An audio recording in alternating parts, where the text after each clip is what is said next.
My name is Doug King, and I will be reading Exodus 21 and 22. Exodus 21, Instructions about Slaves. These are the case laws that should be set before them. All right, let me start over with that. I made a mistake. Okay. Instructions about slaves. These are the case laws that you should set before them.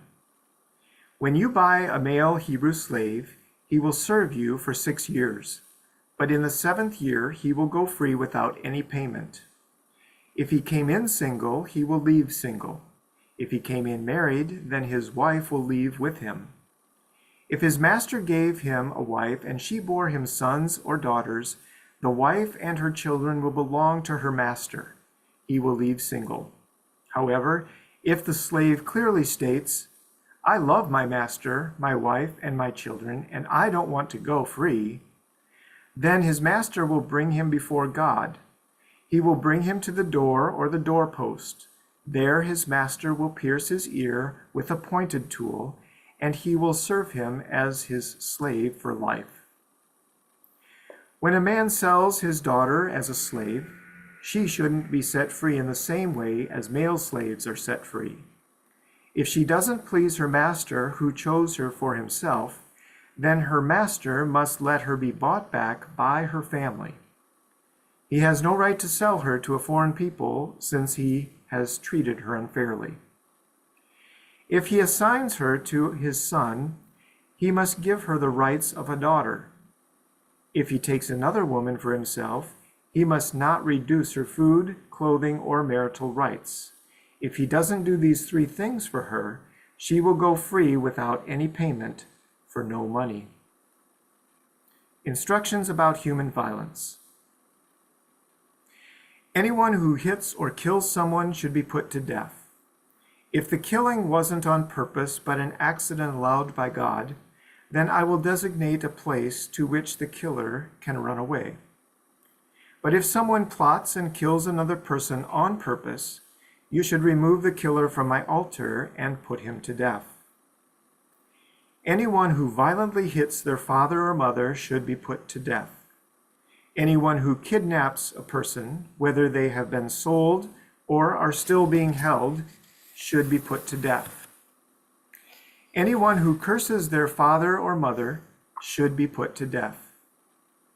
When 2 people are fighting and one hits the other with a stone or with his fist so that he is in bed for a while but doesn't die, if he recovers and is able to walk around outside with a cane, then the one who hit him shouldn't be punished except to pay for the loss of time from work and to pay for his full recovery. When a slave owner hits a male or female slave with a rod and the slave dies immediately, the owners should be punished. But if the slave gets up after a day or 2, the slave owner shouldn't be punished because the slave is the owner's property. When people who are fighting injure a pregnant woman so that she has a miscarriage, but no other injury occurs, then the guilty party will be fined what the woman's husband demands, as negotiated with the judges.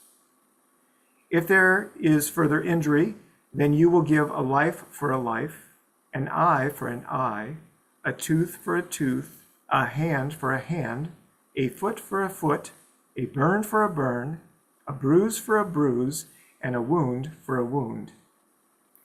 When a slave owner hits and blinds the eye of a male or female slave, he should let the slave go free on account of the eye. If he knocks out a tooth of a male or female slave, he should let the slave go free on account of the tooth. Instructions about animals and property.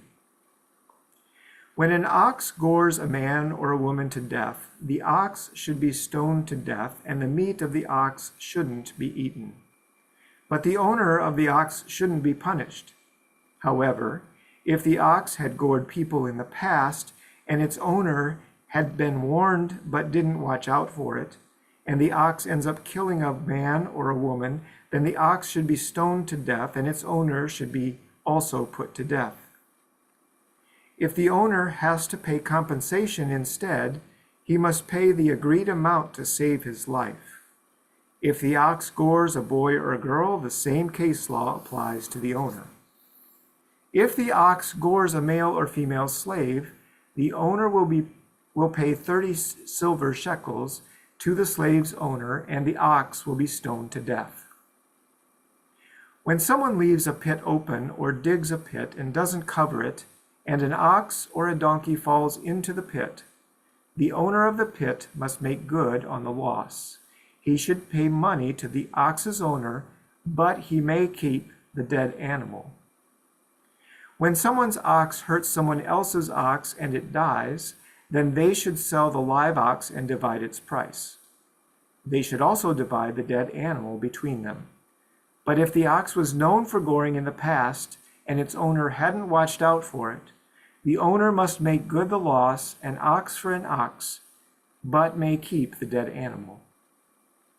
When someone steals an ox or a sheep and then slaughters or sells it, the thief must pay back 5 oxen for the 1 ox, or 4 sheep for the 1 sheep.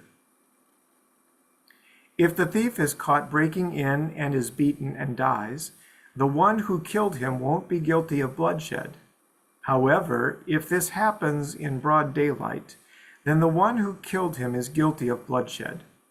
For his part, the thief must make good on what he stole. If he has nothing, he must be sold to pay for his theft. If an animal, whether ox, donkey, or sheep, is found alive in the thief's possession, he must pay back double. When someone lets an animal loose to eat in another person's field and causes the field or vineyard to be stripped of its crop, the owner must pay them back with the best from his own field or vineyard. When someone starts a fire and it catches in thorns and then spreads to someone else's stacked grain, standing grain, or whole field, the one who started the fire must fully repay the loss. When someone entrusts money to other items to another person to keep safe, and they are stolen from another person's house, let me start over with that, beginning at verse 7. When someone entrusts money or other items to another person to keep safe, and they are stolen from another person's house, and the thief is caught, the thief must pay back double. If the thief isn't caught, the owner of the house should be brought before God to determine whether or not the owner stole the other's property. When any dispute of ownership over an ox, donkey, sheep, piece of clothing, or any other loss arises in which someone claims, "This is mine," the cases of both parties should come before God. The one whom God finds at fault must pay double to the other. When someone gives a donkey, ox, sheep, or other animal to another person to keep safe, and the animal dies or is injured or taken, and no one saw what happened, the person should swear a solemn pledge before the Lord in the presence of the owner that he did not touch the other's property. The owner must accept that, and no payment needs to be made. But if the animal was stolen, the person must make full payment to its owner. If the animal was attacked and ripped apart and its torn body is brought as evidence, no payment needs to be made. When someone borrows an animal from another and it is injured or dies while the owner isn't present, full payment must be made. If the owner was present, no payment needs to be made. If the animal was hired, only the fee for hiring the animal is due. Instructions about social and religious matters. When a man seduces a young woman who isn't engaged to be married yet, and he sleeps with her, he must marry her and pay the bride price for her. But if her father absolutely refuses to let them marry, he must still pay the same amount as the bride price for young women. Don't allow a female sorcerer to live. Anyone who has sexual relations with an animal should be put to death. Anyone who offers sacrifices to any god other than the Lord alone should be destroyed. Don't mistreat or oppress an immigrant, because you were once immigrants in the land of Egypt. Don't treat any widow or orphan badly. If you treat them badly and they cry out to me, you can be sure that I'll hear their cry. I'll be furious, and I'll kill you with the sword, and then your wives will be widows, and your children will be orphans. If you lend money to my people who are poor among you, don't be a creditor or charge them interest. If you take a piece of clothing from someone as a security deposit, you should return it before the sun goes down. His clothing may well be the only blanket to cover himself. What else will that person have to sleep in? And if he cries out to me, I'll listen, because I am compassionate. Don't say a curse against God, and don't curse your people's chief. Don't delay offering the produce of your vineyards and winepresses. Give me your oldest son. Do the same with your oxen and with your sheep. They should stay with their mother for 7 days. On the 8th day, you should give them to me. You are a holy people to me. Don't eat any meat killed by wild animals out in the field. Throw it to the dogs instead.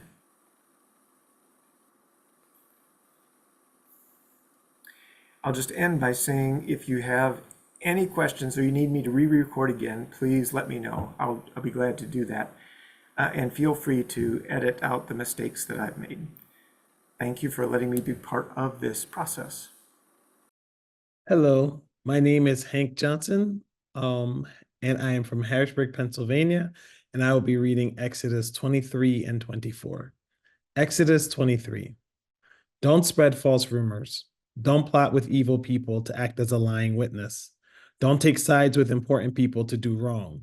When you act as a witness, don't stretch the truth to favor important people. But don't privilege unimportant people in their lawsuits either. When you happen to come upon your enemy's ox or donkey that has wandered off, you should bring it back to them. When you see a donkey that belongs to someone who hates you and it's lying down under its load, and you're inclined not to help set it free, you must help set it free. Don't undermine the justice that your poor deserve in their lawsuits. Stay away from making a false charge. Don't put an innocent person who is in the right to death, because I will not consider innocent those who do such evil. Don't take a bribe, because a bribe binds the clear-sighted and subverts the cause of those who are in the right. Don't oppress an immigrant. You know what it's like to be an immigrant, because you were immigrants in the land of Egypt. For 6 years, you should plant crops on your land and gather in its produce. But in the 7th year, you should leave it alone and undisturbed, so that the poor among you may eat. What they leave behind, wild animals may eat. You should do the same with your vineyard and your olive trees. Do your work in 6 days, but on the 7th day, you should rest, so that your ox and donkey may rest, and even the child of your female slave and the immigrant may be refreshed. Be careful to obey everything that I have said to you. Don't call on the names of other gods. Don't even mention them. You should observe a festival for me 3 times a year. Observe the festival of unleavened bread as I commanded you. Eat unleavened bread for 7 days at the appointed time in the month of Abib, because it was in that month that you came out of Egypt. No one should appear before me empty-handed. Observe the harvest festival for the early produce of your crops that you planted in the field, and the gathering festival at the end of the year, when you gather your crop of fruit from the field. And all your males should appear 3 times a year before the Lord God. Don't offer the blood of my sacrifice with anything leavened. Don't let the fat of my festival offering be left over until the morning. Bring the best of your land's early produce to the Lord your God's temple. Don't boil a young goat in its mother's milk. I'm about to send a messenger in front of you to guard you on your way and to bring you to the place that I have made already. Pay attention to him and do as he says. Don't rebel against him. He won't forgive the things you do wrong, because I am with him. But if you listen carefully to what he says and do all that I say, then I'll be an enemy to your enemies and fight those fighting you. When my messenger goes in front of you and brings you to the Amorites, the Hittites, the Perizzites, the Canaanites, the Hivites, and the Jebusites, and I will wipe them out. Don't bow down to their gods, worship them, or do what they do. Instead, you should completely destroy them and smash their sacred stone pillars to bits.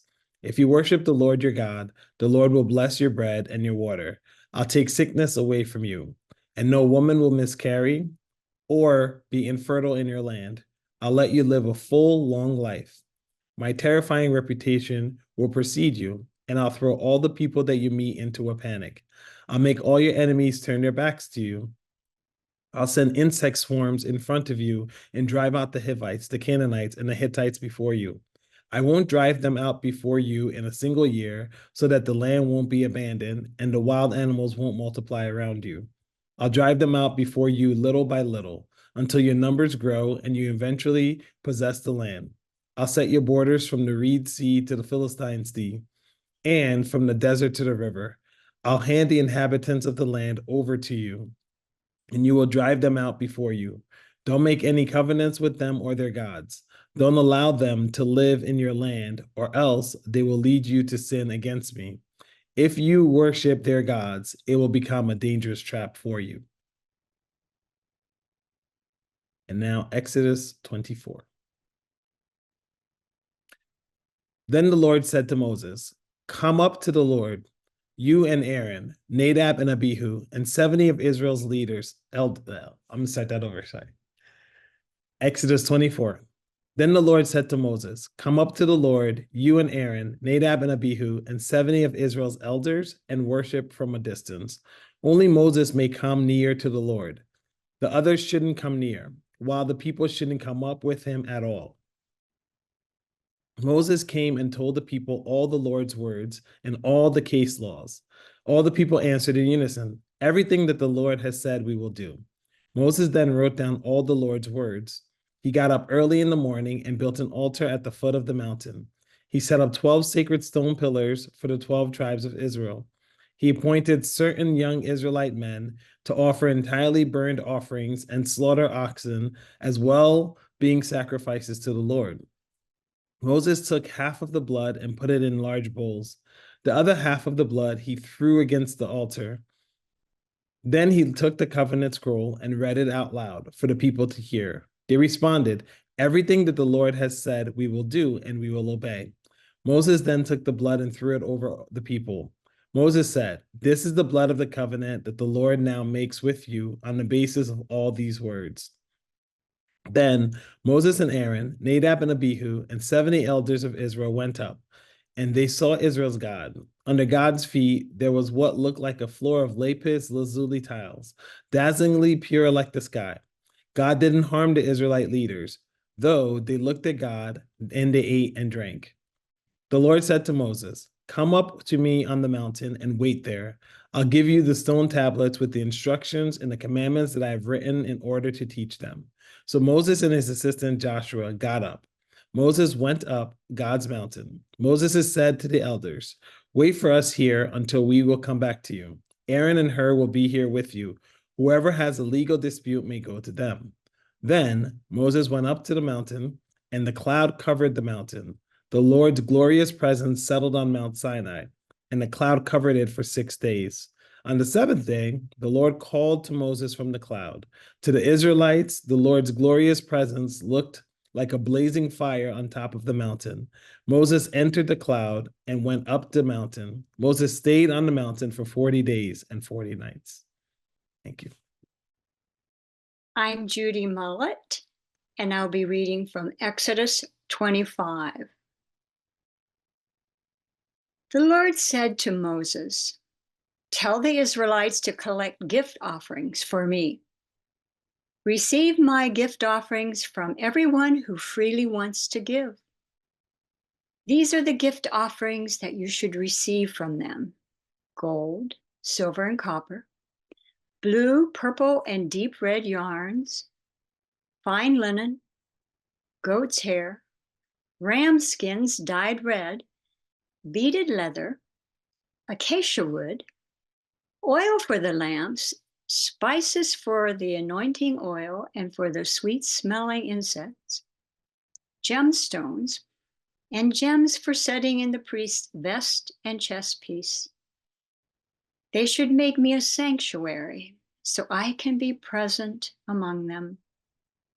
You should follow the blueprints that I will show you for the dwelling and for all its equipment. Have them make an acacia wood chest. It should be 45 inches long, 27 inches wide, and 27 inches high. Cover it with pure gold inside and out, and make a gold molding all around it. Cast 4 gold rings for it and put them on its 4 feet, 2 rings on one side and 2 rings on the other. Make acacia wood poles and cover them with gold. Then put the poles into the rings on the chest sides and use them to carry the chest. The poles should stay in the chest's rings. They shouldn't be taken out of them. Put the covenant document that I will give you into the chest. Then make a cover of pure gold, 45 inches long and 27 inches wide. Make 2 winged heavenly creatures of hammered gold, 1 for each end of the cover. Put 1 winged heavenly creature at one end and 1 winged heavenly creature at the other. Place the winged heavenly creatures at the cover's 2 ends. The heavenly creatures should have their wings spread out above, shielding the cover with their wings. The winged heavenly creatures should face each other toward the cover's center. Put the gold cover on top of the chest and put the covenant document that I will give you inside the chest. There I will meet with you. From there above the cover, from between the 2 winged heavenly creatures that are on top of the chest containing the covenant, I will deliver to you all that I command you concerning the Israelites. Make an acacia wood table, 3 feet long, 18 inches wide, and 27 inches high. Cover it with pure gold and make a gold molding all around it. Make a frame around it that is 4 inches wide and a gold molding around the frame.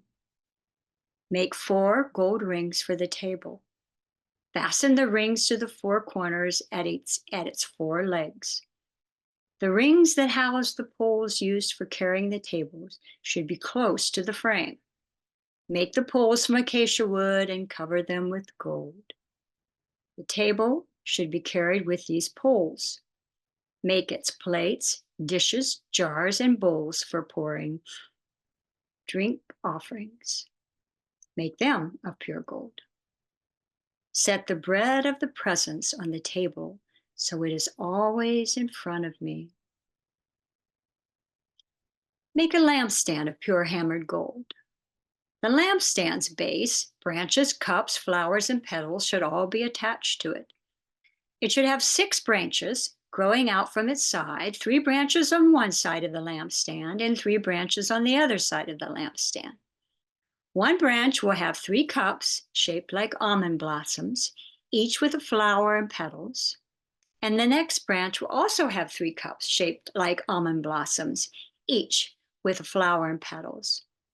So it will be for the 6 branches that grow out of the lampstand.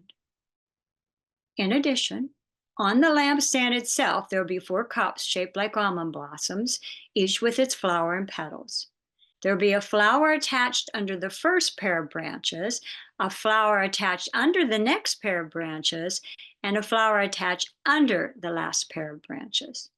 So it will be for the 6 branches that grow out of the lampstand. Their flowers and their branches will be permanently attached to it. The whole lampstand should be one piece of hammered gold. Make it 7 lamps and set up its lamps so that they direct their light in front of the lampstand. You should also make its tongs and fire pans out of pure gold. All these items should be made from pure gold weighing 1 kikar. See to it that you make them according to the blueprint for them that you were shown on the mountain. Judy Mullet, Exodus 26. Make the dwelling with 10 curtains of fine twisted linen and blue, purple, and deep red yarns. Work figures of winged heavenly creatures into their design.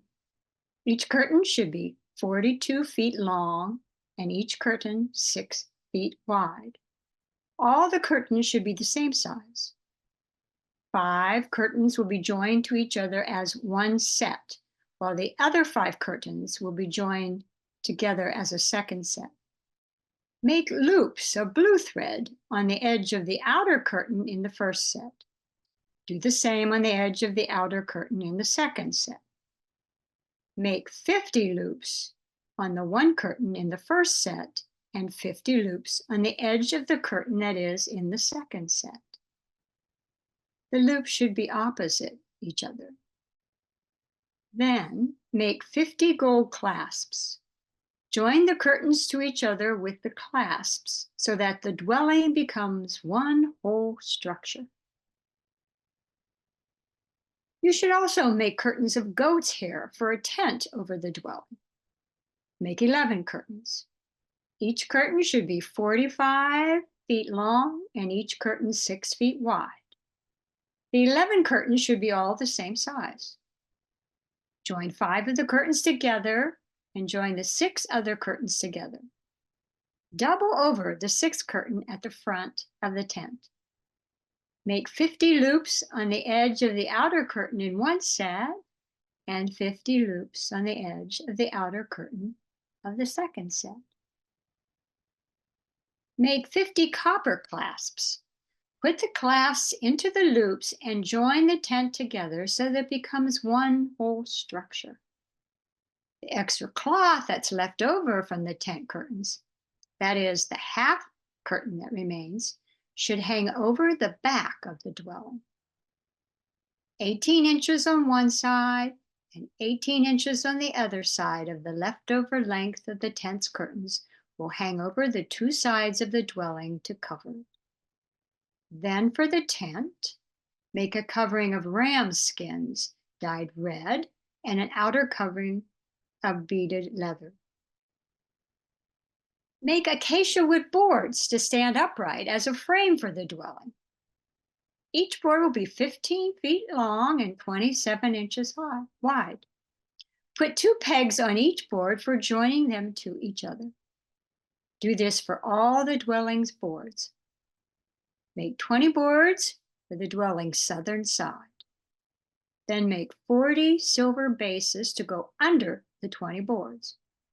There will be 2 bases under the first board for its 2 pegs, 2 bases under the next board for its 2 pegs, and so on. For the dwelling's other side on the north, make 20 boards and their 40 silver bases. 2 bases under the first board, 2 bases under the next board, and so on. For the back of the dwelling on the west, make 6 boards. Make 2 additional boards for the dwelling's rear corners. They should be spread out at the bottom, but joined together at the top with 1 ring. In this way, these 2 boards will form the 2 corners. And so there will be 8 boards with their 16 silver bases, 2 bases under the first board, 2 bases under the next board, and so on.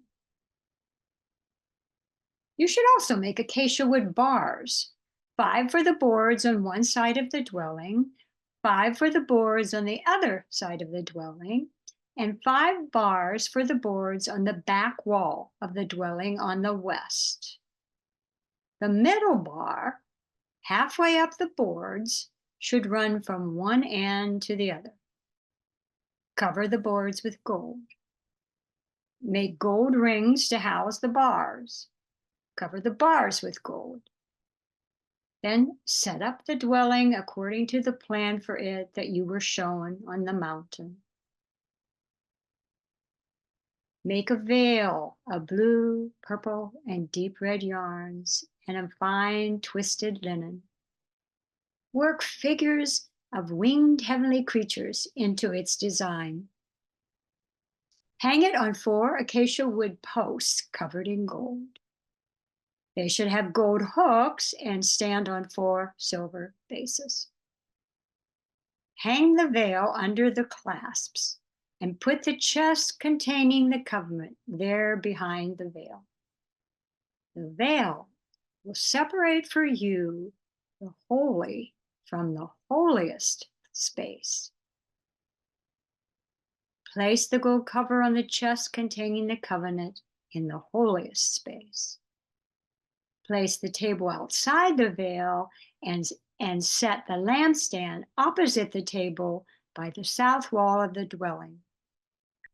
Place the table by the north wall. Make a screen for the tent's entrance of blue, purple, and deep red yarns and of fine twisted linen decorated with needlework. Make 5 acacia wood posts for the screen. Cover the posts with gold. Their hooks should be gold. Cast 5 copper bases for the posts. Joetta Handrich Schlabach, reading from Exodus 27 and 28. Make an acacia wood altar. The altar should be square, 7.5 feet long and 7.5 feet wide. It should be 4.5 feet high. Make horns for the altar and attach them to it, 1 horn on each of its corners. Cover it with copper. Make pails for removing its ashes, and its shovels, bowls, meat forks, and trays. Make all its equipment out of copper. Make for the altar a grate made of copper mesh. Make 4 copper rings for each of the 4 corners of the mesh. Slide the mesh underneath the bottom edge of the altar, and then extend the mesh halfway up to the middle of the altar. Make acacia wood poles for the altar and cover them with copper.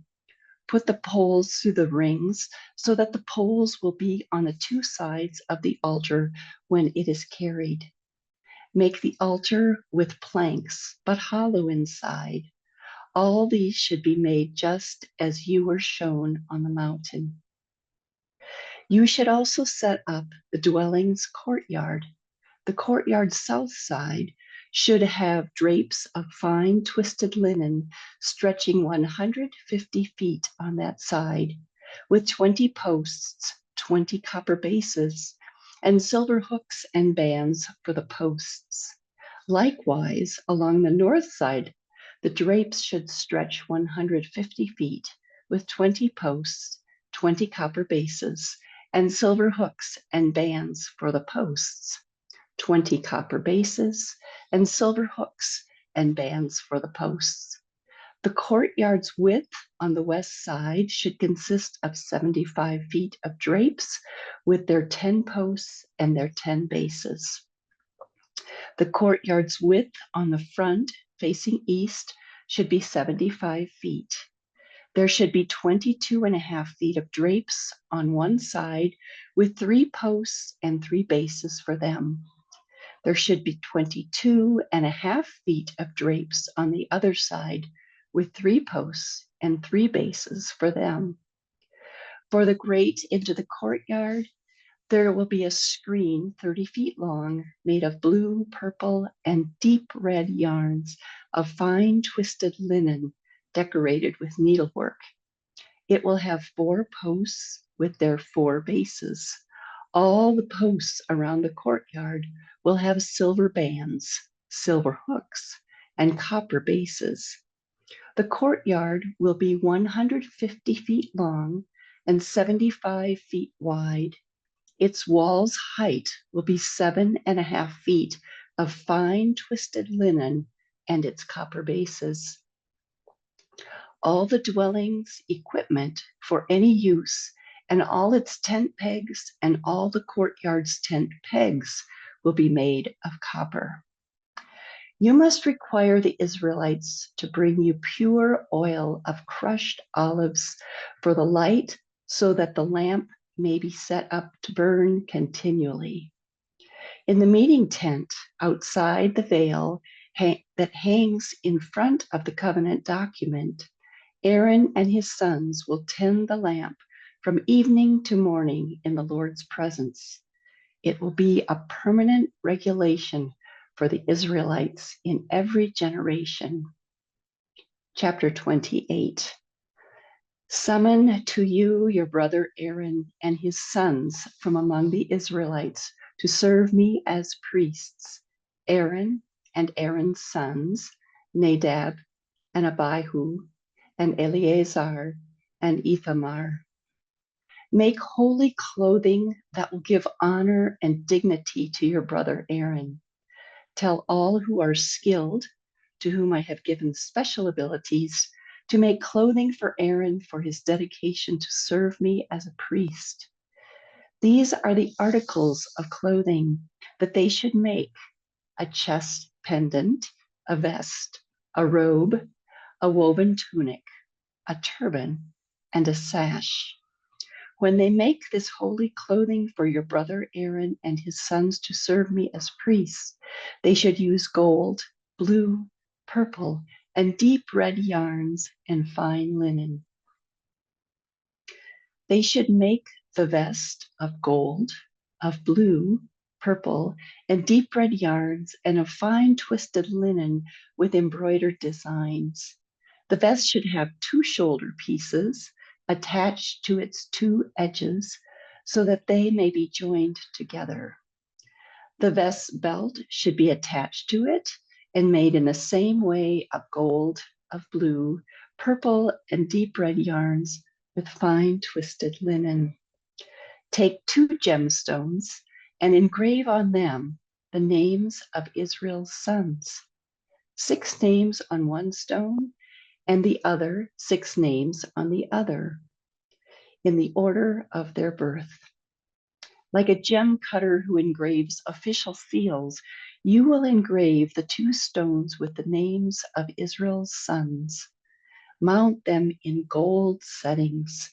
Attach the 2 stones to the vest's shoulder pieces as stones of reminder for the Israelites. Aaron will carry into the Lord's presence their names on his 2 shoulders as a reminder.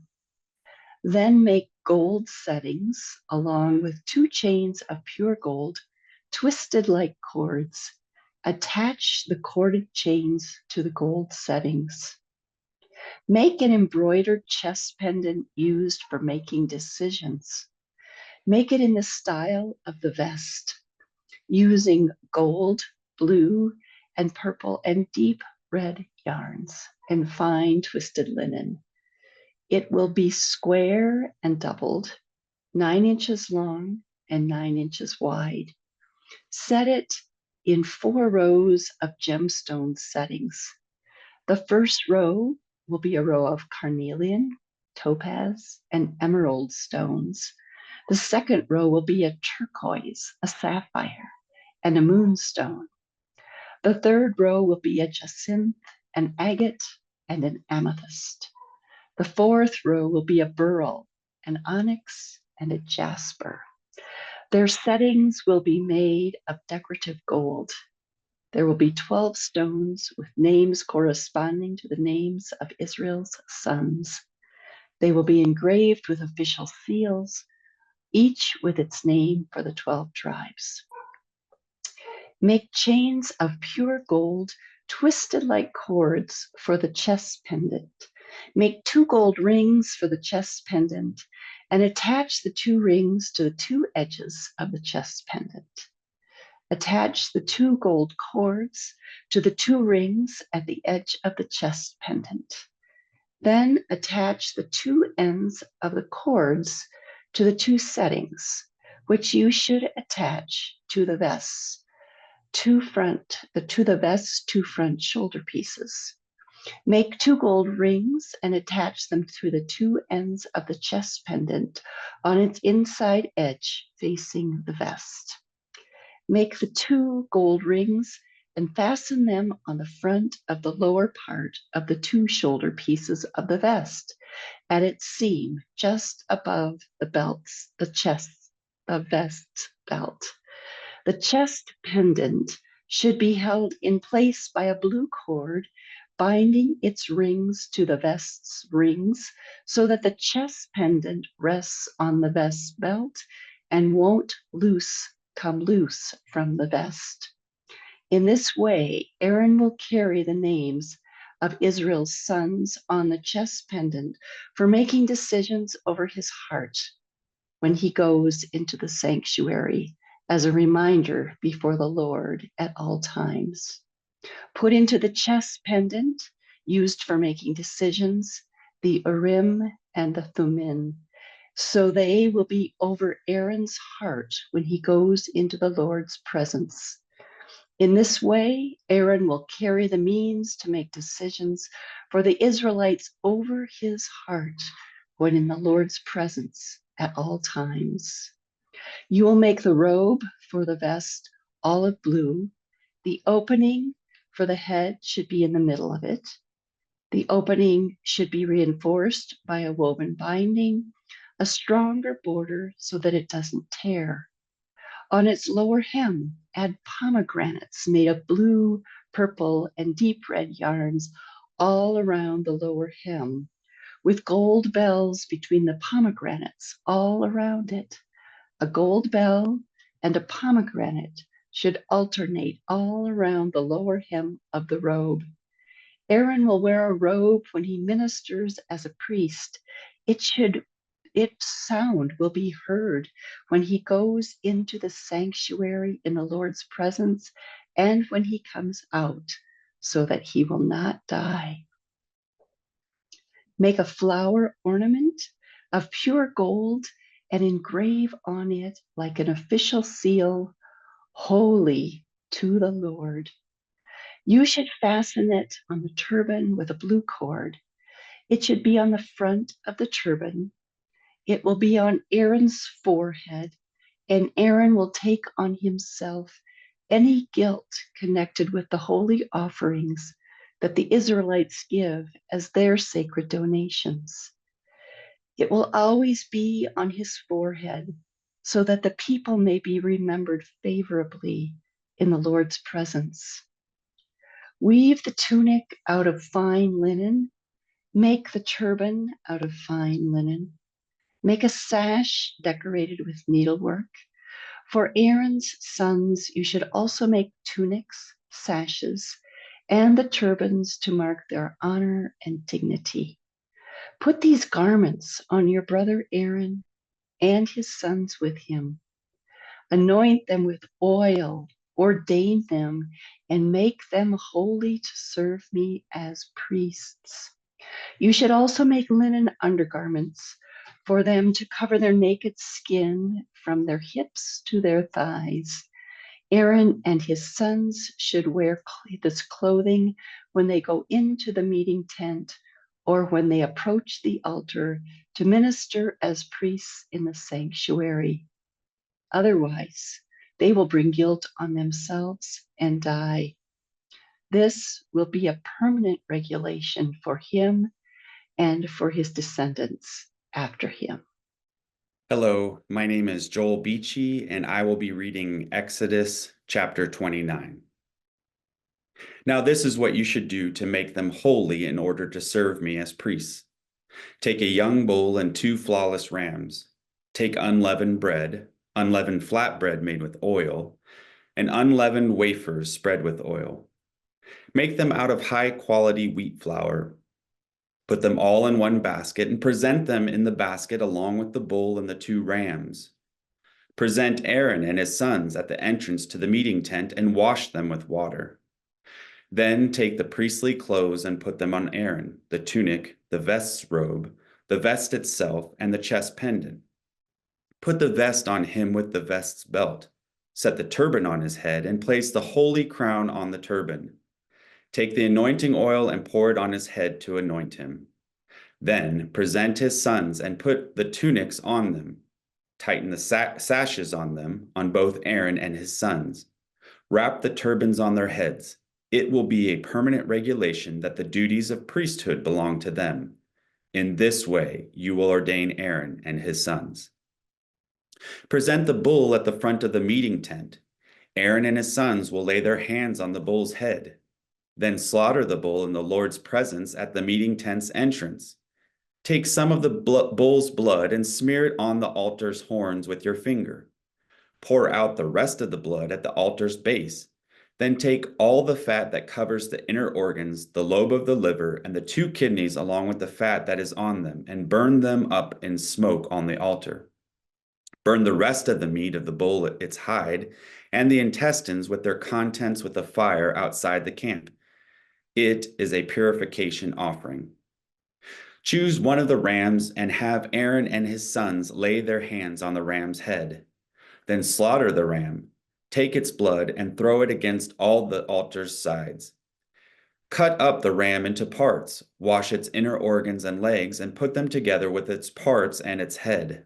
Then turn the entire ram into smoke by burning it on the altar. It is an entirely burned offering for the Lord, a soothing smell, a food gift for the Lord. Take the second ram and have Aaron and his sons lay their hands on the ram's head. Slaughter the ram. Take some of its blood and smear it on the right earlobes of Aaron and his sons, on the thumbs of their right hands and on the big toes of their right feet. Throw the rest of the blood against all the altar's sides. Then take some of the blood on the altar and some of the anointing oil and sprinkle them on Aaron and on his clothes, and on his sons and on his sons' clothes. In this way, Aaron, his sons, and all their priestly garments will be holy. Take the fatty parts of the ram, the fat tail, the fat around the inner organs, the lobe of the liver, the 2 kidneys with the fat around them, and the right thigh, because it is a ram for ordination. Add 1 loaf of bread, 1 flat bread made with oil, and 1 wafer from the basket of unleavened bread that was presented to the Lord. Place all of these in the hands of Aaron and his sons, and lift them as an uplifted offering in the Lord's presence. Then take them from their hands and turn them into smoke by burning them on the altar with the entirely burned offering as a soothing smell in the Lord's presence. It is a food gift for the Lord. Take the breast of the ram for Aaron's ordination and lift it as an uplifted offering in the Lord's presence. It will be your portion. Make holy the breast that was lifted for the uplifted offering and the thigh that was raised for the gift offering from the ram for the ordination. They belong to Aaron and his sons. Those parts will be given to Aaron and his sons from the Israelites as a permanent provision because they are a gift offering. They will be a gift offering from the Israelites, their gift offering to the Lord from their well-being sacrifices. Aaron's holy clothes should be passed on to his sons after him. His sons should be anointed in them and ordained in them. The son who is priest in his place should wear them 7 days when he comes into the meeting tent to minister in the sanctuary. Take the ram for the ordination and boil its meat in a holy place. Aaron and his sons will eat the ram's meat and the bread that is in the basket at the meeting tent's entrance. They alone should eat the food that was used to purify them, to ordain them, and to make them holy. No one else should eat it because it is holy. If any meat for the ordination or any of the bread is left over until morning, then you should burn the leftovers with fire. It shouldn't be eaten because it's holy. Treat Aaron and his sons just as I have commanded you. Ordain them for 7 days. Every day you should offer a bull as a purification offering for reconciliation. You should remove the sin from the altar through a ritual of reconciliation, and you should anoint the altar to make it holy. 7 days you should perform the ritual of reconciliation for the altar and make it holy. In this way, the altar will become most holy, and whatever touches the altar will also become holy. Now, this is what you should offer on the altar: 2 one-year-old lambs regularly every day. Offer 1 lamb in the morning and offer the other lamb at twilight. With the first lamb, add 1/10 of a measure of the high-quality flour mixed with 1/4 of a hin of oil from crushed olives and 1/4 of a hin of wine for a drink offering. With the second lamb, offered at twilight, again include a grain offering and its drink offering as in the morning as a soothing smell, a gift offering for the Lord. This should be the regular entirely burned offering in every generation at the meeting tent's entrance in the Lord's presence. There I will meet with you, and there I will speak to you. I will meet with the Israelites there, and it will be made holy by my glorious presence. I will make the meeting tent and the altar holy. Likewise, I will make Aaron and his sons holy to serve me as priests. I will be at home among the Israelites, and I will be their God. They will know that I am the Lord their God, who brought them out of the land of Egypt, so that I could make a home among them. I am the Lord their God. Hello, my name is Anna Ressler, and I'm reading from Exodus chapters 30 and 31. Make an acacia wood altar for burning incense. The altar should be square, 18 inches long and 18 inches wide. It should be 3 feet high. Its horns should be permanently attached. Cover the altar with pure gold, including its top, all the sides, and its horns. You should also make a gold molding all around it. Make 2 gold rings and attach them under the molding on 2 opposite sides of the altar. They will house the poles used to carry the altar. Make acacia wood poles and cover them with gold. Place the incense altar in front of the veil that hangs before the chest containing the covenant, in front of the cover that is on top of the covenant document where I will meet with you. Aaron will burn sweet-smelling incense on the incense altar every morning when he takes care of the lamps, and again when Aaron lights the lamps at twilight, he will burn incense. It should be a regular incense offering in the Lord's presence in every generation. Don't offer the wrong incense on the altar, or an entirely burned offering or a grain offering. Don't pour a drink offering on it. Once a year, Aaron should perform a ritual of reconciliation on its horns with the blood of the purification offering for reconciliation. Once a year, in every generation, he should perform a ritual of reconciliation at the altar. It is most holy to the Lord. The Lord spoke to Moses. When you take a census of the Israelites to count them, each of them should pay compensation for their life to the Lord when they are counted. Then no plague will descend on them when they are counted. Everyone who is counted should pay a half shekel according to the official shekel of the sanctuary. The shekel is 20 gerahs. The half shekel is a gift offering to the Lord. Everyone who is counted from 20 years old and above should present a gift offering to the Lord. When you bring this gift offering to the Lord to pay compensation for your lives, the rich shouldn't give more, and the poor shouldn't give less than the half shekel. Take the compensation money from the Israelites and use it to support the service of the meeting tent. It will serve for the Israelites as a reminder in the Lord's presence of the compensation paid for your lives. The Lord spoke to Moses. Make a copper basin for washing, along with its copper stand. Put it between the meeting tent and the altar and put water in it. Aaron and his sons will use it to wash their hands and their feet. When they go into the meeting tent or approach the altar to minister and to offer a food gift to the Lord, they must wash with water so that they don't die. They must wash their hands and their feet so that they don't die. This will be a permanent regulation for them. for Aaron and his descendants in every generation. The Lord spoke to Moses. Now take for yourself high-quality spices, 500 weight of solid myrrh, half as much of sweet-smelling cinnamon, that is 250, 250 weight of sweet-smelling cane, 500 of cassia, measured by the sanctuary shekel, and a hin of olive oil. Prepare a holy anointing oil, blending them like a skilled perfume maker to produce the holy anointing oil.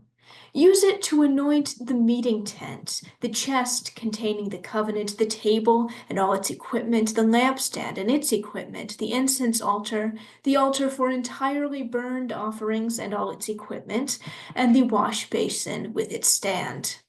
Make them holy, so that they may be perfectly holy.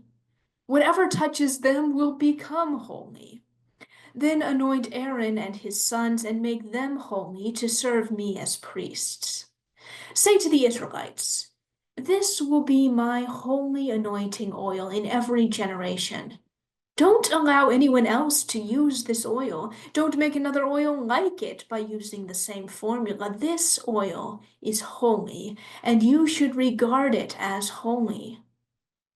Whoever blends an oil like it or uses the oil on someone else will be cut off from the people. The Lord said to Moses, take an equal amount of each of these spices, gum resin, onycha, galbanum, and pure frankincense. Like a skilled perfume maker, carefully blend them together and make incense seasoned with salt, pure and holy. Beat some of it into a fine powder and put part of it in front of the covenant document in the meeting tent where I will meet with you. You should regard it as perfectly holy. When you make incense according to this formula, you shouldn't make any of it for your own use. You should regard it as holy to the Lord. Whoever makes incense with this same formula to enjoy its fragrance will be cut off from the people. Chapter 31. The Lord spoke to Moses. Look, I have chosen Bezalel, Uri's son and Hur's grandson from the tribe of Judah. I have filled him with the divine spirit, with skill, ability, and knowledge for every kind of work. He will be able to create designs to do metalwork in gold, silver, and copper, cut stones for setting, carve wood, and do every kind of work. I have also appointed with him Oholiab, Ahisamach's son from the tribe of Dan. To all who are skillful, I have given the skill to make everything that I have commanded you, the meeting tent, the chest containing the covenant, the cover that is on top of it, all of the tent's furnishings, the table and its equipment, the pure lampstand with all of its equipment, the incense altar, the altar for entirely burned offerings with all its equipment, the wash basin with its stand, the woven clothing, the holy clothes for Aaron, the priest, and for his sons, for their service as priests, the anointing oil, and the sweet-smelling incense for the sanctuary. They will do just as I have commanded you. The Lord said to Moses, tell the Israelites, be sure to keep my Sabbaths, because the Sabbath is a sign between me and you in every generation, so you will know that I am the Lord who makes you holy. Keep the Sabbath because it is holy for you. Everyone who violates the Sabbath will be put to death. Whoever does any work on the Sabbath, that person will be cut off from the people. Do your work for 6 days, but the 7th day is a Sabbath of complete rest that is holy to the Lord. Whoever does any work on the Sabbath day will be put to death. The Israelites should keep the Sabbath. They should observe the Sabbath in every generation as a covenant for all time. It is a sign forever between me and the Israelites that in 6 days the Lord made the heavens and the earth, and on the 7th day, the Lord rested and was refreshed. When God finished speaking with Moses on Mount Sinai, God gave him the 2 covenant tablets, the stone tablets written by God's finger. Mi nombre, Adriana Barros Rincón. Versión Nueva Traducción Viviente. Éxodo capítulos 32 y 33.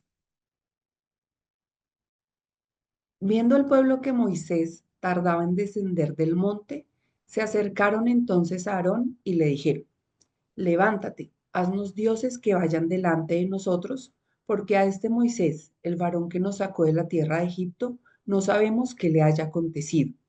Y Aarón les dijo: Apartad los zarcillos de oro que están en las orejas de vuestras mujeres, de vuestros hijos y de vuestras hijas, y traédmelos. Entonces todo el pueblo apartó los zarcillos de oro que tenían en sus orejas y los trajeron a Aarón. Y él los tomó de las manos de ellos y les dio forma con buril e hizo de ello un becerro de fundición. Entonces dijeron: Israel, estos son tus dioses que te sacaron de la tierra de Egipto. Y viendo esto, Aarón edificó un altar delante del becerro y pregonó a Aarón y dijo: Mañana será fiesta para Jehová. Y el día siguiente madrugaron y ofrecieron holocaustos y presentaron ofrendas de paz, y se sentó el pueblo a comer y a beber y se levantó a regocijarse. Entonces Jehová dijo a Moisés: Anda, desciende, porque tu pueblo que sacaste de la tierra de Egipto se ha corrompido. Pronto se han apartado del camino que yo les mandé. Se han hecho un becerro de fundición y lo han adorado, y le han ofrecido sacrificios y han dicho: Israel, estos son tus dioses, que te sacaron de la tierra de Egipto. Dijo más Jehová a Moisés: Yo he visto este pueblo que por cierto es pueblo de dura cerviz. Ahora pues, déjame que se encienda mi ira en ellos y los consuma, y de ti yo haré una nación grande. Entonces Moisés oró en presencia de Jehová su Dios y dijo: Oh Jehová, ¿por qué se encenderá tu furor contra tu pueblo que tú sacaste de la tierra de Egipto con gran poder y con mano fuerte? Porque han de hablar los egipcios diciendo: para mal los sacó, para matarlos de los montes y para raerlos de sobre la faz de la tierra. Vuélvete del ardor de tu ira y arrepiéntete de este mal contra tu pueblo. Acuérdate de Abraham, de Isaac y de Israel, tus siervos, a los cuales has jurado por ti mismo y les has dicho: Yo multiplicaré vuestra descendencia como las estrellas del cielo, y daré a vuestra descendencia toda esta tierra de que he hablado, y la tomarán por heredad para siempre. Entonces Jehová se arrepintió del mal que dijo que había de hacer a su pueblo. Y volvió Moisés y descendió del monte, trayendo en su mano las 2 tablas del testimonio, las tablas escritas por ambos lados. De uno y otro lado estaban escritas. Y las tablas eran obra de Dios, y la escritura era escritura de Dios grabada sobre las tablas. Cuando oyó Josué el clamor del pueblo que gritaba, dijo a Moisés: Alarido de pelea hay en el campamento. Y él respondió: No es voz de alaridos de fuertes, ni voz de alaridos de débiles, voz de cantar oigo yo. Y aconteció que cuando él llegó al campamento y vio el becerro y las danzas, ardió la ira de Moisés y arrojó las tablas de sus manos y las quebró al pie del monte. Y tomó el becerro que habían hecho y lo quemó en el fuego y lo molió hasta reducirlo a polvo, que esparció sobre las aguas y lo dio a beber a los hijos de Israel. Y dijo Moisés a Aarón: ¿Qué te ha hecho este pueblo que has traído sobre él tan gran pecado? Y respondió Aarón: No se enoje mi señor, tú conoces al pueblo que es inclinado a mal, porque me dijeron: Haznos dioses que vayan delante de nosotros, porque a este Moisés, el varón que nos sacó de la tierra de Egipto, no sabemos qué le haya acontecido. Y yo les respondí: ¿Quién tiene oro? Apartadlo. Y me lo dieron y lo eché en el fuego y salió este becerro. Y viendo Moisés que el pueblo estaba desenfrenado, porque Aarón lo había permitido para vergüenza entre sus enemigos, se puso Moisés a la puerta del campamento y dijo: ¿Quién está por Jehová? Júntese conmigo. Y se juntaron con él todos los hijos de Leví. Y él les dijo: Así ha dicho Jehová: el Dios de Israel. Poned cada uno su espada sobre su muslo, pasad y volved de puerta a puerta por el campamento, y matad cada uno a su hermano y a su amigo y a su pariente. Y los hijos de Leví lo hicieron conforme al dicho de Moisés, y cayeron del pueblo en aquel día como 3.000 hombres. Entonces Moisés dijo: Hoy os habéis consagrado a Jehová, pues cada uno se ha consagrado en su hijo y en su hermano, para que él dé bendición hoy sobre vosotros. Y aconteció que al día siguiente dijo Moisés al pueblo: Vosotros habéis cometido un gran pecado, pero yo subiré ahora a Jehová. Quizás les aplacaré acerca de vuestro pecado. Entonces volvió Moisés a Jehová y dijo: Te ruego pues, este pueblo ha cometido un gran pecado, porque se hicieron dioses de oro. Que perdones ahora su pecado, y si no, ráeme ahora de tu libro que has escrito. Y Jehová respondió a Moisés: Al que pecare contra mí, a este raeré yo de mi libro. Ve pues ahora, lleva a este pueblo a donde te he dicho. He aquí, mi ángel irá delante de ti, pero en el día del castigo yo castigaré en ellos su pecado. Y Jehová hirió al pueblo porque habían hecho el becerro que formó a Aarón. Éxodo 33. El Señor le dijo a Moisés: Váyanse tú y el pueblo que sacaste de la tierra de Egipto. Suban a la tierra que juré dar a Abraham, Isaac y Jacob. A ellos les dije: Daré esta tierra a sus descendientes. Enviaré un ángel delante de ti para expulsar a los cananeos, los amorreos, los hititas, los fereceos, los heveos y los jebuseos. Suban a la tierra donde fluye la leche y la miel. Sin embargo, yo no los acompañaré porque son un pueblo terco y rebelde. Si lo hiciera, seguramente los destruiría en el camino. Cuando los israelitas oyeron estas palabras tan duras, hicieron duelo y dejaron de usar joyas y ropa fina, pues el Señor había dicho a Moisés que les dijera: Ustedes son un pueblo terco y rebelde. Si yo los acompañara, aunque fuera un solo instante, los destruiría en el camino. Quítense las joyas y la ropa fina mientras decido qué hacer con ustedes. Así que, desde el momento que partieron del monte Sinaí, los israelitas dejaron de usar joyas y de ponerse ropa fina. Moisés tenía la costumbre de armar la carpa de reunión a cierta distancia del campamento, y toda persona que quería hacer alguna petición al Señor iba a la carpa de reunión que estaba fuera del campamento.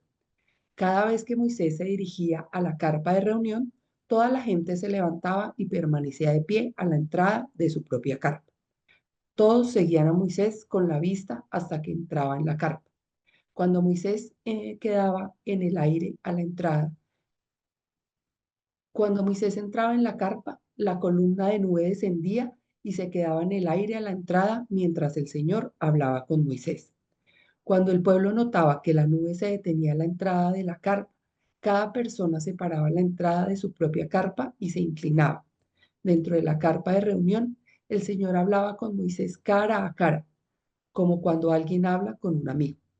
Después, Moisés regresaba al campamento mientras que su asistente, el joven Josué, hijo de Nun, permanecía en la carpa de reunión. Un día Moisés dijo al Señor: Tú me has estado diciendo: Lleva a este pueblo a la tierra prometida, pero no me has dicho a quién enviarás conmigo. Me has dicho: Yo te conozco por tu nombre y te miro con agrado. Si es cierto que me miras con buenos ojos, permíteme conocer tus caminos para que pueda comprenderte más a fondo y siga gozando de tu favor, y recuerda que esta nación es tu propio pueblo. El Señor le respondió: Yo mismo iré contigo, Moisés, y te daré descanso. Todo te saldrá bien. Entonces Moisés dijo: Si tú mismo no vienes con nosotros, no nos hagas salir de este lugar. ¿Cómo se sabrá que me miras con agrado a mí y a tu pueblo si no vienes con nosotros? Pues tu presencia con nosotros es la que nos separa, a tu pueblo y a mí, de todos los demás pueblos de esta tierra. El Señor contestó a Moisés: Ciertamente haré lo que me pides, porque te miro con agrado y te conozco por tu nombre. Moisés respondió: Te suplico que me muestres tu gloriosa presencia. El Señor respondió: Haré pasar delante de ti toda mi bondad, y delante de ti proclamaré mi nombre, Yahvé, pues tendré misericordia de quien yo quiera y mostraré compasión con quien yo quiera. Sin embargo, no podrás ver directamente mi rostro porque nadie puede verme y seguir con vida. El Señor siguió diciendo, párate cerca de mí, sobre esta roca. Cuando pase mi gloriosa presencia, te esconderé en la grieta de la roca y te cubriré con mi mano hasta que yo haya pasado. Después retiraré la mano y dejaré que me veas por detrás, pero no se verá mi rostro. My name is Sue Ashleman Groff, and I'll be reading Exodus 34, verses 1 to 35.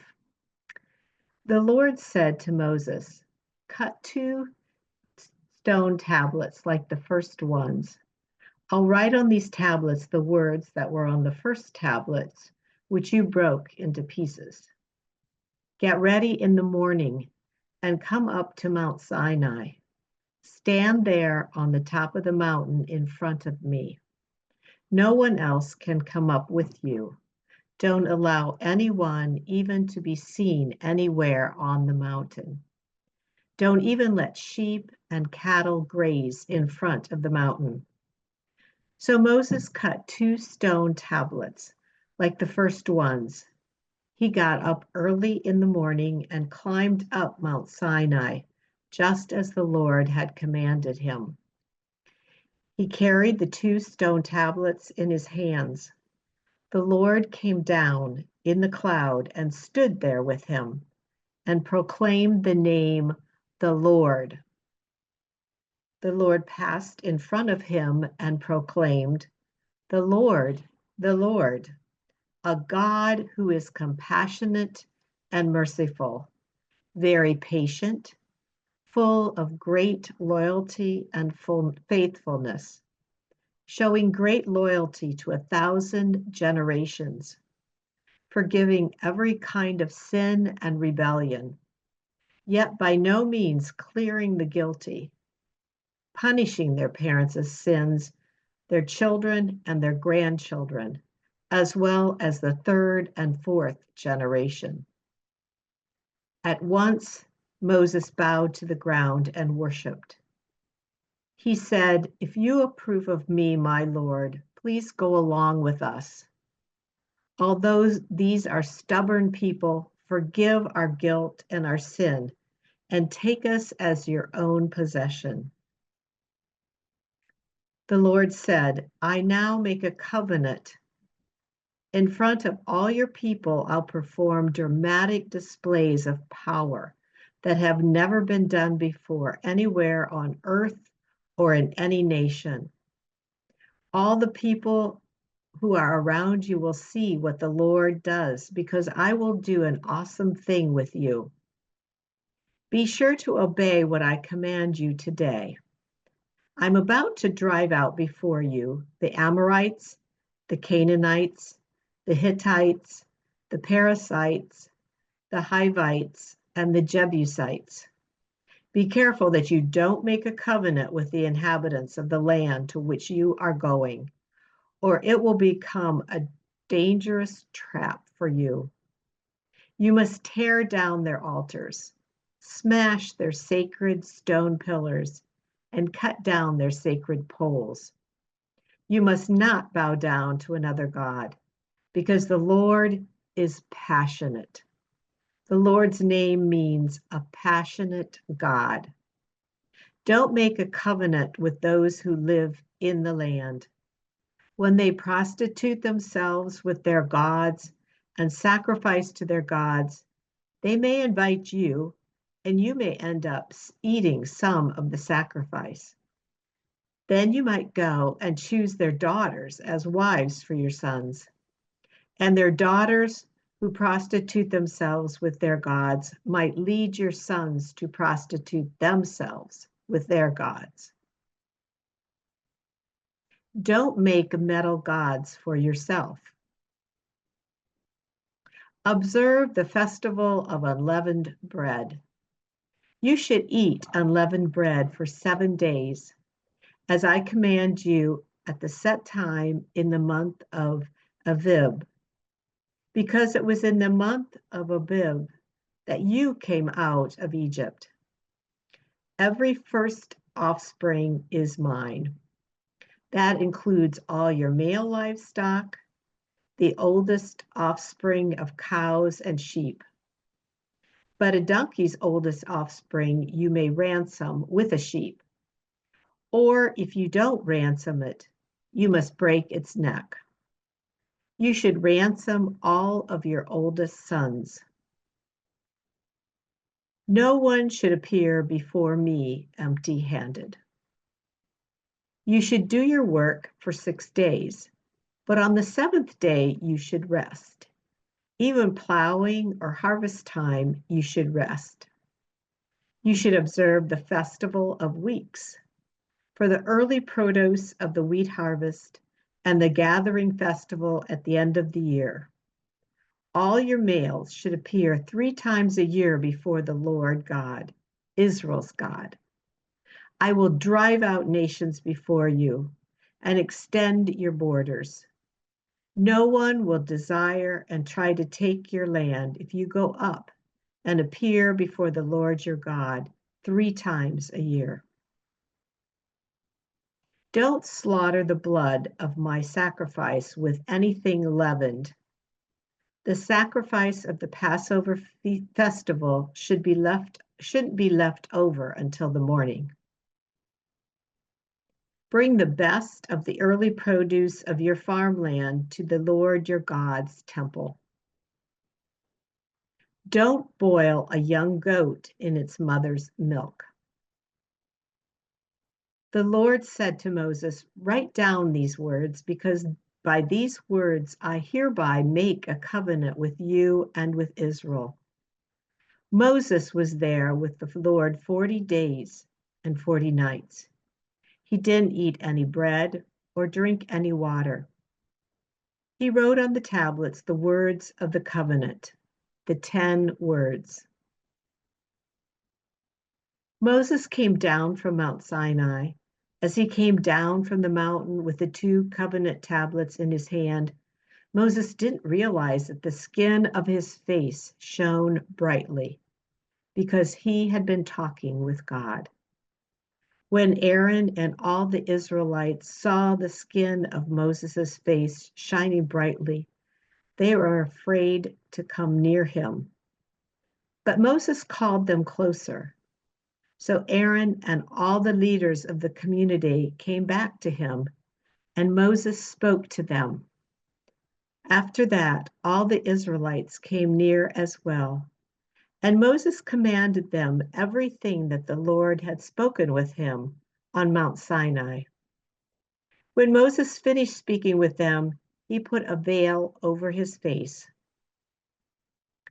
Whenever Moses went into the Lord's presence to speak with him, Moses would take the veil off until he came out again. When Moses came out and told the Israelites what he had been commanded, the Israelites would see that the skin of Moses' face was shining brightly. So Moses would put the veil on his face again until the next time he went in to speak with the Lord. I'm Marlon Groff. I'm going to be reading Exodus 35, verses 1 through 35. Moses gathered together the whole Israelite community and said to them, "These are the things that the Lord has commanded you to do. Do your work for 6 days, but the 7th day should be holy to you, a Sabbath of complete rest for the Lord. Whoever does any work on the Sabbath will be put to death. Don't start a fire in any of your homes on the Sabbath day." Moses said to the whole Israelite community, "This is what the Lord has commanded. Collect gift offerings for the Lord from all of you. Whoever freely wants to give should bring the Lord's gift offerings, gold, silver, and copper, blue, purple, and deep red yarns, fine linen, goat's hair, ram skins dyed red, beaded leather, acacia wood, the oil for the light, spices for the anointing oil, and for the sweet-smelling incense, gemstones, and gems for setting in the priest's vest and in the priest's chest pendant. All of you who are skilled in crafts should come forward and make everything that the Lord has commanded: the dwelling, its tents and its covering, its clasps, its boards, its bars, its posts, and its bases, the chest with its poles and its cover, the veil for a screen, the table with its poles and all its equipment, and the bread of the presence, the lampstand for light with its equipment and its lamps, the oil for the light, the incense altar with its poles, the anointing oil and sweet-smelling incense, the entrance screen for the dwelling's entrance, the altar for entirely burned offerings with its copper grate, its poles, and all its equipment, the wash basin with its stand, the courtyard's drapes, its posts, and its bases, and the screen for the courtyard gate, the dwelling's tent pegs and the courtyard's tent pegs and their cords, the woven clothing for ministering in the sanctuary, and the holy clothes for Aaron the priest and his sons for their service as priests. The whole Israelite community left Moses. Everyone who was excited and eager to participate brought the Lord's gift offerings to be used for building the meeting tent and all its furnishings, and for the holy clothes. Both men and women came forward. Everyone who was eager to participate brought pins and earrings and rings and necklaces and all sorts of gold objects. Everyone lifted an uplifted offering of gold to the Lord. And everyone who had blue or purple or red yarn or fine linen or goat's hair or ram skin dyed red or beaded leather brought them. Everyone who could make a gift offering of silver or copper brought it as the Lord's offering. Anyone who had acacia wood that could be used in any kind of building work brought it. All the skilled women spun cloth with their hands and brought what they had spun in blue and purple and deep red yarns and fine linen. All the women who were eager to use their skill spun the goat's hair. The chiefs brought gemstones and gems to be set in the priest's vest and the chest pendant, spices and oil for light and for the anointing oil and for the sweet-smelling incense. All the Israelite men and women who were eager to contribute something for the Lord's work had commanded Moses to do, brought it as a spontaneous gift to the Lord. Then Moses said to the Israelites, "Look, the Lord has chosen Bezalel, Uriah's son, and Hur's grandson from the tribe of Judah. The Lord has filled him with the divine spirit that will give him skill, ability, and knowledge for every kind of work. He will be able to create designs and do metalwork in gold, silver, and copper, cut stones for setting, carve wood, do every kind of creative work, and have the ability to teach others. Both he and Oliab and Ahisamach's son from the tribe of Dan have been given the skill to do every kind of work done by a gem cutter or a designer or a needleworker in blue, purple, and deep red yarns and in fine linen, or a weaver or anyone else doing work or creating designs." My name is Catherine Gorzin, and I will be reading from Exodus 36 and 37. Let Bezalel, Oholiab, and every other skilled worker whom the Lord has given skill, ability, and knowledge for the work of building the sanctuary do all that the Lord has commanded. Moses called together Bezalel, Oholiab, and every skilled person whom the Lord had given skill, and who was eager to come and do the work. Moses gave them all the gift offerings that the Israelites had contributed to the work on the sanctuary. They kept bringing him spontaneous gifts, morning after morning.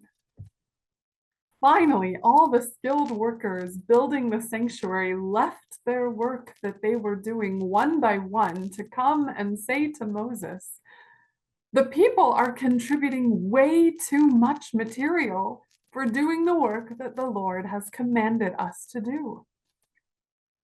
So Moses issued a command that was proclaimed throughout the camp. Every man and woman should stop making gift offerings for the sanctuary project. So the people stopped bringing anything more, because what they had already brought was more than enough to do all the work. All the skilled workers made the dwelling out of 10 curtains of fine twisted linen and blue, purple, and deep red yarns, with figures of winged heavenly creatures worked into their design. Each curtain was 42 feet long and 6 feet wide. All the curtains were the same size. They joined 5 of the curtains to each other and joined the other 5 curtains to each other. They made loops of blue thread on the edge of the outer curtain of the first set. They did the same on the edge of the outer curtain of the second set. They made 50 loops on the one curtain and 50 loops on the other curtain that was in the second set. The loops were opposite each other. They also made 50 gold clasps, and they used the clasps to join the curtains to each other so that the dwelling was one whole structure. They also made curtains of goat's hair for a tent over the dwelling. They made 11 curtains. Each curtain was 45 feet long, and each curtain 6 feet wide. All 11 curtains were the same size. They joined 5 curtains together and the 6 other curtains together. They made 50 loops on the edge of the outer curtain of the one set and 50 loops on the edge of the other set of curtains. They made 50 copper clasps to join the tent together so that it would be one whole structure. They also made a covering for the tent of ram's skins dyed red and an outer covering of beaded leather. Then they made acacia wood boards to stand upright as a frame for the dwelling. Each board was 15 feet long and 27 inches wide. Each board had 2 pegs for joining them to each other. They did this for all the dwelling's boards. They made 20 boards for the dwelling's southern side.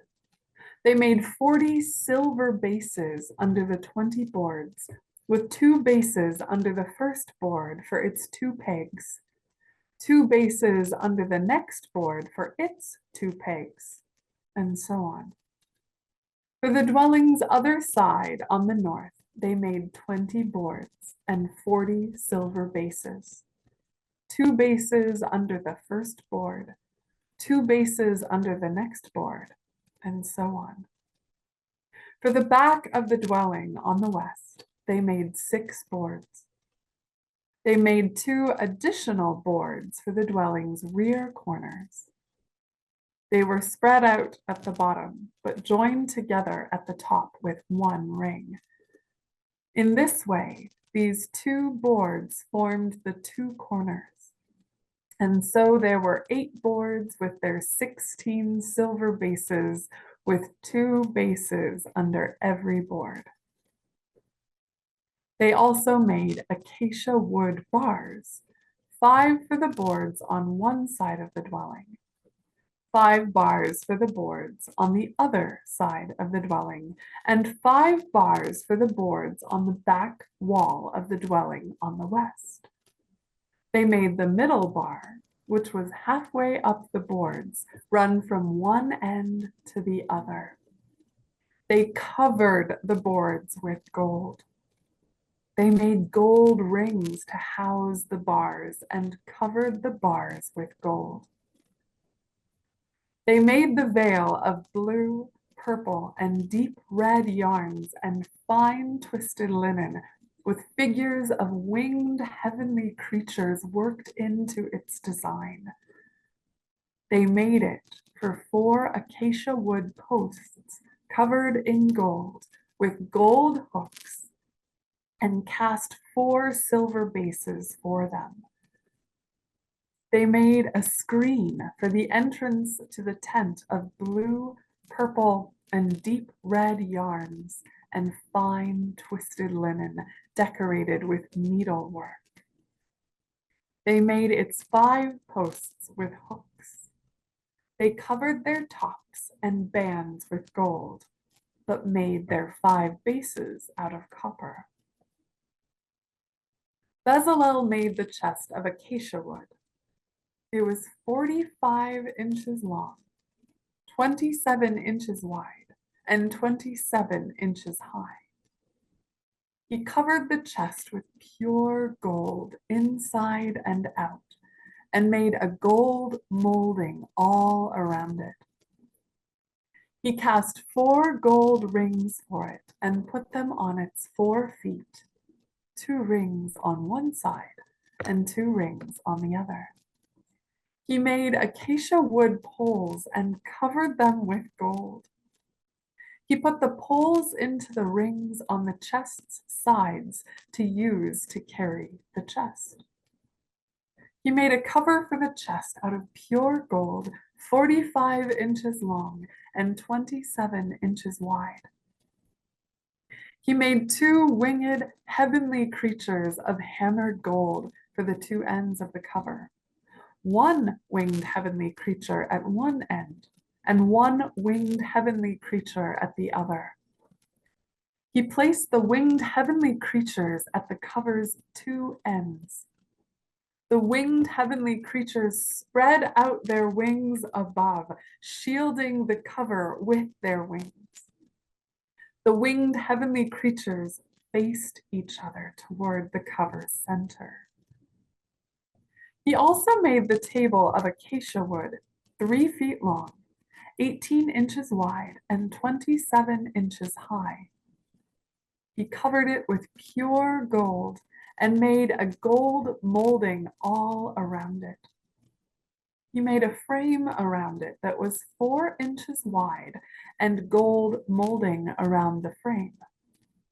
He made 4 gold rings for the table. He fastened the rings to the 4 corners at its 4 legs. The rings that housed the poles used for carrying the table were close to the frame. He made the poles used to carry the table out of acacia wood, and he covered them with gold. He made the containers of pure gold that were to be on the table, its plates, dishes, bowls, and jars for pouring drink offerings. He also made the lampstand of pure hammered gold. The lampstand's base, branches, cups, flowers, and petals were all attached to it. It had 6 branches growing out from its sides, 3 branches on one side of the lampstand, and 3 branches on the other side of the lampstand.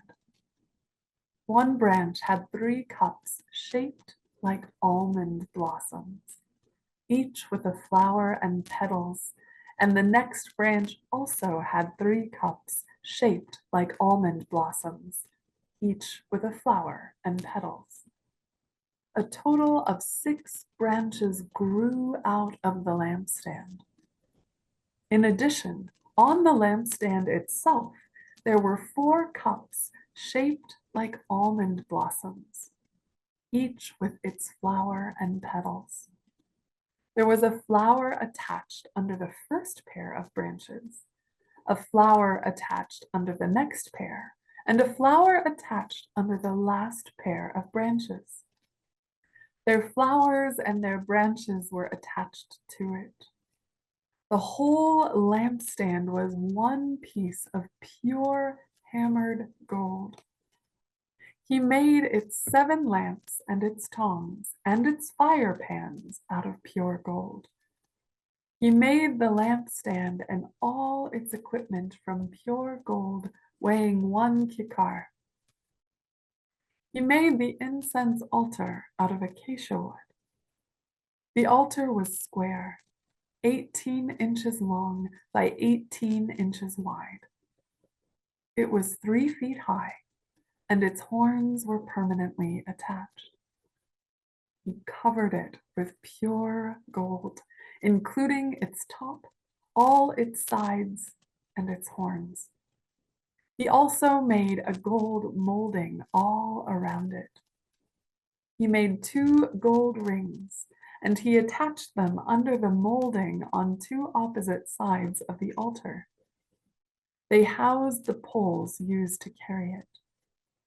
He made the poles of acacia wood, and he covered them with gold. He also made the holy anointing oil and the pure, sweet-smelling incense like a skilled perfume maker. Exode 38. Pour les sacrifices, on fabriqua un autel en bois d'acacia. Il était carré. Il mesurait 2 mètres et demi de côté et avait 1 mètre et demi de haut. Verset 2. Les 4 angles supérieurs étaient relevés tout en faisant corps avec l'autel. On le recouvrit de bronze. 3. On façonna en bronze tout ustensile de l'autel, les récipients pour les cendres, les pelles, les bols aspersion, les fourchettes à viande et les cassolettes. 4. On confectionna un grillage de bronze, on fixa autour de la moitié inférieure de l'autel, au-dessous d'une moulure. 5. On façonna 4 anneaux à fixer aux 4 angles de grillage de bronze pour y faire passer des barres. 6. On tailla des barres en bois d'acacia et on les recouvrit de bronze. 7. On les introduisait dans les anneaux sur les côtés de l'autel pour les transporter. Cet autel, fait de planches, était vide à l'intérieur. 8. On fabriqua le bassin de bronze monté sur un support de bronze. On utilisa pour cela les miroirs de bronze des femmes qui étaient à service à l'entrée de la tente de la rencontre. 9. La demeure sacrée était entourée d'une cour, limitée par des tentures en fil de lin résistant. Du côté sud, les tentures s'étendaient sur une longueur de 50 mètres. 10. Elles étaient fixées au moyen de crochets et de tringles en argent, à 20 colonnes de bronze reposant sur 20 socles de bronze. 11. Du côté nord, les tentures s'étendaient sur la même longueur et étaient fixées de la même façon. 12. Du côté ouest, les tentures s'étendaient sur 25 mètres et étaient fixées de la même façon, à 10 colonnes reposant sur 10 socles. 13. Du côté de l'entrée à l'est, la cour avait également 25 mètres de large. De part et d'autre de l'entrée de la cour, il y avait des tentures sur une distance de 7 mètres et demi, avec 3 colonnes et 3 socles. Verset 16. Toutes les tentures entourant la cour étaient en solide étoffe de lin. Verset 17. Les socles des colonnes étaient en bronze, les crochets et la tringle en argent. Les chapiteaux des colonnes étaient recouverts d'argent. Toutes les colonnes étaient reliées par des tringles d'argent. 18. Des brodeurs avaient confectionné les rideaux pour l'entrée de la cour en fil de lin résistant, mêlé de la laine violette rouge et cramoisie. Ce rideau mesurait 10 mètres de long et avait 2 mètres et demi de haut, comme les tentures de la cour. Il était fixé à 4 colonnes reposant sur 4 socles de bronze. Les crochets étaient en argent, de même que les revêtements des chapiteaux et les tringles. Verset 20. Tous les piquets de la demeure et la clôture de la cour étaient en bronze. Verset 21. Voici quelles furent les quantités de métaux utilisées pour la demeure sacrée qui devait abriter le document de l'Alliance. Selon l'ordre de Moïse, le compte en fut établi par les Lévites sous la direction d'Ithamar, fils du prêtre Aaron, Bessalel, fils d'Ouri et petit-fils de Our, de la tribu de Juda, avait exécuté tout ce que le Seigneur avait ordonné à Moïse. 23. Ils avaient été aidés par Oliab, fils d'Ahisémac, de la tribu de Dan, ciseleur, dessinateur, brodeur de la laine violette, rouge et cramoisie et brodeur de lin. 24. Total de l'or qui provenait de la contribution des Israélites et fut utilisé dans la construction du sanctuaire, 877 kg et 300 grammes, selon l'unité de poids en vigueur au sanctuaire. Total de l'argent versé lors du recensement de la communauté, 3017 kg et 750 grammes, selon l'unité de poids du sanctuaire. 26. Cette quantité correspond au versement de 5 grammes d'argent par chacun des 6350 hommes de 20 ans et plus, soumis au recensement. On utilisa 3000 kilos d'argent pour couler les 100 socles de colonnes du sanctuaire et du rideau intérieur, soit 30 kilos par socle. 28. Avec les 17 kilos et 750 grammes restants, on fit les crochets des colonnes, les revêtements des chapiteaux et les tringles reliant les colonnes. 29. Total du bronze provenant de la contribution des Israélites, 2124 kilos. 30. On l'utilisa pour faire les socles à l'entrée de la tente de la rencontre, l'autel de bronze avec son grillage de bronze, tous les ustensiles de l'autel. 31. Les socles de la clôture et de l'entrée de la cour, ainsi que les piquets de la demeure de la clôture de la cour. Matthew Leroy Booker. I'll be reading Exodus 39, Exodus 40, and Leviticus chapter 1. They used the blue, purple, and deep red yarns to make the woven clothing for those ministering as priests in the sanctuary. They made the holy clothes for Aaron as the Lord had commanded Moses. They made the vest of gold, of blue, purple, and deep red yarns, and of fine twisted linen. They beat out thin sheets of gold and cut them into threads to work into designs among the blue, purple, and deep red yarns and the fine linen. They made shoulder pieces for it attached to its two edges so that they could be joined together. The vest's belt was attached to it and made in the same way of gold, of blue, purple, and deep red yarns, and of fine twisted linen, just as the Lord had commanded Moses.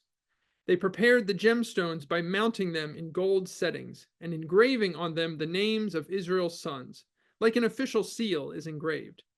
The stones were attached to the vest's shoulder pieces as reminder stones for the Israelites, just as the Lord had commanded Moses.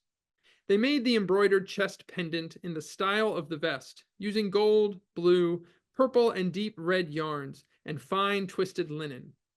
They made the chest pendant square and doubled, 9 inches long and 9 inches wide when doubled. They set it in 4 rows of gemstones. The first row was a row of carnelian, topaz, and emerald stones.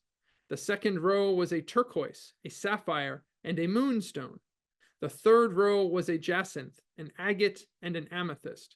The fourth row was a beryl, an onyx, and a jasper. The settings around them were decorative gold. They were 12 stones with names corresponding to the names of Israel's sons. They were engraved like official seals, each with its name for the 12 tribes. They made chains of pure gold, twisted like cords, for the chest pendant. They made 2 gold settings and 2 gold rings. They attached the 2 rings to the 2 edges of the chest pendant. They attached the 2 gold cords to the 2 rings at the edges of the chest pendant. Then they fastened the 2 ends of the 2 cords to the 2 gold settings and attached them to the front of the vest's shoulder pieces. They made 2 gold rings, and they attached them to the 2 edges of the chest pendant, on its inside edge facing the vest. They made 2 gold rings and fastened them on the front of the lower part of the 2 shoulder pieces of the vest, at its seam just above the vest's belt. The chest pendant was held in place by a blue cord binding its rings to the vest's rings, so that the chest pendant rested on the vest's belt and didn't come loose from the vest, just as the Lord had commanded Moses. They also made the vest's robe, woven completely in blue. The opening of the robe in the middle of it was reinforced with a strong border so that it didn't tear. On the robe's lower hem, they added pomegranates made of blue, purple, and deep red yarns and of fine twisted linen. They also made pure gold bells and sewed the bells between the pomegranates, all around the robe's lower hem, with a bell and a pomegranate alternating all around the lower hem of the robe that is used for ministering as a priest, just as the Lord had commanded Moses. They also made the tunics woven out of fine linen for Aaron and his sons, the turban of fine linen, the decorated turbans of fine linen, the linen undergarments of fine twisted linen, the sashes of fine twisted linen, and of blue, purple, and crimson yarns decorated with needlework, just as the Lord had commanded Moses. They made the flower ornament for the holy crown out of pure gold. Like the engraving on an official seal, they engraved on it the saying, "Holy to the Lord." They fastened to it a blue cord to tie it to the top of the turban, just as the Lord had commanded Moses. In this way, all the work of the meeting tent dwelling was finished. The Israelites did everything just exactly as the Lord had commanded Moses. Then they brought to Moses the dwelling, the tent, and all its equipment, its clasps, its boards, its bars, its posts, and its bases, the covering of rams, its equipment, the covering of rams' skins dyed blue, the covering of bearded leather, and the veil for a screen, the chest containing the covenant with its poles and the cover, the table with all its equipment, and the bread of the presence, the pure lampstand with its lamps set on it and all its equipment, and the oil for the light, the gold altar, the anointing oil, and the sweet-smelling incense, the screen for the tent's entrance, the copper altar and its copper grate, its poles, and all its equipment, the wash basin with its stand, the courtyard's drapes, its posts and its bases, the screen for the plaza's gate, its cords and its tent pegs, and all the other equipment for the service of the dwelling, or the meeting tent, the woven clothes for ministering as priests in the sanctuary, the holy clothes for the priest Aaron, and the clothes for his son to serve as priests. The Israelites did all of the work just as the Lord had commanded Moses. When Moses saw that they had in fact done all the work exactly as the Lord had commanded, Moses blessed them. Exodus chapter 40. The Lord spoke to Moses, "Set up the meeting tent dwelling on the first day of the first month. Place the chest containing the covenant inside the dwelling. Hide the chest from view with the veil. Bring in the table and arrange its items. Bring in the lampstand and set up its lamps. Place the gold altar for burning incense in front of the chest containing the covenant. Set up the screen at the dwelling's entrance.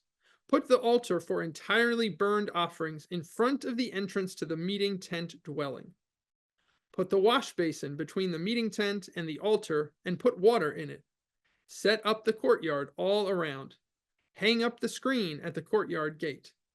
Then take the anointing oil and anoint the dwelling and everything in it.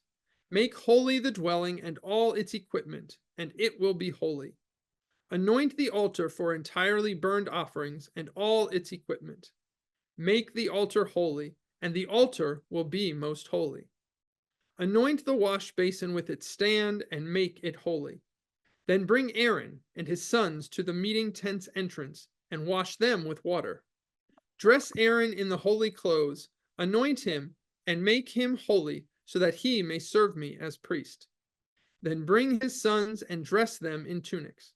Anoint them like you anointed their father, so that they may serve me as priests. Their anointing is to the priesthood for all time in every generation. Moses did everything exactly as the Lord had commanded him.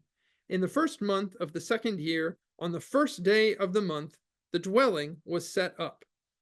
Moses set up the dwelling. He laid out its bases. He set up its boards, inserted its bars, and raised up its posts.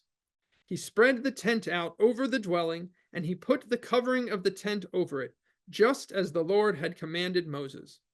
He took the covenant document and placed it inside the chest. He put the poles on the chest, and he set the cover on top of the chest. He brought the chest into the dwelling. He set up the veil as a screen to hide from view the chest containing the covenant, just as the Lord had commanded Moses. He placed the table in the meeting tent on the north side of the dwelling, outside the veil. He set the bread in its proper place on the table in the Lord's presence, just as the Lord had commanded Moses. He put the lampstand in the meeting tent, opposite the table on the south side of the dwelling. He set up the lamps in the Lord's presence, just as the Lord had commanded Moses. He put the gold altar in the meeting tent in front of the veil. He burned sweet-smelling incense on it, just as the Lord had commanded Moses. He also set up the screen at the entrance to the dwelling. He placed the altar for entirely burned offerings at the entrance to the meeting tent dwelling. He offered the entirely burned offering and the grain offering on it, just as the Lord had commanded Moses. He put the wash basin between the meeting tent and the altar, and put water in it for washing. Moses, Aaron, and his sons used it to wash their hands and their feet. Whenever they went into the meeting tent and whenever they approached the altar, they washed themselves, just as the Lord had commanded Moses. He set up the courtyard around the dwelling and the altar, and he hung up the screen at the courtyard's gate. When Moses had finished all the work, the cloud covered the meeting tent, and the Lord's glorious presence filled the dwelling. Moses couldn't enter the meeting tent because the cloud had settled on it, and the Lord's glorious presence filled the dwelling. Whenever the cloud rose from the dwelling, the Israelites would set out on their journeys. But if the cloud didn't rise, then they didn't set out until the day it rose. The Lord's cloud stayed over the dwelling during the day, with lightning in it at night, clearly visible to the whole household of Israel at every stage of their journey. Leviticus chapter 1. Then the Lord called to Moses and said to him from the meeting tent, "Speak to the Israelites and say to them, when any of you present a livestock offering to the Lord, you can present it from either the herd or the flock. If the offering is an entirely burned offering from the herd, you must present a flawless male, bringing it to the meeting tent's entrance for its acceptance before the Lord. You must press your hand on the head of the entirely burned offering so that it will be accepted for you, to make reconciliation for you. Then you will slaughter the bull before the Lord. Aaron's sons, the priests, will present the blood and toss it against every side of the altar at the meeting tent's entrance. Then the entirely burned offering will be skinned and cut up into pieces. The sons of Aaron the priest will light the altar and lay wood on the fire. Then Aaron's sons, the priests, will arrange the pieces, the head, and the fat on the wood that is on the altar fire. But the animal's insides and lower legs must be washed with water. The priest will then completely burn all of it on the altar as an entirely burned offering, a food gift of soothing smell to the Lord. If the offering is an entirely burned offering from the flock, whether sheep or goat, you must present a flawless male. You must slaughter it on the north side of the altar before the Lord. Aaron's sons, the priests, will toss its blood against every side of the altar. Once it has been cut into pieces, including the head and the fat, the priest will arrange these out on the wood that is on the altar fire. But its insides and lower legs must be washed with water. Then the priest will present all of it and completely burn it on the altar. It is an entirely burned offering, a food gift of soothing smell to the Lord. If the offering for the Lord is an entirely burned offering from the birds, you can present your offering from the doves or pigeons. The priest will bring it to the altar. He will tear off its head and completely burn it on the altar. Its blood will be drained against the side of the altar. Then the priest will remove its throat along with its contents and throw it by the east side of the altar into the place for the ashes. He will then tear the bird open by its wings without splitting it. The priest will completely burn it on the altar, on the wood that is on the altar fire. It is an entirely burned offering, a food gift of soothing smell to the Lord. Buenas tardes. Levítico capítulo 17. Yoconda Cepeda. Habló Jehová a Moisés diciendo, habla a Aarón y a sus hijos y a todos los hijos de Israel y diles esto. Es lo que han mandado Jehová. Cualquier varón de la casa de Israel que degollare buey o cordero o cabra en el campamento o fuera de él, y no lo trajere a la puerta del tabernáculo de reunión para ofrecer ofrenda a Jehová delante del tabernáculo de Jehová, será culpado de sangre el tal varón. Sangre derramó, será cortado el tal varón de entre su pueblo, a fin de que traigan los hijos de Israel su sacrificio, los que sacrifican en medio del campo, para que los traigan a Jehová a la puerta del tabernáculo de reunión al sacerdote, y sacrifiquen ellos sacrificios de paz a Jehová. Y el sacerdote esparcirá la sangre sobre el altar de Jehová a la puerta del tabernáculo de reunión y quemará la grosura en el olor grato a Jehová, y nunca más sacrificarán sus sacrificios a los demonios, tras de los cuales han fornicado. Tendrán esto por estatuto perpetuo por sus edades. Les dirá también cualquier varón de la casa de Israel o de los extranjeros que mora entre vosotros, que ofreciere holocausto o sacrificio, y no lo trajere a la puerta del tabernáculo de reunión para hacerlo a Jehová, el tal varón será igualmente cortado de su pueblo. Si cualquier varón de la casa de Israel o de los extranjeros que moran entre ellos comiere alguna sangre, yo pondré mi rostro contra la persona que comiere sangre y la cortaré de entre su pueblo. Porque la vida de la carne en la sangre está, y yo os la he dado para hacer expiación sobre el altar por vuestras almas, y la misma sangre hará expiación de la persona. Por tanto, he dicho a los hijos de Israel, ninguna persona de vosotros comerá sangre, ni el extranjero que mora entre vosotros comerá sangre.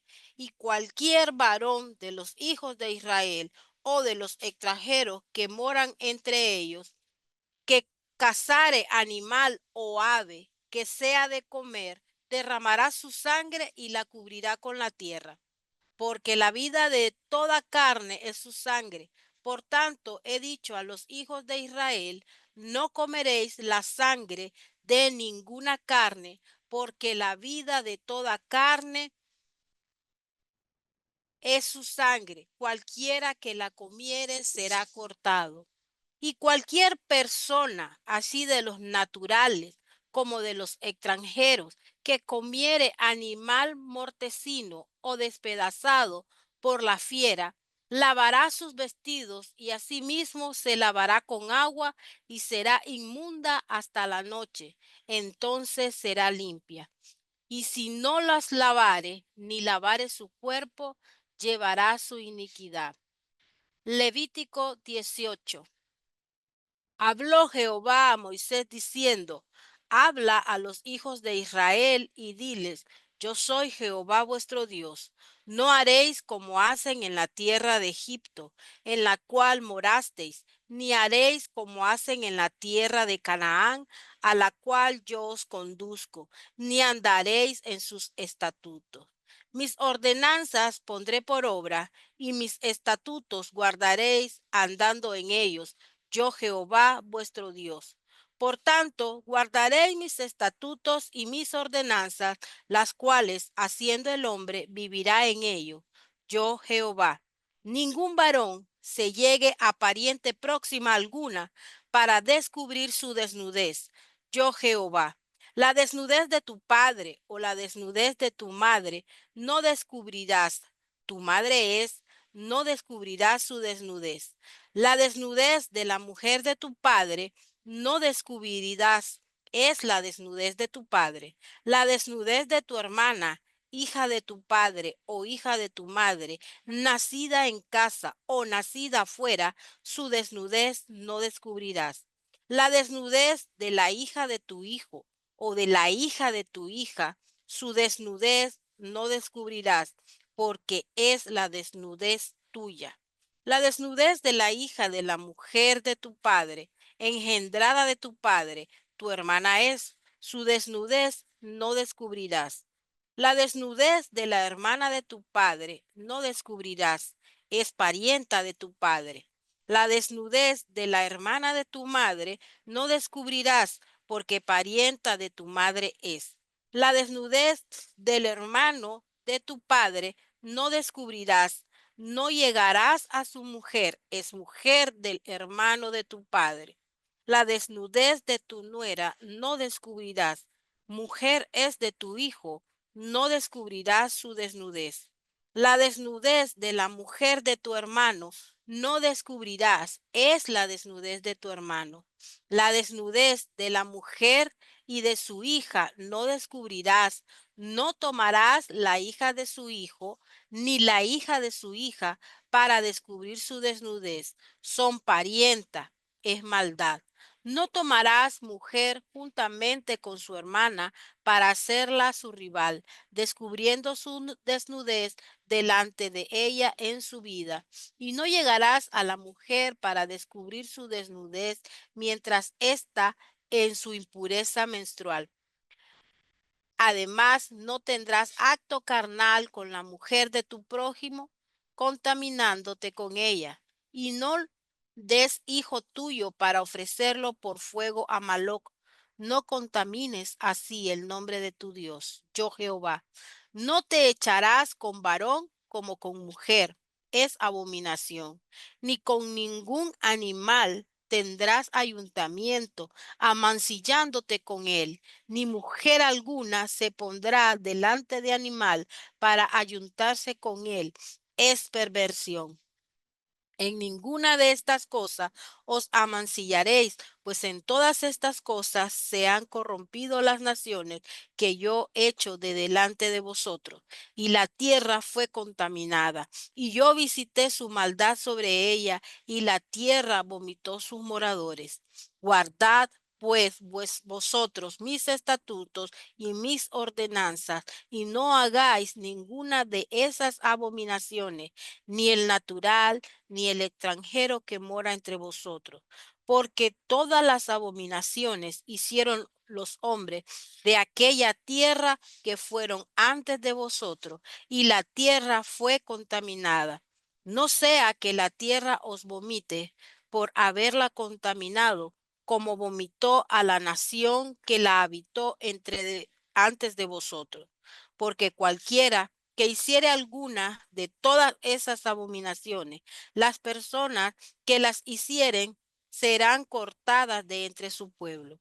Guardad pues mi ordenanza, no haciendo las costumbres abominables que practicaron antes de vosotros, y no os contaminéis en ellas, yo Jehová vuestro Dios. Levítico 19. Habló Jehová a Moisés diciendo: habla a toda la congregación de los hijos de Israel y diles: santos seréis, porque santo soy yo, Jehová vuestro Dios. Cada uno temerá a su madre y a su padre, y mis días de reposo guardaréis. Yo, Jehová, vuestro Dios. No os volveréis a los ídolos, ni haréis para vosotros dioses de fundición. Yo, Jehová, vuestro Dios. Y cuando ofreciereis sacrificio de ofrenda de paz a Jehová, ofrecedlo de tal manera que seáis acepto. Será comido el día que lo ofreceréis y el día siguiente, y lo que quedare para el tercer día será quemado en el fuego. Y si lo comiereis el día tercero, será abominación, no será acepto. Y el que lo comiere llevará su delito por cuanto profanó lo santo de Jehová, y la tal persona será cortada de su pueblo. Cuando ciegues la mies de tu tierra, no cegarás hasta el último rincón de ella, ni espigarás tu tierra cegada, y no rebuscarás tu viña, ni recogerás el fruto caído de tu viña. Para el pobre y para el extranjero lo dejarás. Yo Jehová vuestro Dios. No hurtaréis y no engañaréis, ni mentiréis el uno al otro, y no juraréis falsamente por mi nombre, profanando así el nombre de tu Dios. Yo Jehová. No oprimirás a tu prójimo, ni le robarás, ni retendrás el salario del jornalero en tu casa hasta la mañana. No maldecirás al sordo, y delante del ciego no pondrás tropiezo, sino que tendrás temor de tu Dios, yo Jehová.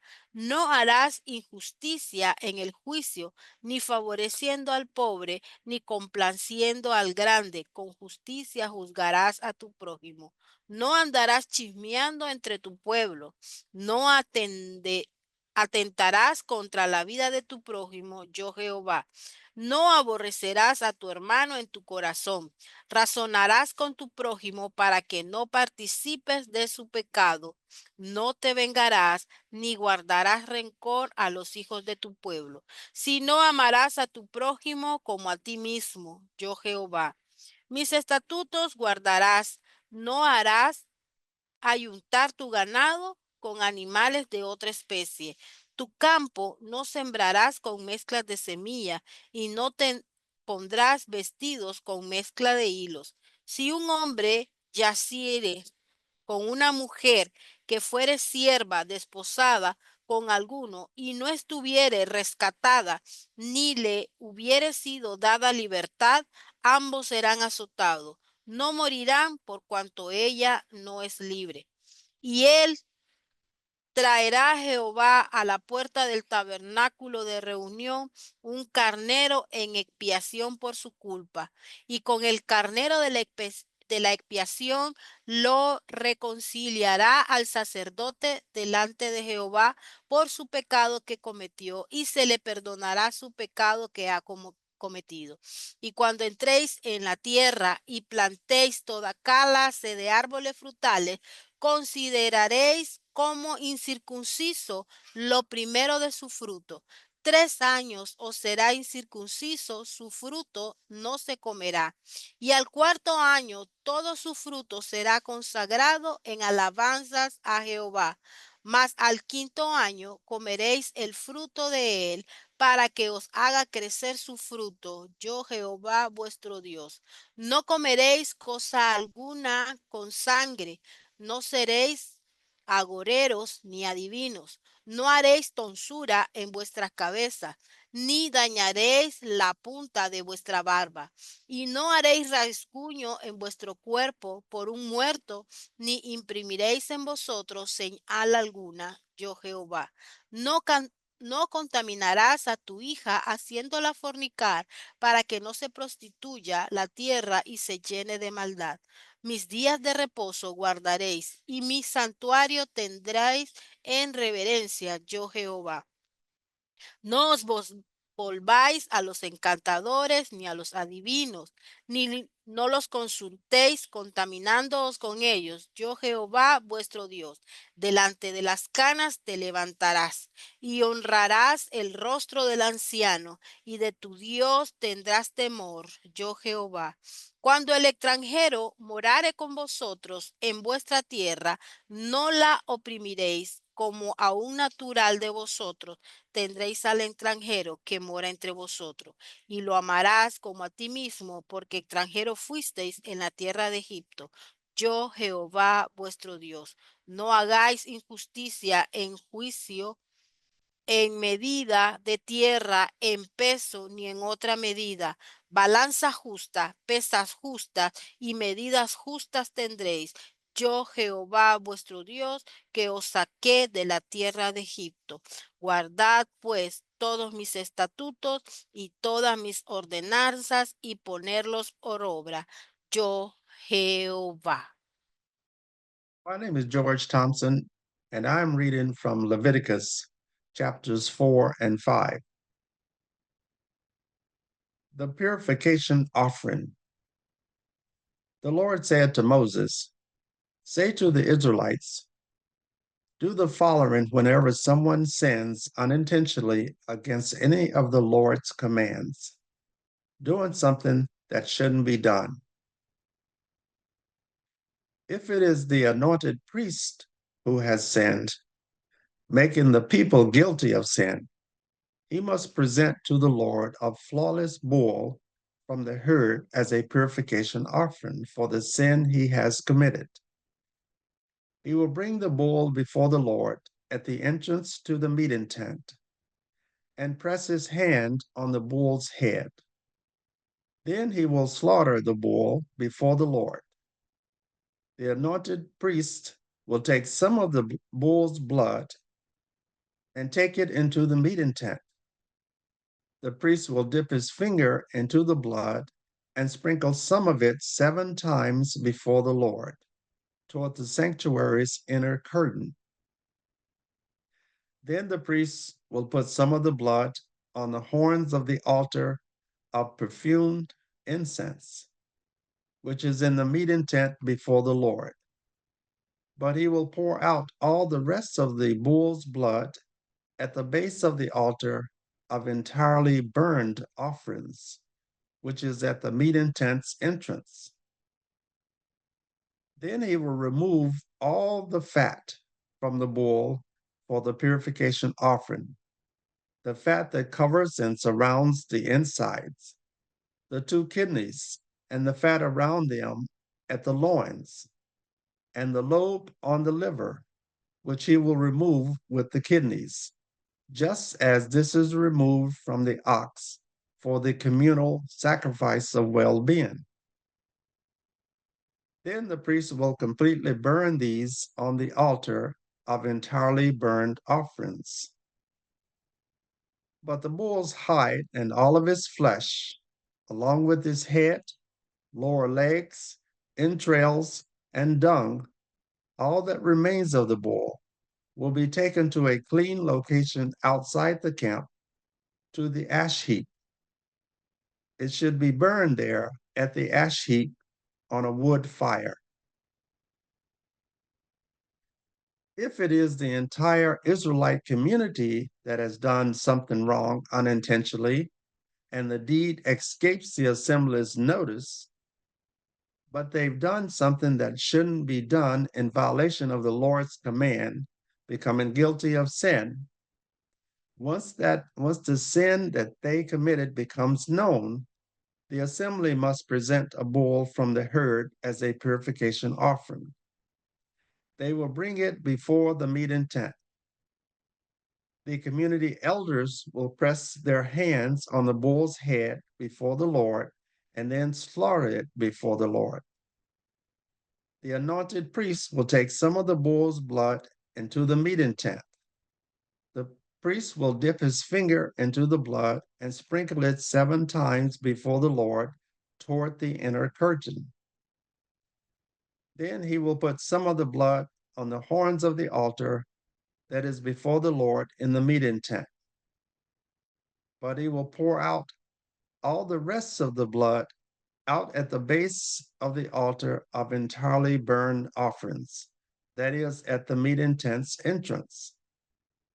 Then he will remove all the fat from it and completely burn it on the altar. He will do the same with this bull as he did with the other bull for the purification offering. That is exactly what he must do. In this way, the priest will make reconciliation for them, and they will be forgiven. Then the priest will take the bull outside the camp and burn it, just as the first bull was burned. It is a purification offering for the assembly. If a leader sins by unintentionally breaking any of the commands of the Lord his God, doing something that shouldn't be done, and becoming guilty of sin, once the sin that he committed is made known to him, he must bring as his offering a flawless male goat. He will press his hand on the goat's head. It will be slaughtered at the place where an entirely burned offering would be slaughtered before the Lord. It is a purification offering. The priest will take some of the blood from the purification offering and, using his finger, will put it on the horns of the altar of entirely burned offerings. But he will pour the rest of the blood out of the base of the altar of entirely burned offerings. He will completely burn all of his fat on the altar, just as the fat of the communal sacrifice well-being is burned. In this way, the priest will make reconciliation for the leader to remove his sin, and he will be forgiven.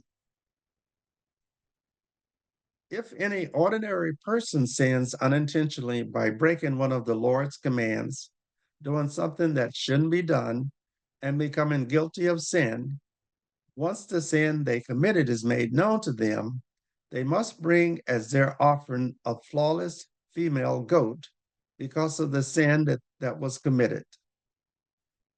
They will press their hand on the head of the purification offering.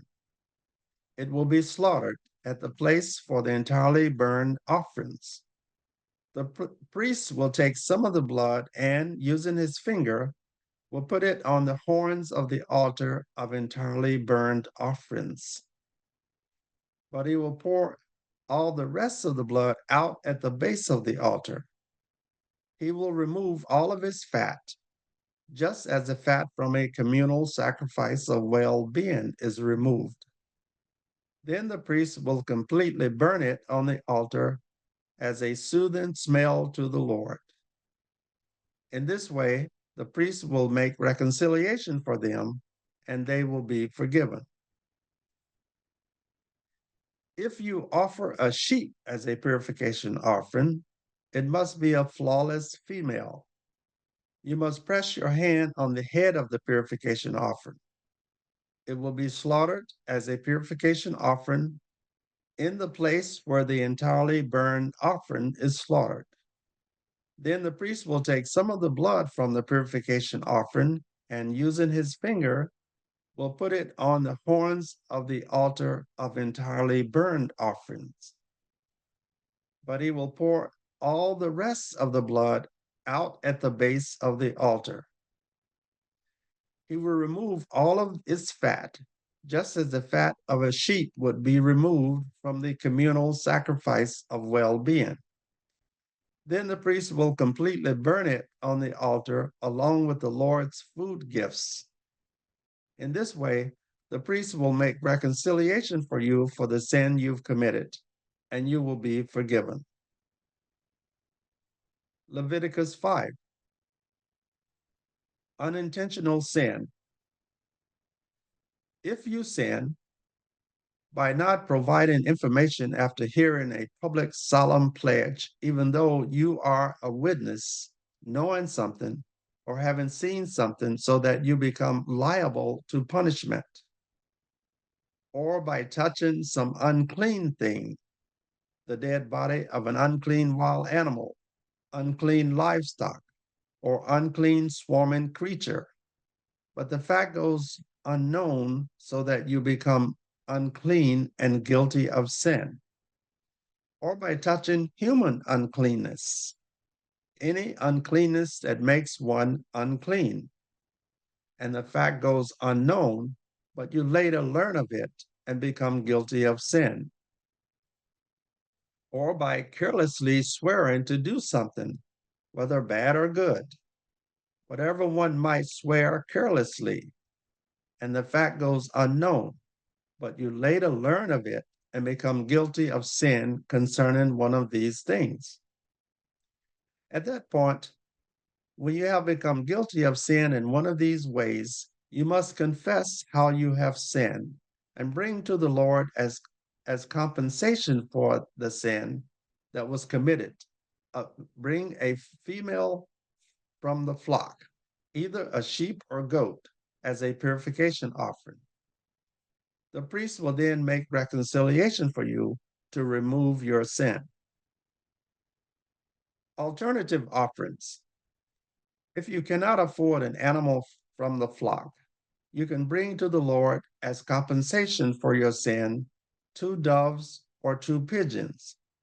One as a purification offering and the other as an entirely burned offering. You will bring them to the priest, who will first present the one for the purification offering. He will pinch off his head at the back of his neck without splitting it. Then he will sprinkle some of the blood of the purification offering on the side of the altar. The rest of the blood will be drained out at the base of the altar. It is a purification offering.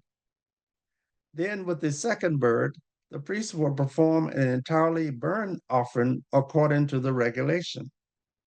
In this way, the priest will make reconciliation for you because of the sin you committed, and you will be forgiven.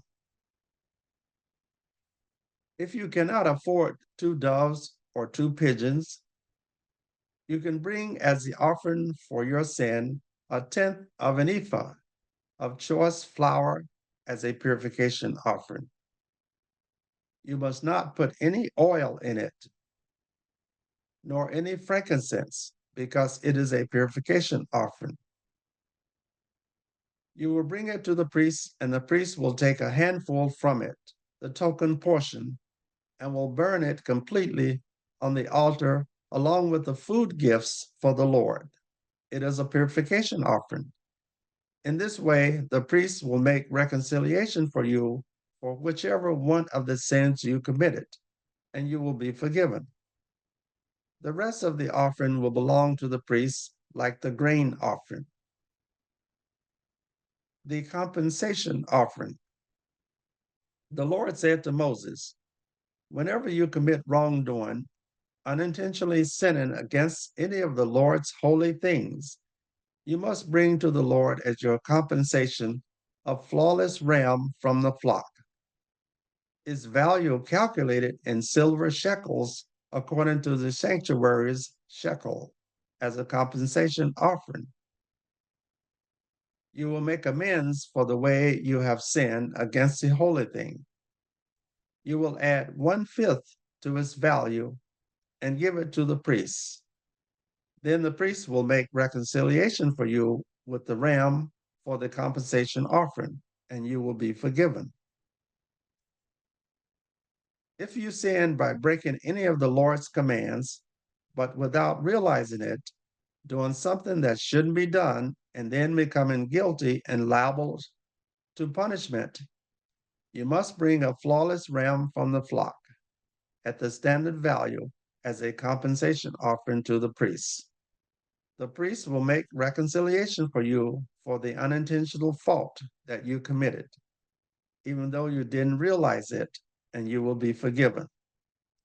It is a compensation offering. You have definitely become guilty before the Lord. I am Mitch Stutzman, and I will be reading Leviticus chapters 6 and 7.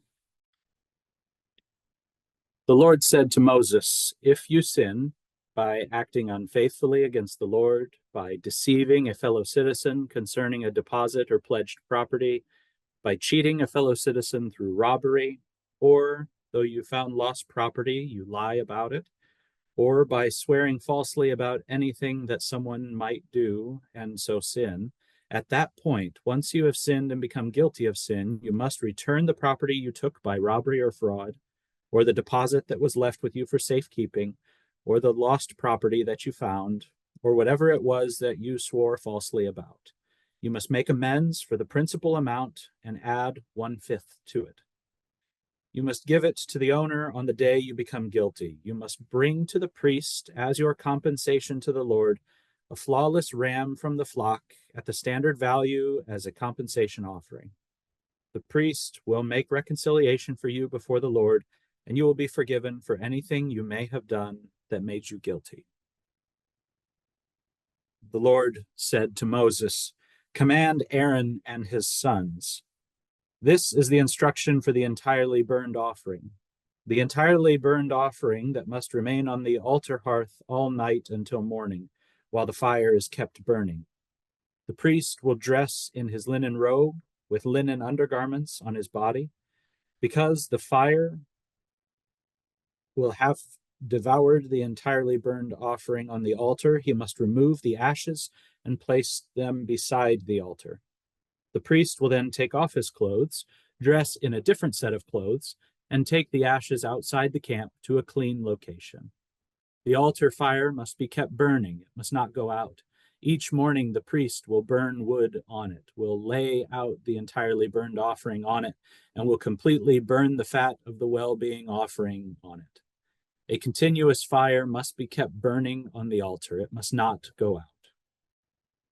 This is the instruction for the grain offering.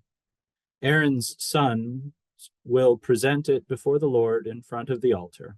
The priest will remove a handful of the choice flour and oil from the grain offering and all of the frankincense that is on it, and burn this token portion completely on the altar as a soothing smell to the Lord. Aaron and his sons will eat the rest of it. It must be eaten as unleavened bread in a holy place. The priests must eat it in the meeting tent's courtyard. It must not be baked with leaven.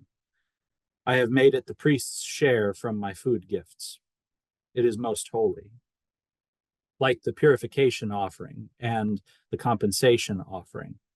Only the males from Aaron's descendants can eat it as a permanent portion from my Lord's food gifts throughout your future generations.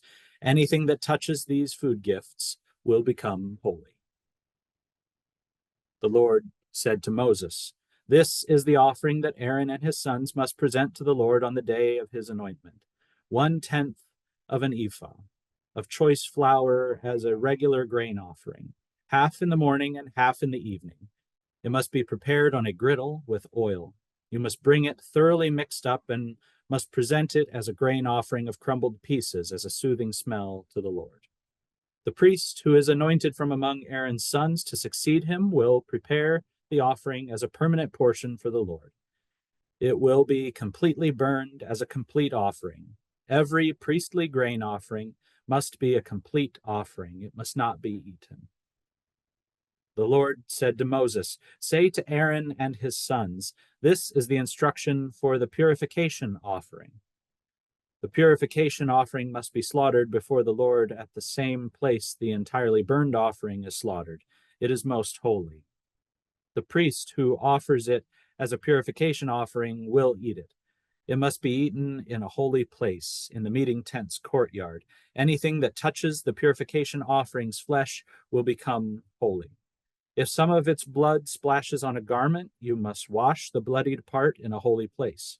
A pottery container in which the purification offering is cooked must be broken, but if it is cooked in a bronze container, that must be scrubbed and rinsed with water. Any male priest can eat it. It is most holy, but no purification offering can be eaten if blood from it is brought into the meeting tent to make reconciliation in the holy place. It must be burned with fire.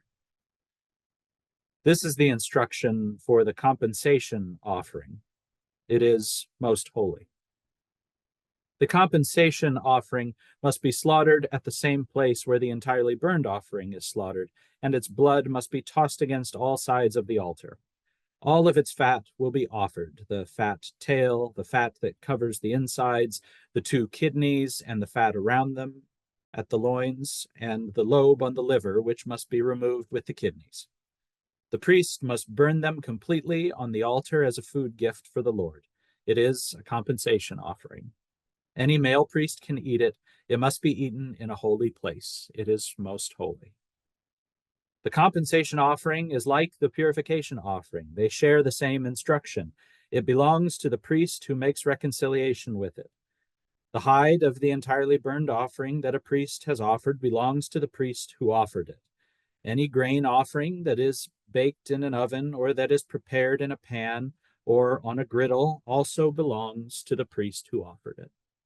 But every other grain offering, whether mixed with oil or dry, will belong to all of Aaron's sons equally. This is the instruction for the communal sacrifice of well-being that someone may offer to the Lord. If you're offering it for thanksgiving, you must offer the following with the communal sacrifice of thanksgiving: unleavened flat bread mixed with oil, unleavened thin loaves spread with oil, and flat bread of choice flour thoroughly mixed with oil. You must present this offering plus the leavened flatbread with the communal thanksgiving sacrifice of well-being. From this you will present one of each kind of offering as a gift to the Lord. It will belong to the priest who tosses the blood of the well-being offering. The flesh of your communal thanksgiving sacrifice of well-being must be eaten on the day you offer it. You cannot save any of it until morning.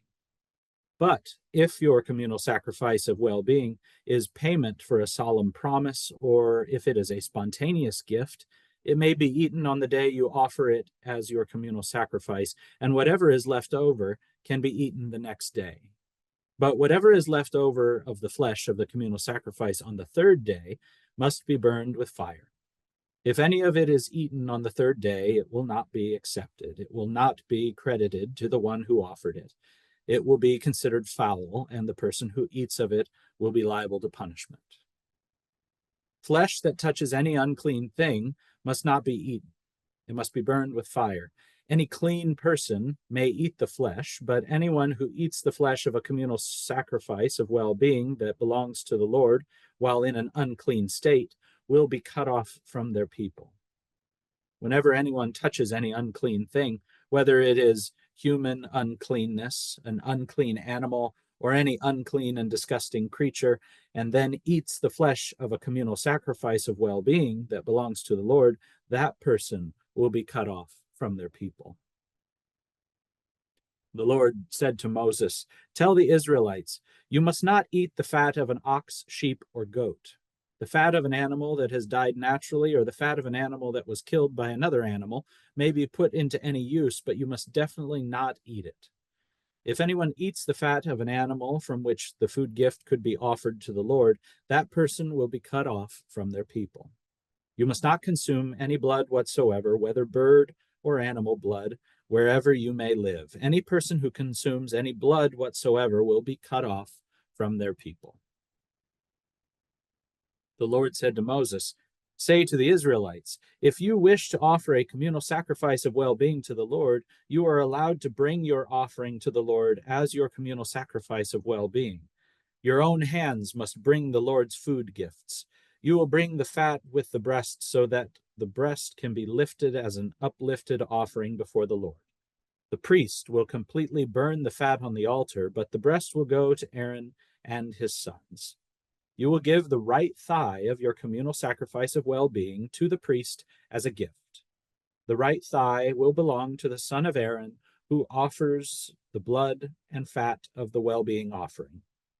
I have taken the breast of the uplifted offering and the thigh that is given by the Israelites from their communal sacrifices of well-being, and have given them to Aaron the priest and to his sons as a permanent portion from the Israelites. This is what Aaron and his sons are allotted from the Lord's food gifts once they have been presented to serve the Lord as priests. The Lord commanded that these things be given to the priests by the Israelites following their anointment. It is their permanent portion throughout their future generations."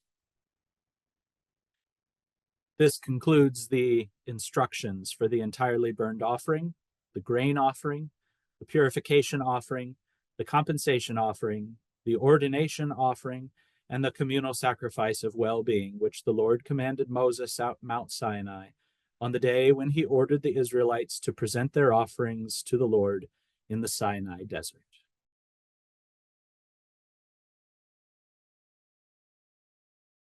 Nina Schrader-Vennet-Chip, Leviticus 8 and 9. The Lord said to Moses, "Take Aaron and his sons with him, the priestly clothing, the anointing oil, a bull for the purification offering, 2 rams, and a basket of unleavened bread, and assemble the whole community at the meeting tent's entrance. Moses did as the Lord commanded him, and the community assembled at the meeting tent's entrance. Moses said to the community, "This is what the Lord has commanded us to do." Then Moses brought Aaron and his sons forward and washed them in water. Moses put the tunic on Aaron, tied the sash around him, and dressed him in the robe. Moses then put the priestly vest on Aaron, tied the woven waistband of the vest around him, and secured the vest to him with it. Then Moses placed the chest piece on Aaron and set the Urim and Thummim into the chest piece. Moses placed the turban on Aaron's head and put the gold flower ornament, the holy crown, on the turban's front, just as the Lord had commanded him. Moses then took the anointing oil and anointed the dwelling and everything in it, making them holy by doing so. He sprinkled some of the oil on the altar 7 times and anointed the altar and all its equipment, as well as the basin and its base, to make them holy. He poured some of the anointing oil on Aaron's head, thereby anointing him to make him holy. Then Moses brought Aaron's sons forward, dressed them in tunics, tied sashes around them, and wrapped headbands on them, just as the Lord had commanded him. Next, Moses brought forward the bull for the purification offering. Aaron and his sons pressed their hands on its head. Moses slaughtered it, then took the blood and, using his finger, put it on all of the altar's horns, purifying the altar. He poured the rest of the blood out at the altar's base. Then he made the altar holy so that reconciliation could be performed on it. Moses removed all the fat that was around the insides, the lobe of the liver, the 2 kidneys, and their fat, and he completely burnt it on the altar. But the rest of the bull, including its hide, its flesh, and its dung, he buried with fire outside the camp, just as the Lord had commanded him. Then Moses presented the ram for the entirely burnt offering, and Aaron and his sons pressed their hands on its head. Moses slaughtered it, then tossed the blood against all sides of the altar. He cut up the ram into pieces, and then completely burnt the head pieces and fat. After he washed the insides and lower legs with water, Moses completely burnt the whole ram on the altar. It was an entirely burnt offering for a soothing smell. It was a food gift for the Lord, as the Lord had commanded Moses. Moses then presented the second ram, the ram for ordination, and Aaron and his sons pressed their hands on its head. Moses slaughtered it, then took some of its blood and put it on Aaron's right earlobe, on his right thumb, and on his right big toe. Then Moses brought forward Aaron's sons and put some of the blood on their right earlobes, their right thumbs, and their right big toes. Moses tossed the rest of the blood against all of the sides of the altar. Then he took the fat tail, all the fat that was around the insides, the lobe of the liver, the 2 kidneys, and their fat, as well as the right thigh. From the basket of unleavened bread that was before the Lord, he took 1 loaf of unleavened flatbread, 1 loaf of flatbread made with oil, and 1 unleavened wafer, and he placed these on the fat pieces on the right thigh. Moses set all of this in Aaron's and his sons' hands, then lifted them as an uplifted offering before the Lord. Next, Moses took this out of their hands and completely burnt it on the altar, along with the entirely burnt offering. This was an ordination offering for a soothing smell. It was a food gift for the Lord. Next, Moses took the breast from the ram for the ordination offering and lifted it as an uplifted offering before the Lord. It belonged to Moses as his portion, just as the Lord had commanded him. Moses took some of the anointing oil and some of the blood that was on the altar and sprinkled it on Aaron and his clothes, and on his sons and their clothes as well. In this way, Moses made holy Aaron, his clothing, and Aaron's sons and their clothing. Moses said to Aaron and his sons, "Cook the meat at the meeting tent's entrance. You may eat it there along with the bread that is in the basket of the ordination offering, just as I was commanded. Aaron and his sons can eat it, but you must burn whatever is left over of the meat and bread with fire. You must not leave the meeting tent's entrance for 7 days, until the period of your ordination is completed, because your ordination takes 7 days. What was done today was commanded by the Lord to make reconciliation for you.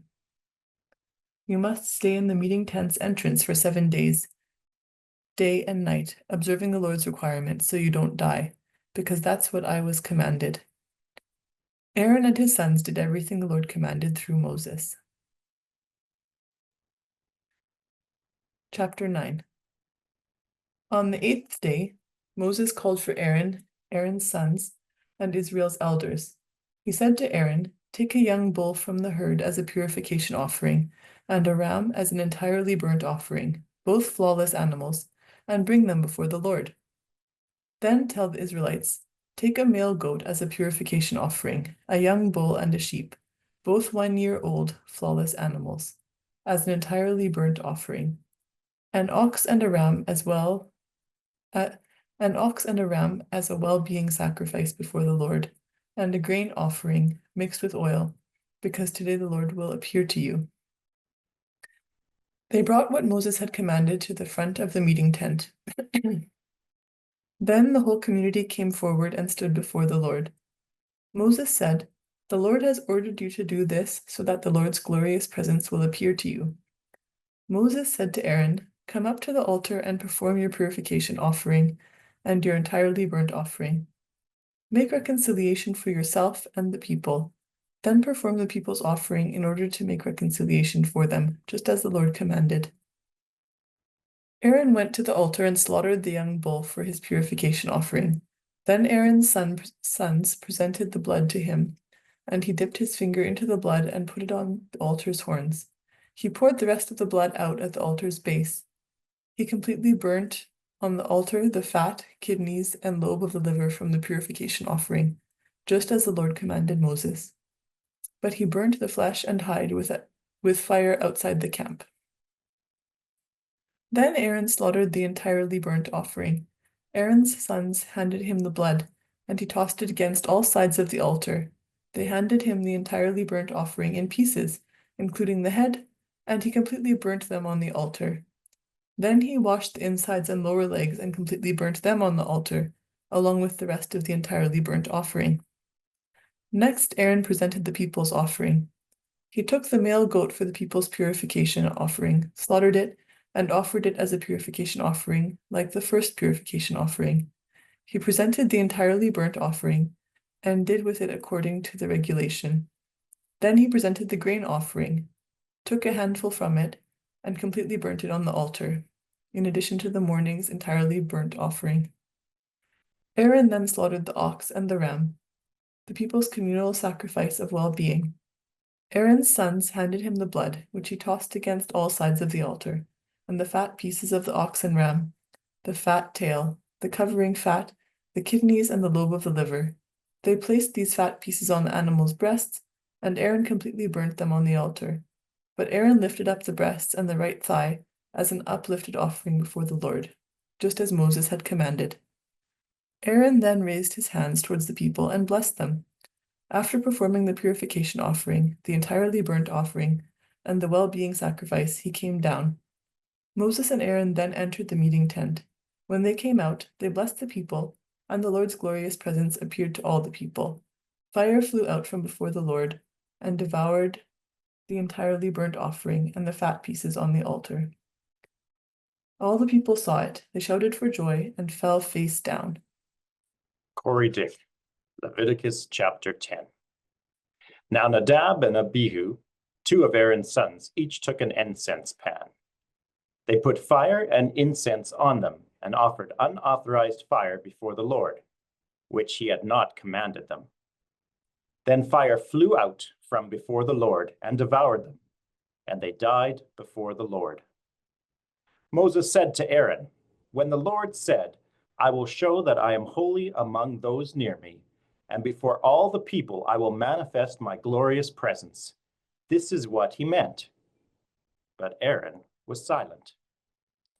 Then Moses called Mishael and Elzaphan, the sons of Uzziel, Aaron's uncle, and told them, "Go carry your relatives out from the front of the sanctuary to a place outside the camp." So they went forward, and carried Nadab and Abihu by their tunics to a place outside the camp, just as Moses had ordered. Moses then said to Aaron and his sons, Eleazar and Ithamar, "Don't dishevel your hair, and don't rip your clothes into pieces, or you will die and bring anger upon the whole community. Your family, all of Israel's house, will mourn the burning the Lord has done. But you must not leave the meeting tent, or you will die, because the Lord's anointing oil is on you." So they did what Moses ordered. The Lord said to Aaron, "Both you and your sons must not drink wine or beer when you enter the meeting tent, so that you don't die. This is a permanent rule throughout your future generations, so that you can distinguish between the holy and the common, and between the unclean and the clean, and so that you can teach the Israelites all the rules that the Lord spoke to them through Moses." Moses then told Aaron and his remaining sons, Eleazar and Ithamar, "Take the grain offering that is left over from the Lord's food gifts, and eat it unleavened next to the altar, because it is most holy. You must eat it in a holy place, because it is your portion and your son's portion from the Lord's food gifts, as I have been commanded. You must eat the breast for the uplifted offering and the thigh for the gift offering in a clean place, both you and your sons and daughters. These things are designated as your portion and your children's portion from the Israelites' communal sacrifices of well-being. The Israelites must bring the thigh for the gift and the breast for the uplifted offering, along with the food gifts of the fat pieces, to be lifted up as an uplifted offering before the Lord. These will belong to both you and your children as a permanent portion, just as the Lord has commanded. Then Moses asked about the male goat for the purification offering and discovered that it all had already been burnt. He was angry with Eleazar and Ithamar, Aaron's remaining sons, and asked, "Why didn't you eat the purification offering in the holy area? It's most holy, and it was assigned to you for bearing the community's punishment by making reconciliation for them before the Lord. Since its blood wasn't brought into the sanctuary's interior, you were to have eaten it in the sanctuary, just as I was commanded." "Look," Aaron said to Moses, "today they offered their purification offerings and their entirely burnt offerings before the Lord, but these things still happen to me.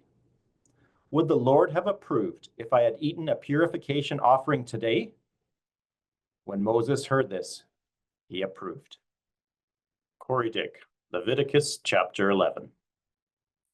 The Lord said to Moses and Aaron, "Say to the Israelites, these are the creatures that you are allowed to eat from the land animals.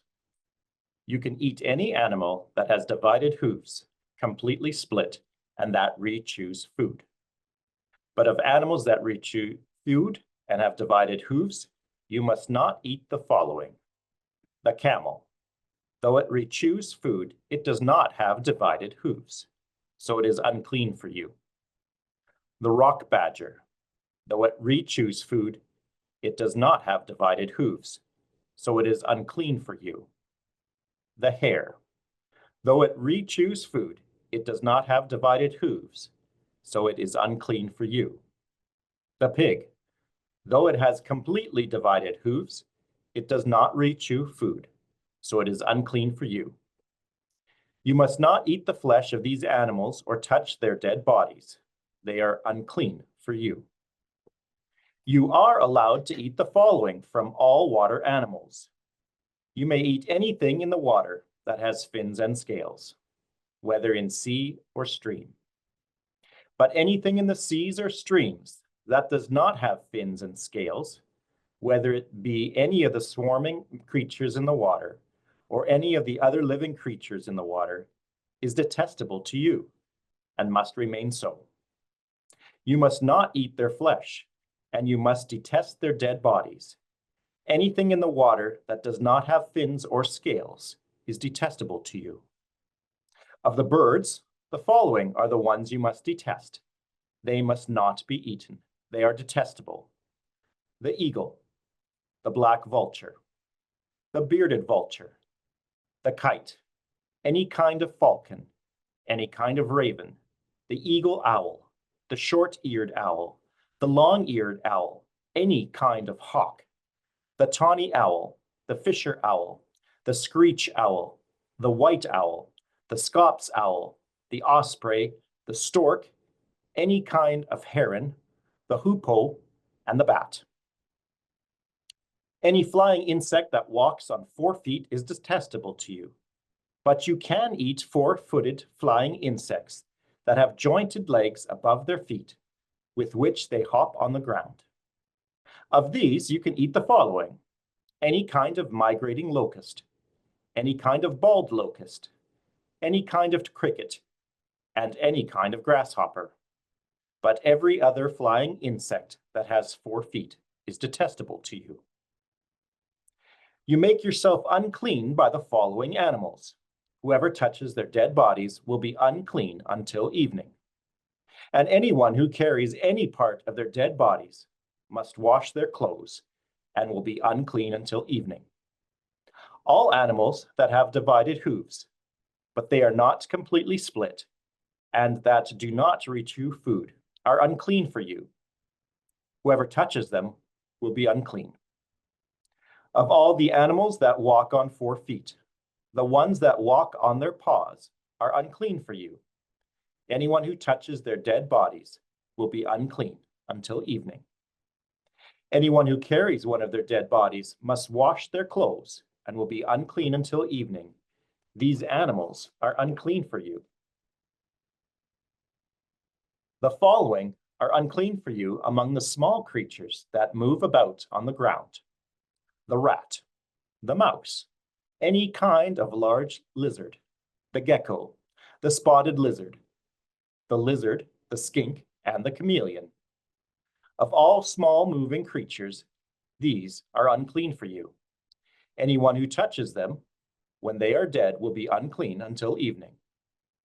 Moreover, anything on which one of these creatures falls when it is dead will be unclean, whether it is wood, cloth, skin, or funeral clothing, any such item that can be used to do work. It must be put into water and will be unclean until evening. Then it will be clean again. If any of these creatures fall into a pottery jar, everything inside it will be unclean. You must smash the pot. If water from such a jar gets on any edible food, it will be unclean. Any drinkable beverage in such a jar will be unclean.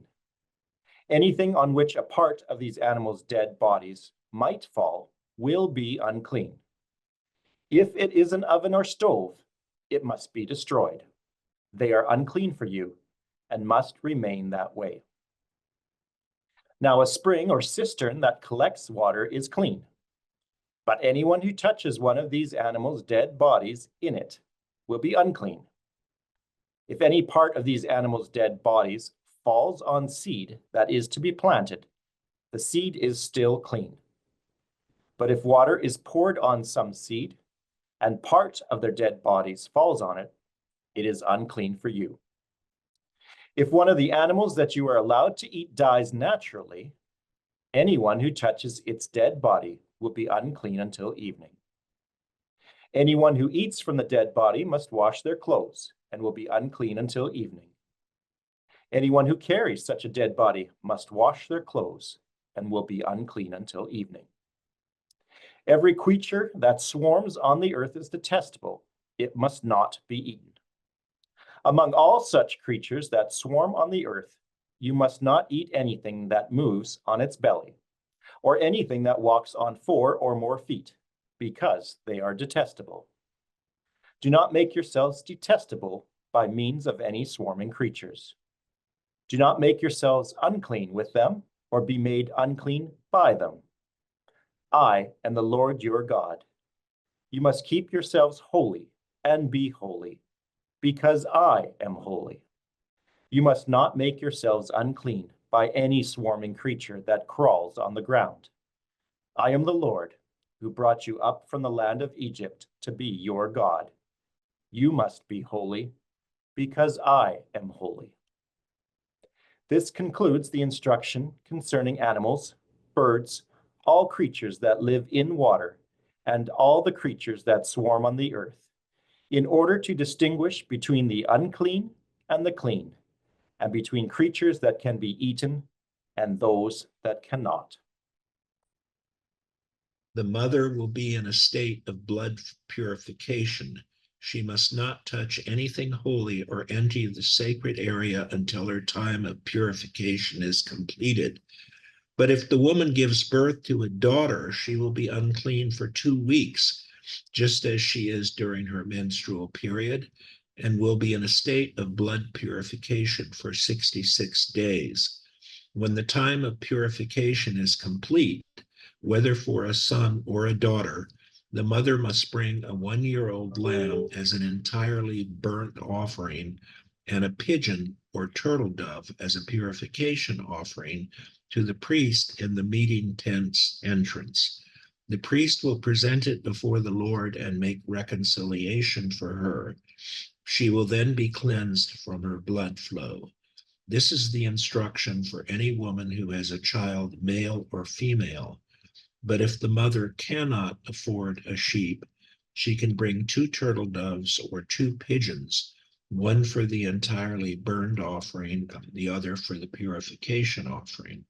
The priest will then make reconciliation for her, and she will be clean. Leviticus 13, skin diseases. The Lord said to Moses and Aaron, when a person has a swelling,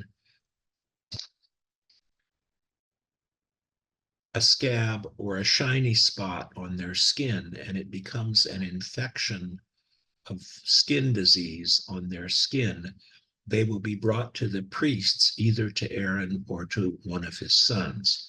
The priest will examine the infection on the skin. If hair in the infected area has turned white and the infection appears to be deeper than the skin, then it is an infection of skin disease. Once the priest sees this, he will declare the person unclean. But if the shiny spot on the skin is white and does not appear to be deeper than the skin, and the hair is not turned white, the priest will quarantine the infected person for 7 days. On the 7th day, the priest will again examine the infection. If he sees that it has remained the same, the infection has not spread on the skin, the priest will quarantine the person for 7 more days. On the 7th day, the priest will examine it again. If the infection has faded and has not spread over the skin, the priest will declare the person clean. It is just a rash. The person must wash their clothes, then they will be clean again. But if the rash continues to spread over the skin after they appear before the priest for purification, they must again show themselves to the priest. If the priest sees that the rash has spread over the skin, the priest will declare the person unclean. It is the case of skin disease. Whenever someone has an infection of skin disease, they will be brought to the priest. If the priest sees that there is a white swelling on the skin, it has turned the hair white, and there is a patch of raw flesh in the swelling, then it is a case of chronic skin disease on their skin. The priest will declare the person unclean. The priest will not quarantine such persons because they are already unclean. But if the surface disease continues to break out so that the skin disease covers all of the infected person's skin from head to toe, as far as the priest can tell, then the priest will make an examination. If the skin disease has covered the person's whole body, the priest will declare the infected person clean. The person has turned entirely white. He is clean. But as soon as raw flesh appears in the swelling, they will be unclean. When the priest sees the raw flesh, he will declare the person unclean.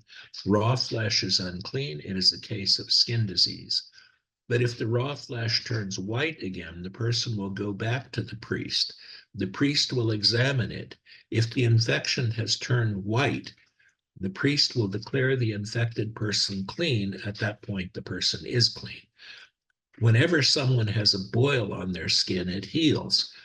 And in the place of the boil, there is a white swelling or reddish white shiny spot. It must be shown to the priest. If the priest sees that it appears to be lower than the skin and its hair has turned white, the priest will declare the person unclean. It is an infection of skin disease that is broken out in the boil. But if the priest examines it and there is no white hair in it, it is not lower than the skin and it is faded, the priest will quarantine the person for 7 days. If it continues to spread over the skin, the priest will declare the person unclean. It is an infection. But if the shiny spot remains where it was and does not spread, it is just a scar from the boil, and the skin priest will declare the person clean. Whenever there is a burn on someone's skin and the raw patch of the burn becomes a reddish white or white shiny spot, the priest will examine it. If the hair is turned white in the shiny spot and it appears to be deeper than the skin, it is a case of skin disease that is broken out in the burn. The priest will declare the person unclean. It is an infection of skin disease. But if the priest examines it and there is no white hair in the shiny spot, it is not lower than the skin and it is faded, the priest will quarantine the person 7 days. On the 7th day, the priest will again examine it. If it has continued to spread over the skin, the priest will declare the person unclean. It is an infection of skin disease. But if the shiny spot remains where it was, has not spread over the skin, and is faded, it is just a swelling from the burn. The priest will declare the person clean because it is just the scar from the burn. Whenever a man or woman has an infection, whether on head or in the beard, the priest will examine it. If it appears to be deeper than the skin, and there is a thin yellow hair in it, the priest will declare the person unclean. It is a case of scabies, a skin disease of the head or beard. When the priest examines the scabies infection, if it does not appear to be deeper than the skin, but there is no black hair in it, the priest will quarantine the person with the scabies infection for 7 days. On the 7th day, the priest will examine the infection again. If the scabies has not spread, there is no yellow hair. Excuse me. And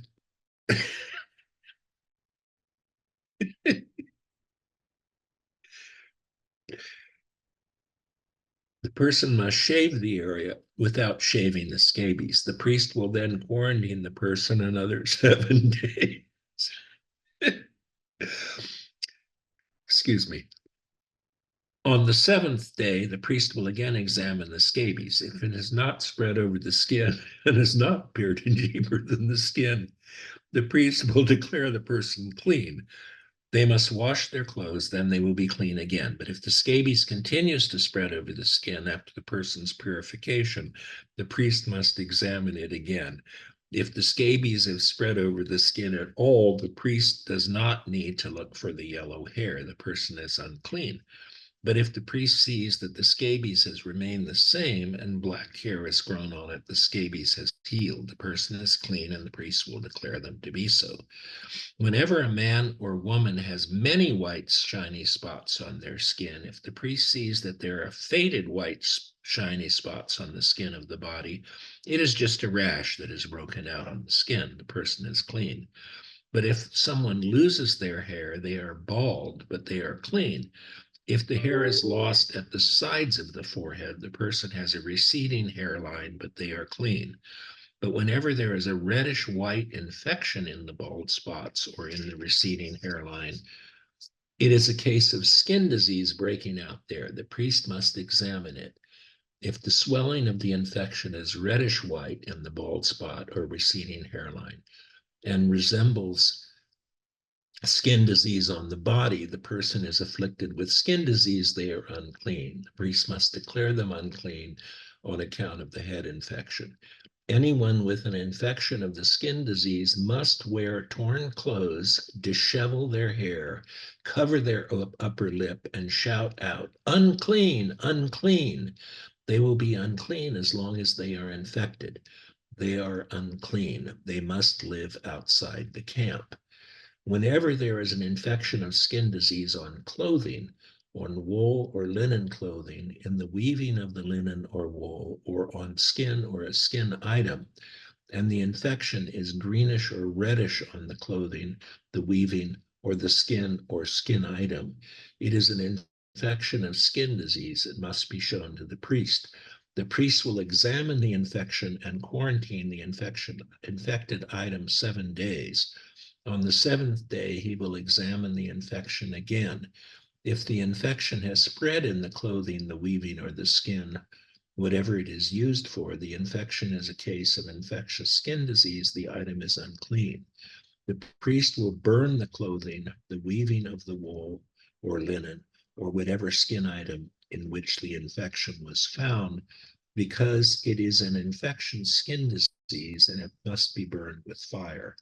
But if the priest sees that the infection is not spread in the clothing, the weaving, or any skin item, the priest will order that the infected piece be washed and be quarantined for another 7 days. After it has been washed, if the priest sees that the infection has not changed its appearance, even though the infection is not spread, it is unclean. You must burn it with fire. It is a fungus, whether it is on the inside or outside. But if after it is washed, the priest sees that the infection has faded, he will tear out the infected part of the cloth, the weaving, or the skin. If it appears again in the cloth, the weaving, or any item of skin, it is starting to break out. You must burn it, the infected item, with fire. But if the infection disappears from the cloth, the weaving, or any item of skin that you washed, it must be washed again, then it will be clean.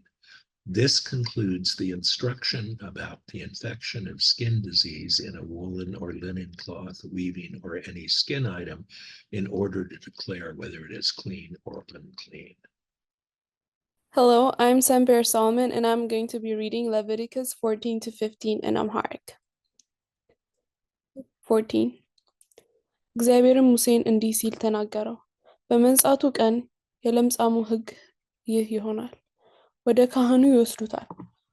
ካህኑም ከሰፈር ወደ ውጭ ይወጣል። ካህኑም ያያል፣ እነሆም የለምጹ ደዌ ከለምጻሙ ላይ ቢጠፋ፣ ካህኑ ስለሚነጻው ሰው 2 ንጹሕን ወፎች በሕይወታቸው የዝግባም እንጨት፣ ቀይ ግምጃም ሂሶጵም ያመጣ ዘንድ ያዛል። ካህኑም ከ2 ወፎች አንዱን በሸክላ ዕቃ ውስጥ በምንጭ ውሃ ላይ ያርድ ዘንድ ያዛል። ሕያውም ወፍ፣ ዝግባውም እንጨት፣ ቀዩንም ግምጃ ሂሶጵንም ወስደው ከሕያው ወፍ ጋር በምንጭ ውሃ ላይ በታረደው ወፍ ደም ውስጥ ይነክራቸዋል። ከለምጹ በሚነጻው ሰው ላይ 7 ጊዜ ይረጫል፣ ንጹሕም ሰው ይለዋል። ሕያውንም ወፍ ወደ ሜዳ ይለቀዋል። የነጻውም ሰው ልብሱን ያጥባል፣ ጠጉሩም ሁሉ ይነጫል፣ በውሃም ይታጠባል፣ ንጹሕም ይሆናል። ከዚያም በኋላ ወደ ሰፈር ይገባል። ነገር ግን ከድንኳኑ በውጭ ሆኖ 7 ቀን ይቀመጣል። በሰባተኛውም ቀን ጠጉሩን ሁሉ ይላጫል፣ ራሱንም፣ ጢሙንም፣ ቅንድቡንም፣ የገላውንም ጠጉር ሁሉ ይላጫል። ልብሱም ገላውንም በውሃ ያጥባል፣ ንጹሕም ይሆናል። በ8ኛውም ቀን ነውር የሌለባቸውን 2 ተባት ጠቦት፣ ነውር የሌለባቸውን አንዲት የዓመት እንሰት ጠቦት፣ ስለ እህልም ቁርባን ከመስፈሪያው ከአሳር ልጅ 3 እጅ የሆነ በዘይት የተለወሰ መልካም ዱቄት፣ 1 የሎግ መስፈሪያም ዘይት ይወስዳል። የሚነጻውም ካህን እነዚህን ነገሮች የሚነጻውንም ሰው በመገኛው ድንኳን ደጃፍ አጠገብ በእግዚአብሔር ፊት ያኖራቸዋል። ካህኑም አንዱን ጠቦት ወስዶ ስለ በደል መሥዋዕት ያቀርበዋል። ያንንም የሎግ መስፈሪያ ዘይት ስለ መወዝወዝ ቁርባን በእግዚአብሔር ፊት ይወዘውዘዋል። የኃጢአት መሥዋዕትና የሚቃጠለውን መሥዋዕት በሚያርዱበት በተቀደሰው ስፍራ ጠቦቱን ያርደዋል። የኃጢአቱ መሥዋዕት ለካህኑ እንደሚሆን እንዲሁ የበደል መሥዋዕት ነው፣ ቅዱስ ቅዱሳን ነው። ካህኑም ከበደል መሥዋዕት ደም ወስዶ የሚነጻውን ሰው የቀኝ ጆሮውን ጫፍ፣ የቀኝ እጁንም አውራ ጣት፣ የቀኝ እግሩንም አውራ ጣት ያስነካዋል። ካህኑም ከዘይቱ ከሎግ መስፈሪያውም ወስዶ በግራ እጁ ውስጥ ያፈሰዋል።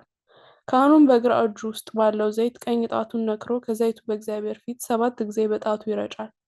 ካህኑም በእጁ ውስጥ ከቀረው ዘይት የሚነጻውን ሰው በቀኝ ጆሮው ጫፍ ከቀኝ እጁም አውራ ጣት የቀኝ እግሩንም አውራ ጣት የበደል መስዋዕት ወይም ባረፈበት ጊዜ ይነካዋል። በካህኑም እጅ ውስጥ የቀረው ዘይት በሚነጻው ሰው ራስ ላይ ያደርግበታል። ካህኑም በእግዚአብሔር ፊት ያስተሰርይለታል። ካህኑም የእግዚአብሔሩ መስዋዕት ያቀርባል፣ ከርኩሰቱም ለሚነጻው ሰው ያስተሰርይለታል።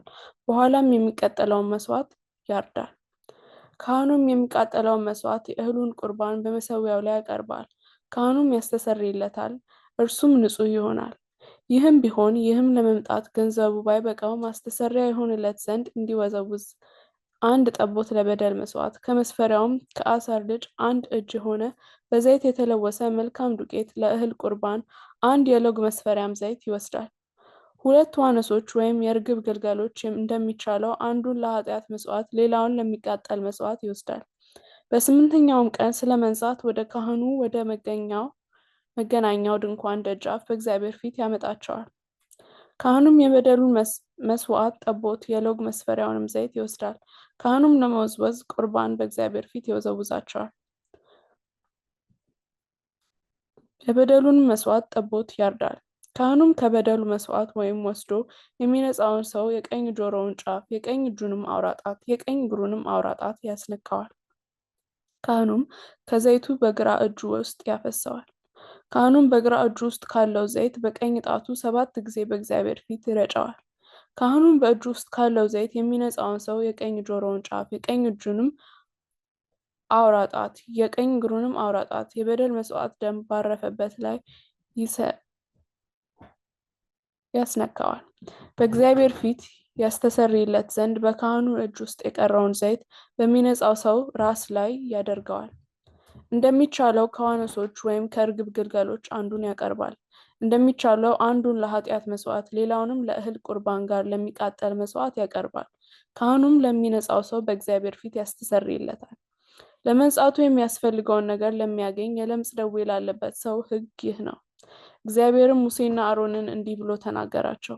ወደምሰጣችሁ ርስት ከነዓን ምድር በገባችሁ ጊዜ እኔም የለምጽ ደዌ በርስታችሁ ምድር በአንድ ቤት ባደረግኩ ጊዜ ባለቤቱ መጥቶ ካህኑን ደዌ በቤቴ ውስጥ እንዳለ ይመስለኛል ብሎ ይንገረው። ካህኑም በቤቱ ውስጥ ያለውን ዕቃ ሁሉ እንዳይረክስ እርሱ ደዌውን ለማየት ወደ ቤት ሳይገባ ቤቱን ባዶ እንዲያደርጉት ያዛል። በኋላም ካህኑ ቤቱን ለማየት ይገባል፣ ደዌውንም ያያል። እነሆም ደዌው በግንቡ ላይ በአረንጓዴና በቀይ ቢዥጎረጎር መልኩም ወደ ግንቡ ውስጥ ቢጠልቅ ካህኑ ከቤቱ ውስጥ ወደ ቤቱ በር ወጥቶ 7 ቀን ቤቱን ይዘጋዋል። ካህኑም በሰባተኛው ቀን ተመልሶ ያያል። እነሆም ደዌው በቤቱ ግንብ ላይ ቢሰፋ ካህኑ ደዌ ያለባቸውን ድንጋዮች እንዲያወጡ ከከተማውም ወደ ውጭ ረክሰው ስፍራ እንዲጥሏቸው ያዛል። ቤቱም በውስጡ በዙሪያው ያስፍቀዋል። የፋቁትንም የምርጊቱን አፈር ከከተማው ውጭ ወደ ረከሰ ስፍራ ያፈሱታል። በዚህም ድንጋዮች ስፍራ ሌሎች ድንጋዮችን ያገባሉ። ሌላም ጭቃ ወስደው ቤቱን ይመርጉታል። ደዌውም ደግሞ ቢመለስ ድንጋዩም ከወጡ ቤቱም ከተፋቀና ከተመረገ በኋላ በቤቱ ውስጥ ቢሰፋ ካህኑ ገብቶ ያያል። እነሆም ደዌው በቤቱ ውስጥ ቢሰፋ በቤቱ ውስጥ ያለው እየገፋ የሚሄድ ለምጽ ነው፣ ርኩስ ነው። ቤቱንም ድንጋዮቹንም እንጨቱንም የቤቱንም ምርጊት ሁሉ ያፈርሳል። እነርሱም ከከተማ ወደ ውጭ ወደ ርኩስ ስፍራ ያወጣል።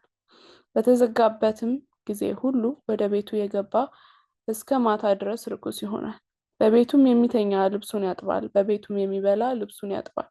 ካህኑም ገብቶ ቢያይ እነሆም ቤቱ ከተመረገ በኋላ ደዌው በቤቱ ውስጥ ባይሰፋ ደዌው ስለሻረ ካህኑ ቤቱን ንጹሕ ነው ይለዋል። ቤቱም ለመንጻት ሁሉ ወፎች፣ የዝግባም እንጨት፣ ቀይ ግምጃም ሂሶጵም ይወስዳል። አንደኛውም ወፍ በሸክላ ዕቃ ውስጥ ከምንጩ ውሃ ላይ ያርዳል።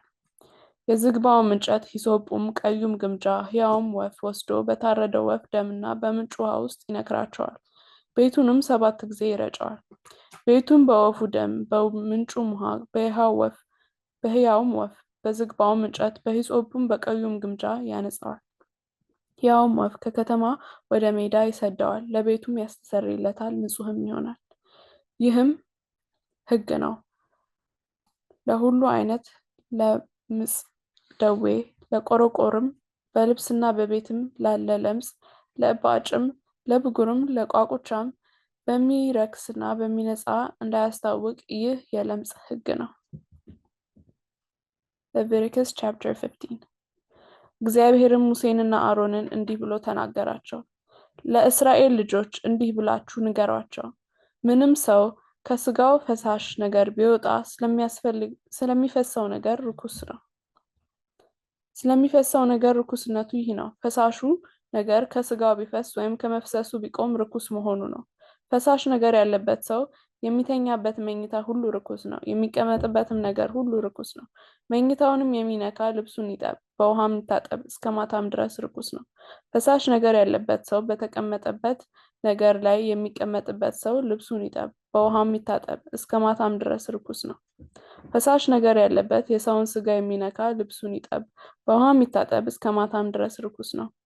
ፈሳሽ ነገር ያለበት ሰው በንጹሕ ሰው ላይ ቢተፋ ልብሱን ይጠብ፣ በውሃም ይታጠብ፣ እስከ ማታም ድረስ ርኩስ ነው። ፈሳሽ ነገር ያለበት ሰው የተቀመጠበት ኮርቻ ሁሉ ርኩስ ነው። ከበታቹም ያለውን የሚነካ ሁሉ እስከ ማታ ድረስ ርኩስ ነው። እነዚህንም ነገሮች የሚያነሳ ልብሱን ይጠብ፣ በውሃም ይታጠብ፣ እስከ ማታም ድረስ ርኩስ ነው። ፈሳሽ ነገር ያለበት ሰው እጁን በውሃ ሳይታጠብ የሚነካ ሁሉ ልብሱን ይጠብ፣ በውሃም ይታጠብ፣ እስከ ማታም ርኩስ ነው። ፈሳሽ ነገር ያለበት ሰው የሚነካውን የሸክላ ዕቃ ይስበሩት፣ የእንጨቱም ዕቃ ሁሉ በውሃ ይታጠብ። ፈሳሽ ነገር ያለበት ሰው ከፈሳሹ ነገር ሲነጻ ስለመንሳቱ 7 ቀን ይቆጥራል፣ ልብሱንም ያጥባል፣ ገላውንም በምንጭ ውሃ ይታጠባል፣ ንጹሕም ይሆናል። በስምንተኛውም ቀን ዋኖሶች ወይም 2 የርግብ ግልገሎች ይዞ መገናኛውን ድንኳን ደጃፍ በእግዚአብሔር ፊት ይመጣል፣ ለካህኑም ይሰጣቸዋል። ካህኑም አንደኛውን ለኃጢአት መስዋዕት ሌላውን ለሚቃጠል መስዋዕት ያቀርባል። ካህኑም በእግዚአብሔር ፊት ስለ ፈሳሹ ነገር ያስተሰርይለታል። የማንም ሰው ዘር ከእርሱ ቢወጣ ገላውን ሁሉ በውሃ ይታጠባል፣ እስከ ማታም ርኩስ ነው። ዘር የነካው ልብስ ሁሉ ቁርበትም ሁሉ በውሃ ይታጠባል፣ እስከ ማታም ድረስ ርኩስ ነው። ወንዱ በሴቲቱ ቢደርስባት ሁለቱ በውሃ ይታጠባሉ፣ እስከ ማታም ድረስ ርኩሶች ናቸው። ሴት ፈሳሽ ነገር ቢኖርባት በስጋዋም ሌላው ፈሳሽ ነገር ደም ቢሆን በመርገም 7 ቀን ትቀመጣለች። የሚነካትም ሁሉ እስከ ማታ ድረስ ርኩስ ነው።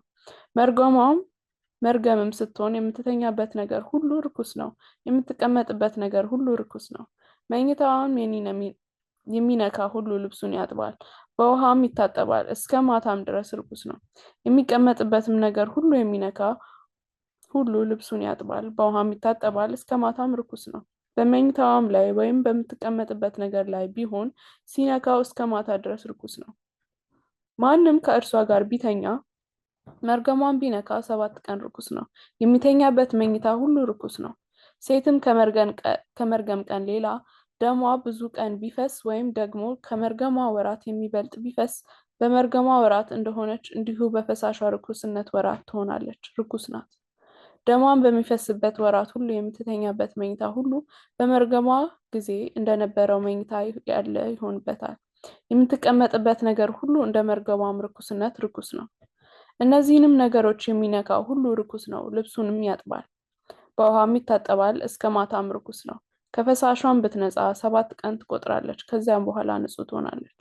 በስምንተኛውም ቀን 2 ዋኖሶች ወይም 2 የርግብ ግልገሎች ይዛ ወደ ካህኑ ወደ መገናኛው ድንኳን ደጃፍ ታመጣቸዋለች። ካህኑም አንደኛውን ለኃጢአት መስዋዕት ሌላውንም ለሚቃጠል መስዋዕት ያቀርባል። ካህኑም ስለ ፈሳሿ ርኩስነት በእግዚአብሔር ፊት ያስተሰርይላታል። እንዲሁም በእነርሱ መካከል ያለችውን ማደሪያዬን ባረከስኩ ጊዜ በርኩስነታቸው እንዳይመቱ የእስራኤልን ልጆች ከርኩስነታቸው ለያቸው።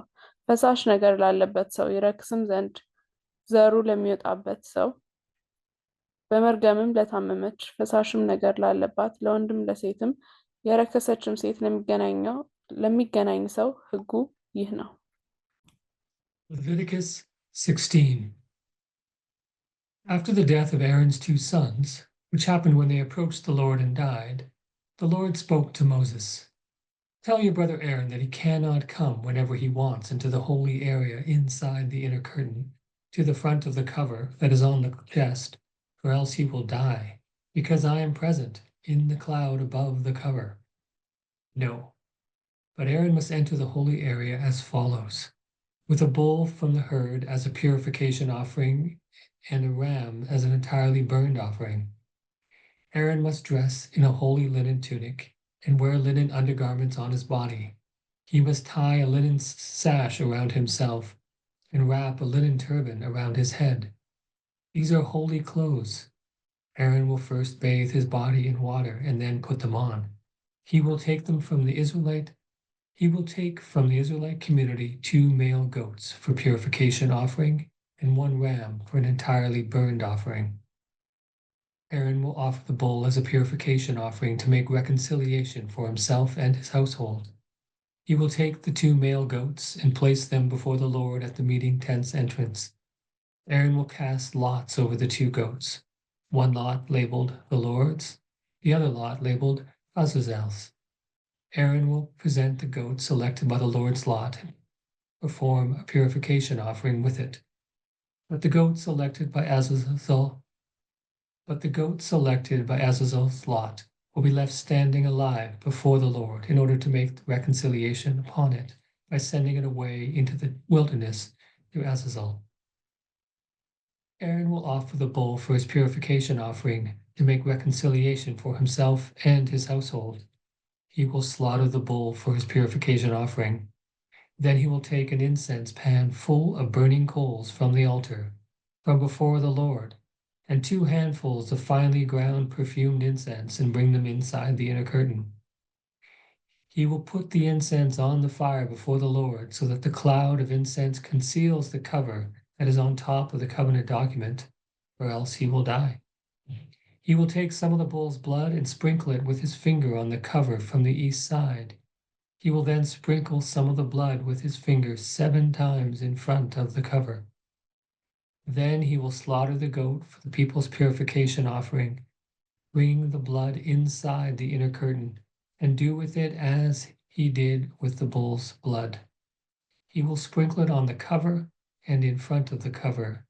In this way he will make reconciliation for the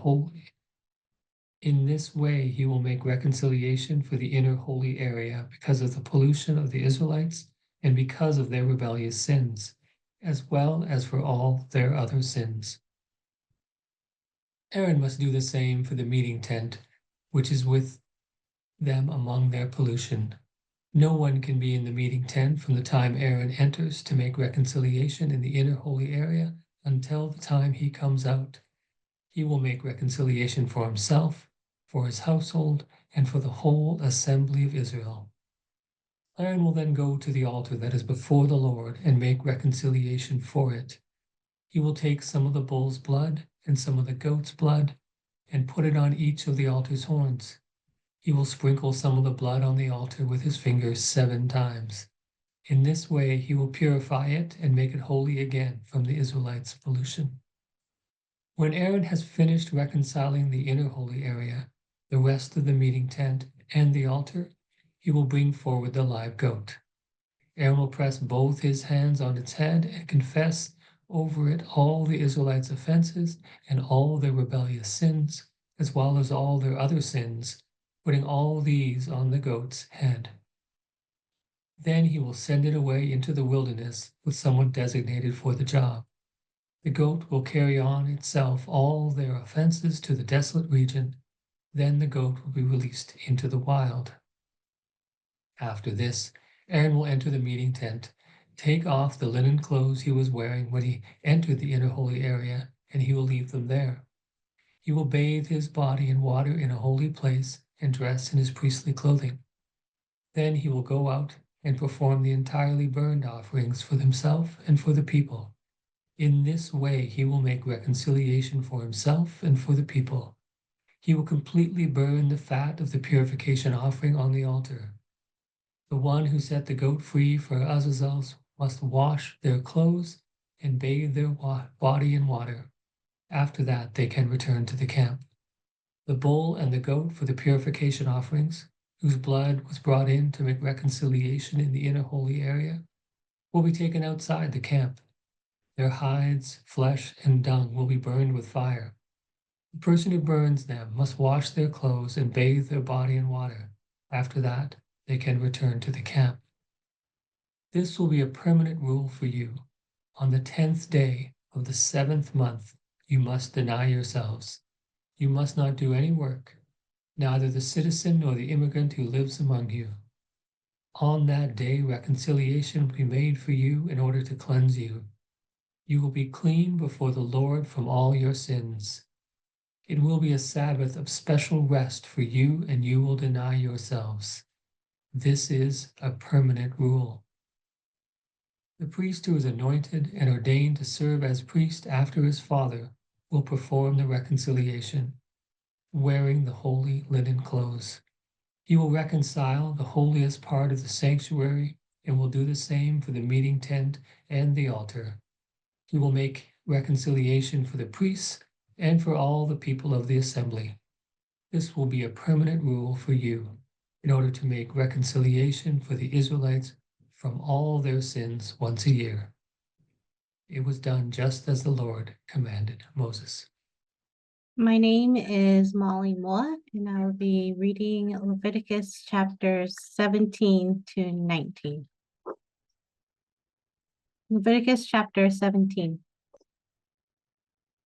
The Lord said to Moses, "Say to Aaron, to his sons, and to all the Israelites, this is what the Lord has commanded. Anyone from the house of Israel who slaughters an ox, sheep, or goat inside or outside the camp, but does not bring it to the meeting tent's entrance to present it as an offering to the Lord in front of the Lord's dwelling, will be considered guilty of bloodshed. They have spilled blood. They will be cut off from their people. This will make the Israelites bring the communal sacrifices, which they are sacrificing in the countryside to the Lord, to the priest at the meeting tent's entrance, and sacrifice them as communal sacrifices of well-being to the Lord. The priest will toss the blood against the Lord's altar at the meeting tent's entrance and burn the fat completely as a soothing smell to the Lord. The Israelites must no longer sacrifice their communal sacrifices to the goat demons that they follow so faithlessly. This will be a permanent rule for them throughout their future generations. You will also say to them, anyone from Israel's house or from the immigrants who live with you who offers up an entirely burnt offering or communal sacrifice without bringing it to the meeting tent's entrance in order to offer it to the Lord will be cut off from their people. I will oppose the person who consumes blood, whether they are from Israel's house or from the immigrants who live with you, and I will cut them off from their people. A creature's life is in the blood. I have provided you the blood to make reconciliation for your lives on the altar, because the blood reconciles by means of the life. That is why I have told the Israelites, no one among you can consume blood, nor can the immigrant who lives with you consume blood. Anyone who hunts any animal or bird that can be eaten, whether the hunter is an Israelite or an immigrant who lives with you, must drain its blood out and cover it with dirt. Again, for every creature's life, its blood is its life. That is why I've told the Israelites, you must not consume any creature's blood, because every creature's life is in its blood. Anyone who consumes it will be cut off. Anyone, whether citizen or immigrant, who eats an animal that has died unnaturally or that was killed by another animal must wash their clothes, bathe in water, and will be unclean until evening. At that time, they will be clean again. If they do not wash or bathe their body, they will be liable to punishment. Leviticus chapter 18. The Lord said to Moses, "Speak to the Israelites and say to them, I am the Lord your God. You must not do things like they are done in the land of Egypt where you used to live, and you must not do things like they are done in the land of Canaan where I am bringing you. You must not follow the practices of those places. No, my regulations and my rules are the rules you must keep by following them. I am the Lord your God. You must keep my rules and my regulations. By doing them, one will live. I am the Lord. No one is allowed to approach any blood relative for sexual contact. I am the Lord. You must not uncover your father's nakedness, which is your mother's nakedness. She is your mother. You must not have sexual contact with her. You must not uncover the nakedness of your father's wife when it is your father's nakedness. No, it is your father's nakedness. You must not have sexual contact with your sister, regardless of whether she is your father's daughter or your mother's daughter, whether born into the same household as you or outside it. You must not have sexual contact with your son's daughter or your daughter's daughter, because their nakedness is your own nakedness. You must not have sexual contact with the daughter of your father's wife, who was born into your father's family. She is your sister. You must not have sexual contact with your father's sister. She is your father's blood relative. You must not have sexual contact with your mother's sister, because she is your mother's blood relative. You will not uncover the nakedness of your father's brother. That is, you will not approach his wife for sex. She is your aunt. You must not have sexual contact with your daughter-in-law. She is your son's wife. You must not have sexual contact with her. You will not uncover the nakedness of your brother's wife. It is your brother's nakedness. You must not have sexual contact with a woman and her daughter. You will not marry her son's daughter or her daughter's daughter, thereby uncovering her nakedness. They are her blood relatives. It is shameful. You must not marry your wife's sister as a rival and have sexual contact with her while her sister is alive. You must not approach a woman for sexual contact during her menstrual uncleanness. You must not have sexual relations with the wife of your fellow Israelite, becoming unclean by it. You must not give any of your children to offer them over to Molech, so that you do not defile your God's name. I am the Lord. You must not have sexual intercourse with a man as you would with a woman. It is detestable. It is a detestable practice. You will not have sexual relations with any animal, becoming unclean by it, nor will a woman present herself before an animal to mate with it. It is a perversion. Do not make yourselves unclean in any of these ways, because that is how the nations that I am throwing out before you became unclean. That is also how the land became unclean, and I held it liable for punishment, and the land vomited out its inhabitants. But all of you must keep my rules and my regulations. You must not do any of these detestable things, neither citizen nor immigrant who lives with you, because the people who had the land before you did all these detestable things, and the land became unclean, so that the land does not vomit you out because you have made it unclean, just as it vomited out the nations that were before you. Anyone who does any of these detestable things will be cut off from their people. You must keep my requirement of not doing any of the detestable practices that were done before you arrived, so that you don't make yourselves unclean by them. I am the Lord your God. Leviticus chapter 19. The Lord said to Moses, "Say to the whole community of the Israelites, you must be holy, because I am the Lord, because I, the Lord your God, am holy. Each of you must respect your mother and father, and you must keep my Sabbaths. I am the Lord your God. Do not turn to idols or make gods of metal. Do not turn to idols or make gods of cast metal for yourselves. I am the Lord your God. When you sacrifice a communal sacrifice of well-being to the Lord, offer it so that it will be accepted on your account. It must be eaten on the day of your sacrifice or the following day. Whatever is left over on the third day must be burned with fire. If any of it is eaten on the third day, it is foul. It will not be accepted. Anyone who eats it will be liable to punishment because they defiled what is holy to the Lord. That person will be cut off from their people. When you harvest your land's produce, you must not harvest all the way to the edge of your field. Don't gather up every remaining bit of your harvest. Also, do not pick your vineyard clean or gather up all the grapes that have fallen there. Leave these items for the poor and the immigrant. I am the Lord your God. You must not steal, nor deceive, nor lie to each other. You must not swear falsely by my name, desecrating God's name in doing so. I am the Lord. You must not oppress your neighbors or rob them. Do not withhold a hired laborer's pay overnight. You must not insult a deaf person or put some obstacle in front of a blind person that would cause them to trip. Instead, fear your God. I am the Lord. You must not act unjustly in a legal case. Do not show favoritism to the poor or deference to the great. You must judge your fellow Israelites fairly. Do not go around slandering your people.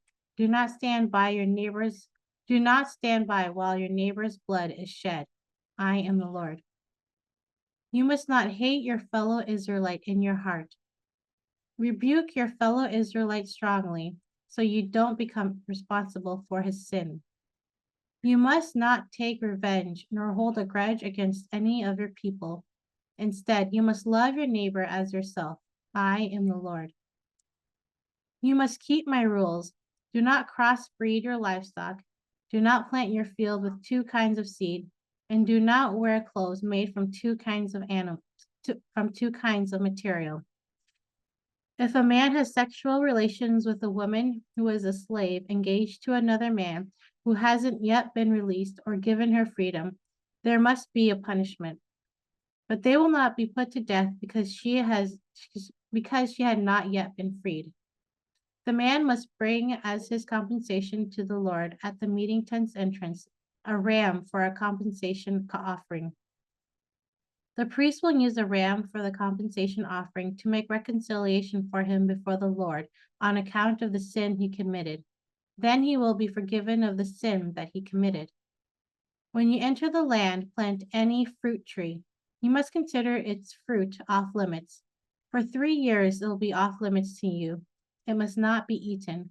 In the 4th year, all of the tree's fruit will be holy, a celebration for the Lord.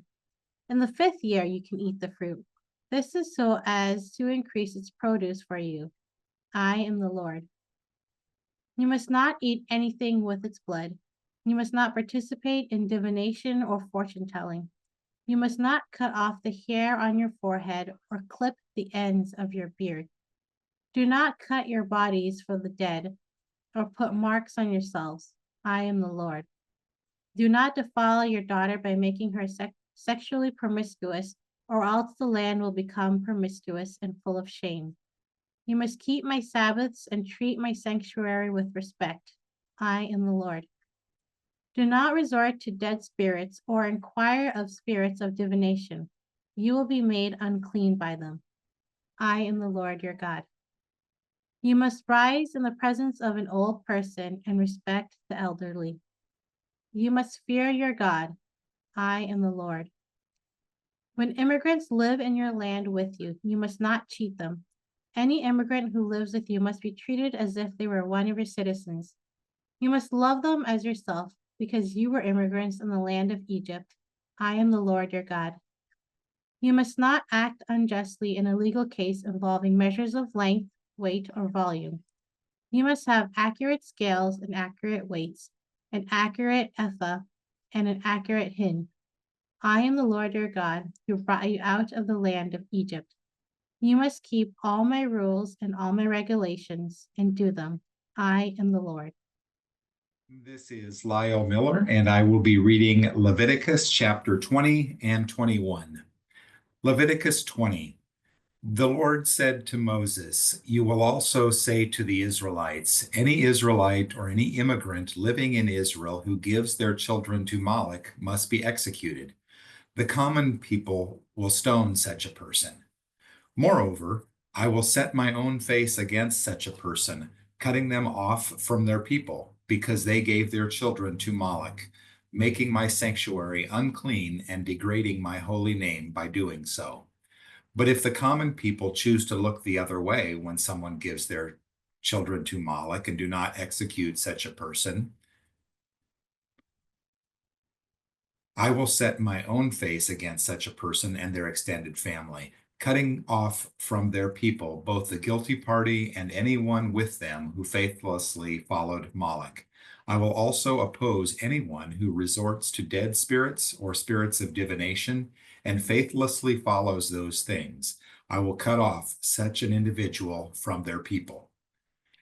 You must be holy and keep yourselves holy, because I am the Lord your God. You will keep my rules and do them. I am the Lord who makes you holy. If anyone curses their father or mother, they must be executed. They have cursed their own father and mother. That person's blood is on their own heads.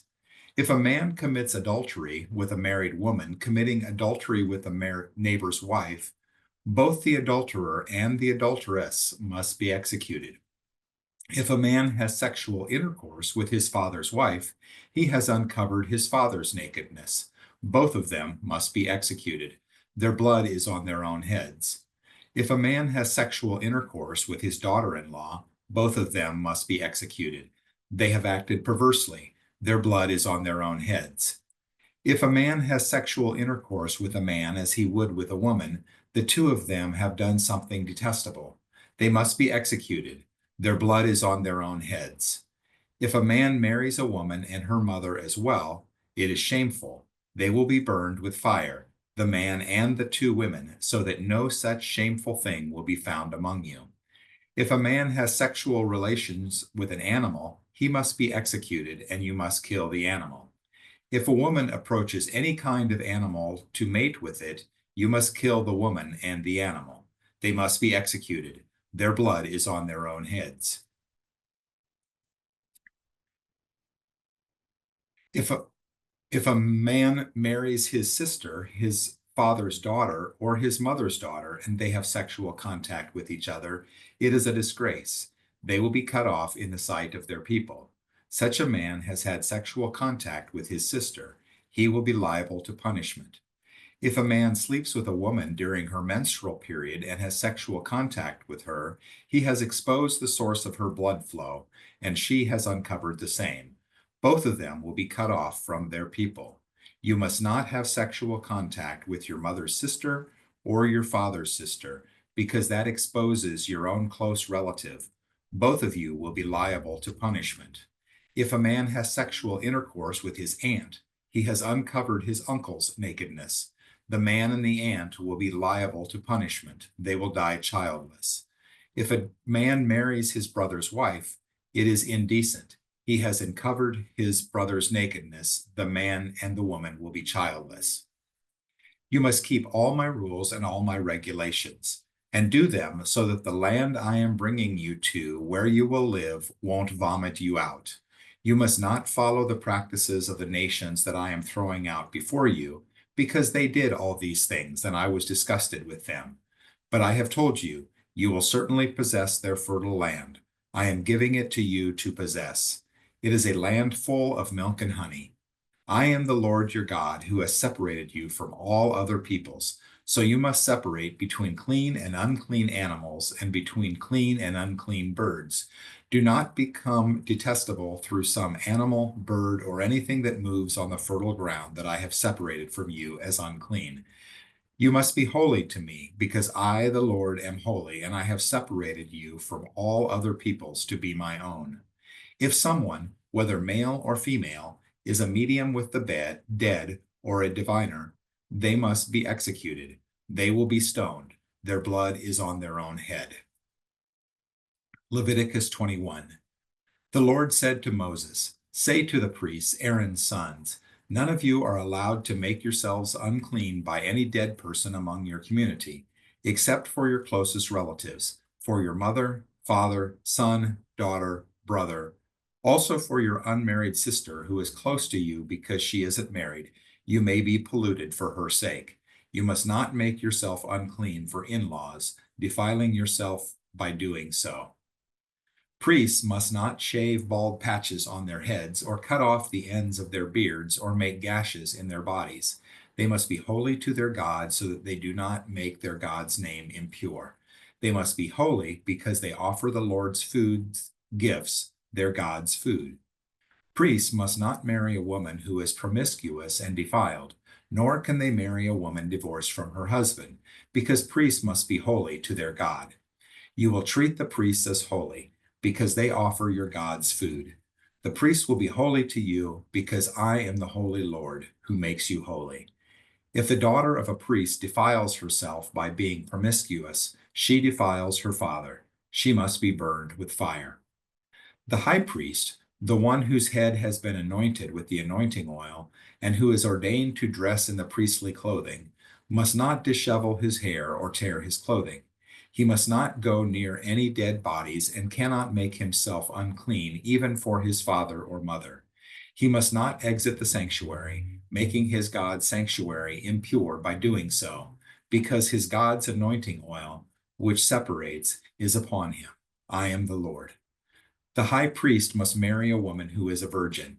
He cannot marry a widow, a divorced woman, or a woman defiled by promiscuity. He can only marry a virgin from his own people, so that he doesn't make his children impure among his peoples, because I am the Lord who makes him holy. The Lord said to Moses, "Say to Aaron, none of your future descendants who have some kind of imperfection are allowed to offer their God's food. No one who has an imperfection will be allowed to make an offering. This includes anyone who is blind, crippled, disfigured, or deformed, anyone who has a broken foot or hand, anyone who is a hunchback or too small, anyone who has an eye disease, a rash, scabs, or a crushed testicle. No descendant of Aaron the priest who has an imperfection will be allowed to offer the Lord's food gifts. Since he has an imperfection, he will not be allowed to offer his God's food.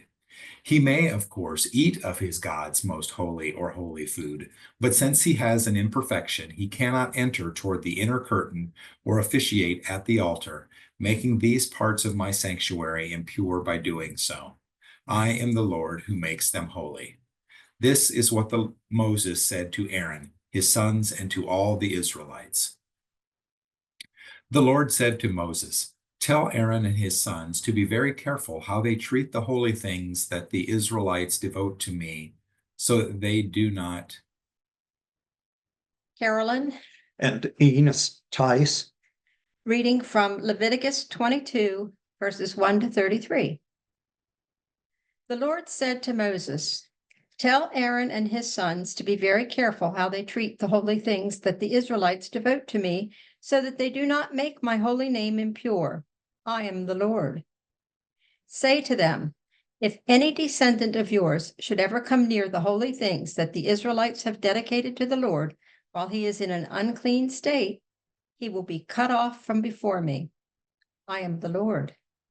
Any descendant of Aaron who is afflicted with skin disease or has a discharge and cannot eat of holy things until he is clean. Anyone who touches anything made unclean by a dead body, or has an emission of semen, or who touches any swarming creature or another person who makes him unclean, whatever the uncleanness might be, the person who touches these things will be unclean until evening. He must not eat of the holy things unless he has bathed his body in water. Once the sun has set and he has become clean again, he may eat of the holy things, for that is his food. He must not eat an animal that has died naturally, or that was killed by another animal, becoming unclean by doing so. I am the Lord. The priests must keep my requirement so that they don't become liable to punishment and die for having made it impure. I am the Lord who makes them holy. no lay person is allowed to eat the holy offerings. No foreign guest or hired labor of a priest can eat it. But if a priest purchases a servant, that person can eat it. The servants born into the priest's household can also eat his food. If a priest's daughter marries a layman, she is not allowed to eat the holy offerings. But if a priest's daughter is a widow or divorced and has no children and so returns to her father's household as when she was young, she can eat her father's food. But again, no layperson is allowed to eat it. If anyone eats a holy offering unintentionally, they must provide the priest with an equal item plus 1/5. The Israelites must not make the holy offerings impure that they offer up to the Lord, or make themselves liable to punishment requiring compensation by eating their own holy offerings. I am the Lord who makes them holy. The Lord said to Moses, "Tell Aaron, his sons, and all the Israelites, whenever someone from Israel's house or from the immigrants in Israel presents their offering to the Lord as an entirely burned offering, whether it is payment for a solemn promise or a spontaneous gift, for it to be acceptable on your behalf, it must be a flawless male from the herd, sheep or goats. You must not present anything that has an imperfection, because it will not be acceptable on your behalf. Whenever someone presents a communal sacrifice of well-being to the Lord from the herd or flock, whether it is payment for a solemn promise or a spontaneous gift, it must be flawless to be acceptable. It must not have any imperfection. You must not present to the Lord anything that is blind or has an injury, mutilation, warts, a rash, or scabs. You must not put any such animal on the altar as a food gift for the Lord. You can, however, offer an ox or sheep that is deformed or stunted as a spontaneous gift, but it will not be acceptable as payment for a solemn promise. You must not offer to the Lord anything with bruised, crushed, torn, or cut off testicles. You must not do that in your land. You are not allowed to offer such animals as your God's food, even if they come from a foreigner. Because these animals have blemishes and imperfections in them, they will not be acceptable on your behalf. The Lord said to Moses, when an ox or sheep or goat is born, it must remain with its mother for 7 days. From the 8th day on, it will be acceptable as an offering, a food gift for the Lord. But you will not slaughter an ox or sheep and its offspring on the same day. When you sacrifice a communal sacrifice of thanksgiving for the Lord, you must sacrifice it so that it will be acceptable on your behalf. It must be eaten on the same day. You must not leave any of it until morning. I am the Lord. You must keep my commands and do them. I am the Lord. You must not make my holy name impure so that I will be treated as holy by the Israelites. I am the Lord, the one who makes you holy and who is bringing you out of the land of Egypt to be your God. I am the Lord. My name is Emily Taves. I am reading Leviticus 23 and 24. The Lord said to Moses, "Speak to the Israelites and say to them, these are my appointed times, the Lord's appointed times, which you will declare to be holy occasions. Work can be done for 6 days, but on the 7th day is a Sabbath of special rest, a holy occasion. You must not do any work on it, whether you live, wherever you live, it is a Sabbath to the Lord. These are the Lord's appointed times, holy occasions, which you will celebrate at their appointed times. The Lord's Passover is on the 14th day of the 1st month at twilight. The Lord's festival of unleavened bread is on the 15th day of the same month. You must eat unleavened bread for 7 days. On the 1st day, you will hold a holy occasion and must not do any job-related work. You will offer food gifts to the Lord for 7 days. The 7th day will be a holy occasion. You must not do any job-related work. The Lord said to Moses, "Speak to the Israelites and say to them, 'When you enter the land that I am giving you and harvest its produce, You must bring the first bundle of your harvest to the priest. The priest will lift up the bundle before the Lord so that it will be acceptable on your behalf. The priest will do this on the day after the Sabbath. On the day the bundle is lifted up for you, you must offer a flawless 1-year-old lamb as an entirely burned offering to the Lord. The accompanying grain offering must be 2/10 of an ephah of choice flour mixed with oil, as a food gift for the Lord, a soothing smell. The accompanying drink offering must be 1/4 of a hin of wine. You must not eat any bread, roasted grain, or fresh grain until the exact day when you bring your God's offering.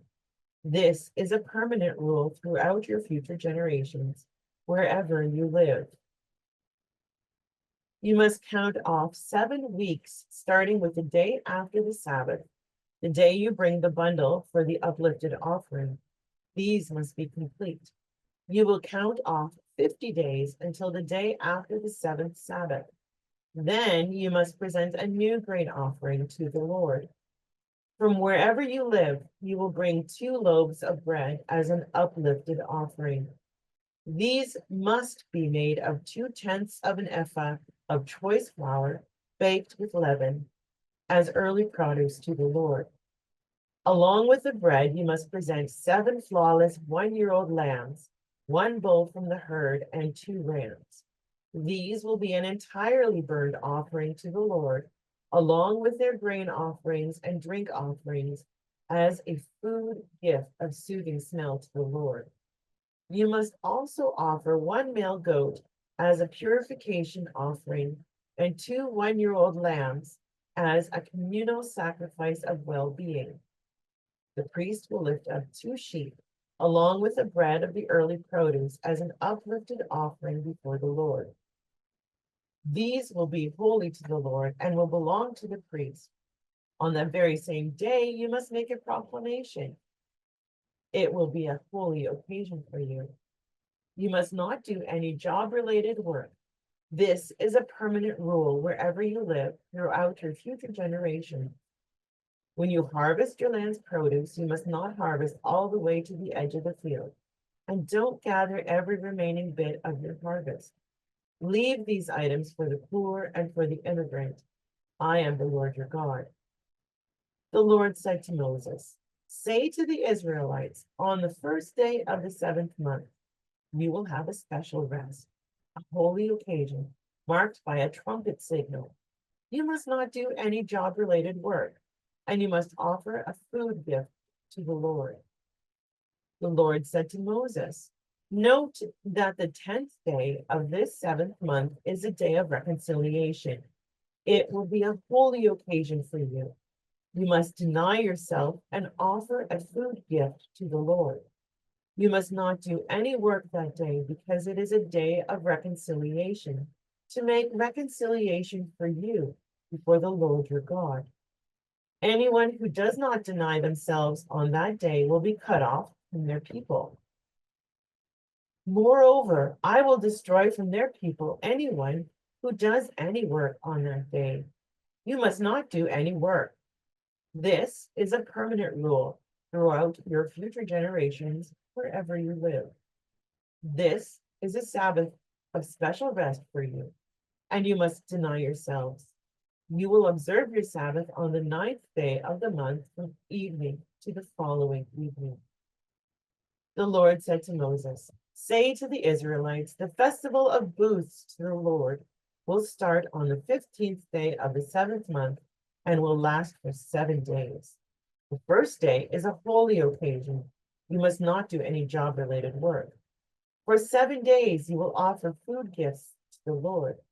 On the 8th day, you will have a holy occasion and must offer a food gift to the Lord. It is a holiday. You must not do any job-related work.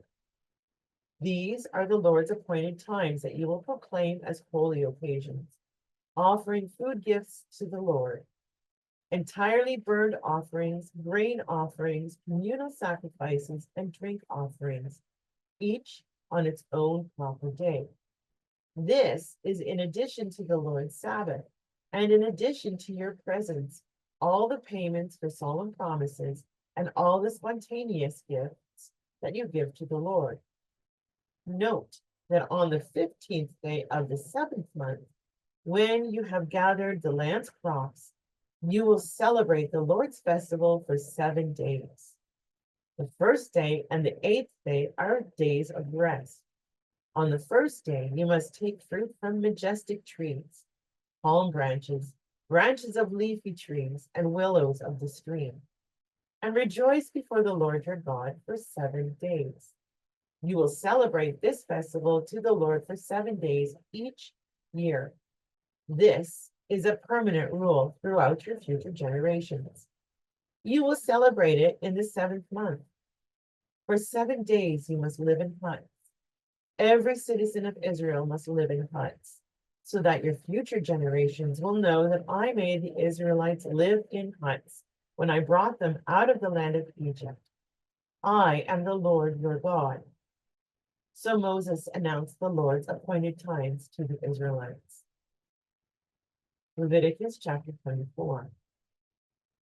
The Lord said to Moses, "Command the Israelites to bring pure pressed olive oil to you for the lamp, to keep a light burning constantly. Aaron will tend the lamp, which will be inside the meeting tent, but outside the inner curtain of the covenant document, from evening until morning before the Lord. This is a permanent rule throughout your future generations. Aaron must continually tend the lights on the pure lampstand before the Lord. You will take choice flour and bake 7 loaves of flatbread. Bake 12 loaves of flatbread, 2/10 of an ephah for each loaf. You must then place them in 2 stacks, 6 in a stack on the pure table before the Lord. Put pure frankincense on each stack as a token portion for the bread. It is a food gift for the Lord. Aaron will always set it out before the Lord, Sabbath after Sabbath, on behalf of the Israelites, as a permanent covenant. It will belong to Aaron and his sons. They must eat it in a holy place because it is the most holy part of their share of the Lord's food gifts, a permanent portion. The son of an Israelite mother and an Egyptian father came out among the Israelites. A fight broke out between this half-Israelite and another Israelite man in the camp, during which the half-Israelites blasphemed the Lord's name and cursed. So he was brought to Moses. His mother's name was Shelomith, Dibri's daughter, from the tribe of Dan.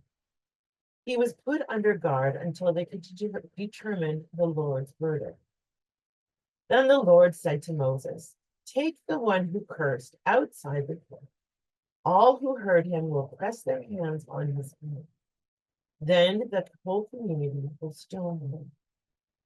Tell the Israelites, anyone who curses God will be liable for the punishment, and anyone who blasphemes the Lord's name must be executed. The whole community will stone that person, immigrant and citizen alike. Whenever someone blasphemes the Lord's name, that person will be executed. If anyone kills another person, they must be executed. Someone who kills an animal may make amends for it, a life for a life. If someone injures a fellow citizen, they will suffer the same injury they inflicted. A broken bone for broken bone, an eye for an eye, a tooth for a tooth. The same injury the person inflicted on the other will be inflicted on them. Someone who kills an animal must make amends for it, but whoever kills a human being must be executed. There is but one law on this matter for you, immigrant or citizen alike, because I am the Lord your God." Moses told this to the Israelites. So they took the one who had cursed outside the camp and stoned him. The Israelites did just as the Lord commanded Moses. My name is Jeanette Wisman, and I am reading Leviticus 25. The Lord said to Moses on Mount Sinai, "Speak to the Israelites and say to them, once you enter the land that I am giving you, the land must celebrate a Sabbath rest to the Lord. You will plant your fields for 6 years and prune your vineyards and gather their crops for 6 years. But in the 7th year, the land will have a special Sabbath rest, a Sabbath to the Lord. You must not plant your fields or prune your vineyards. You must not harvest the secondary growth of your produce or gather the grapes of your freely growing vines. It will be a year of special rest for the land. Whatever the land produces during its Sabbath will be your food for you, for your male and female servants, and for your hired laborers and foreign guests who live with you, as well as your livestock and for the wild animals in your land. All of the land's produce can be eaten. Count off 7 weeks of years, that is, 7 times 7, so that the 7 weeks of years totals 49 years. Then have the trumpet blown on the 10th day of the 7th month. Have the trumpet blown throughout your land on the day of reconciliation. You will make the 50th year holy, proclaiming freedom throughout the land to all its inhabitants. It will be a jubilee year for you. Each of you must return to your family property and to your extended family. The 50th year will be a jubilee year for you. Do not plant, do not harvest the secondary growth, and do not gather from the freely growing vines, because it is a jubilee. It will be holy to you. You can eat only the produce directly out of the field. Each of you must return to your family property in this year of jubilee. When you sell something to or buy something from your fellow citizen, you must not cheat them. You will buy from your fellow citizen according to the number of years since the Jubilee. He will sell to you according to the number of years left for harvests. You will raise the price if there are more years, or lower the price if there are less years, because it is the number of harvests that are being sold to you. You must not cheat each other, but fear your God, because I am the Lord your God. You will observe my rules, and you will keep my regulations, and do them so that you can live securely on the land. The land will give its fruits so that you can eat your fill and live securely on it. Suppose you ask, what will we eat in the 7th year if we don't plant or gather our crops then? I will send my blessing on you in the 6th year so that it will make enough produce for 3 years. You can plant again in the 8th year and eat food from the previous year's produce until the 9th year. Until its produce comes, you will eat the food from the previous year. The land must not be permanently sold because the land is mine. You are just immigrants and foreign guests of mine. Throughout the whole land that you possess, you must allow for the land to be bought back. When one of your fellow Israelites faces financial difficulty and must sell part of their family property, the closest relative will come and buy back what their fellow Israelite has sold. If the person doesn't have someone to buy it back, but then manages to afford buying it back, they must calculate the years since its sale and refund the balance to the person to whom they sold it. Then it will go back to the family property. If they cannot afford to make a refund to the buyer, whatever was sold will remain in the possession of the buyer until the Jubilee year. It will be released in the Jubilee year, at which point it will return to the family property. When a person sells a home in a walled city, it may be bought back until a year after its sale. The period for buying it back will be 1 year. If it is not bought back before a full year has passed, the house in the walled city will belong to the buyer permanently and their descendants forever. It will not be released at the Jubilee, but houses and settlements that are unwalled will be considered as if they were country fields. They can be bought back and they must be released at the Jubilee. Levites will always have the right to buy back homes in the Levitical cities that are part of their family property. Levite property that can be bought back, houses sold in a city that is part of their family property, must be released at the Jubilee, because homes in the Levitical cities are the Levites' family property among the Israelites. But the pasture land around the cities cannot be sold, because that is their permanent family property. If one of your fellow Israelites faces financial difficulty and is in a shaky situation with you, you must assist them as you would an immigrant or foreign guest so that they may survive among you. Do not take interest from them or any kind of profit from interest, but fear your God so that your fellow Israelite can survive among you. Do not lend a poor Israelite money with interest or lend food at a profit. I am the Lord your God who brought you out from the land of Egypt to give you Canaan's land and to be your God. If one of your fellow Israelites faces financial difficulty with you and sells themselves to you, you must not make him work as a slave. Instead, they will be like a hired laborer or foreign guest to you. They will work for you until the Jubilee year, at which point the poor Israelite, along with their children, will be released from you. They can return to their extended family and to their family property. You must do this because these people are my servants. I brought them out of Egypt's land. They must not be sold as slaves. You will not harshly rule over them, but you must fear your God. Regarding male or female slaves that you are allowed to have, you can buy a male or female slave from the nations that are around you.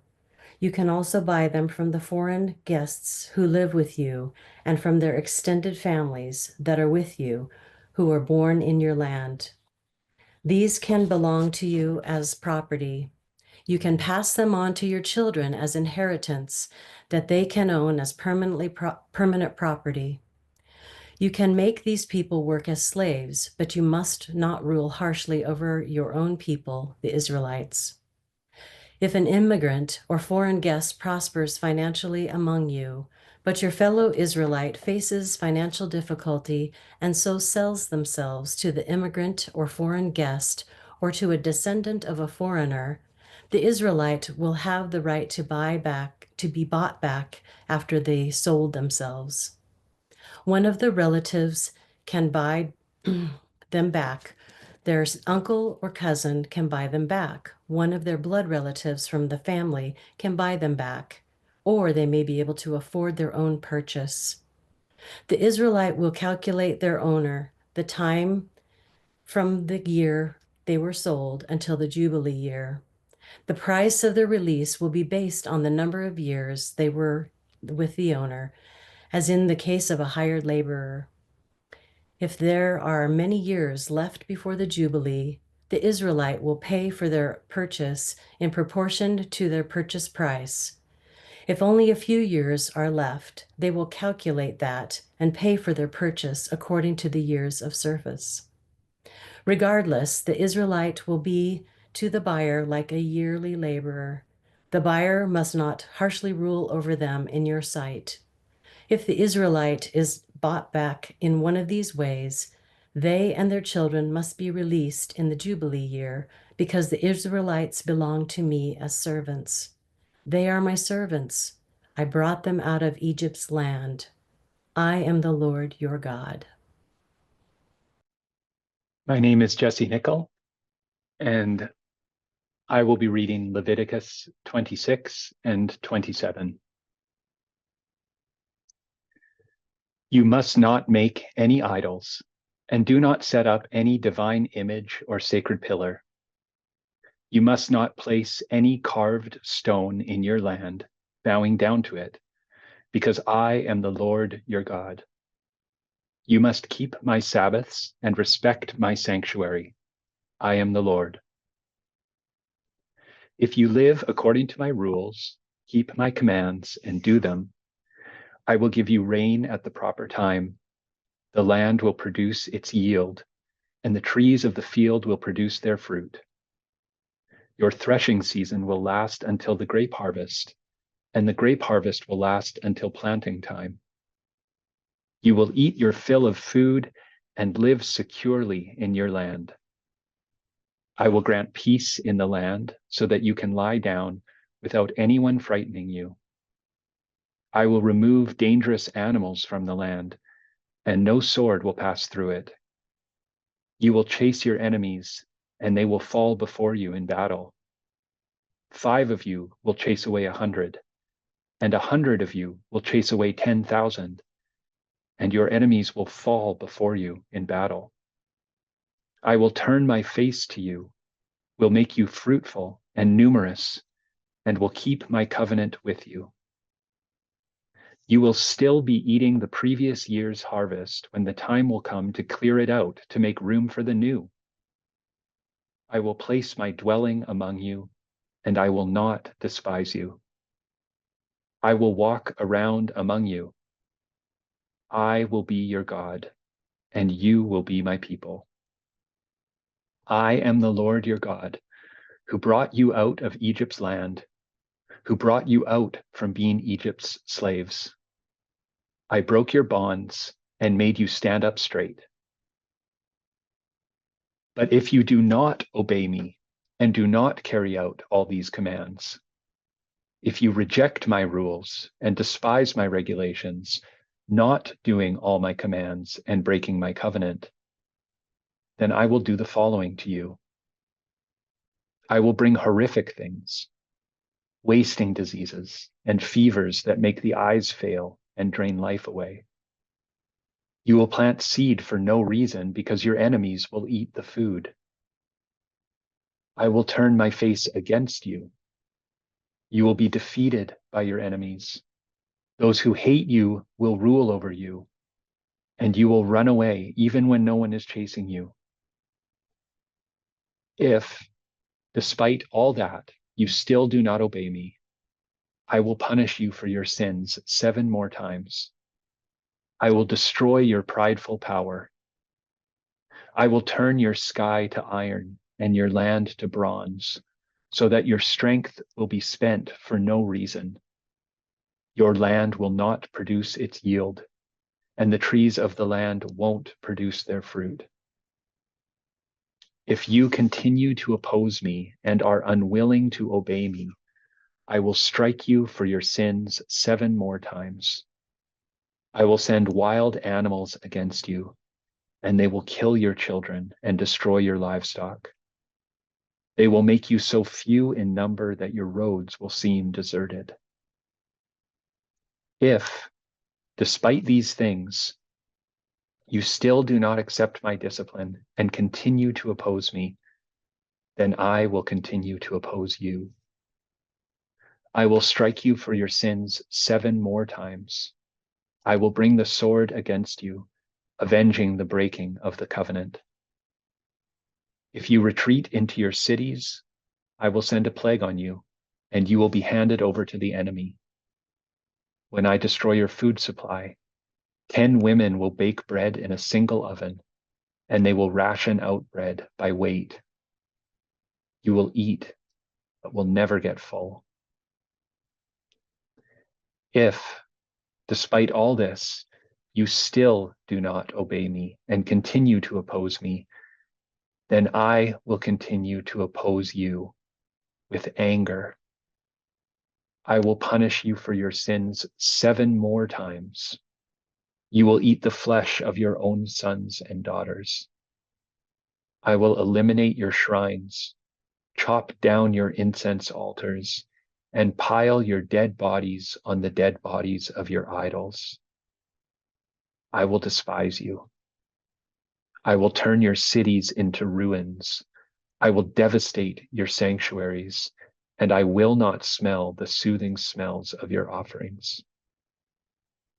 I will personally devastate the land so much that your enemies who resettle it will be astonished by it.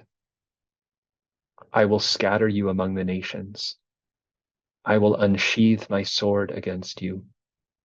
Your land will be devastated, and your cities will be ruins.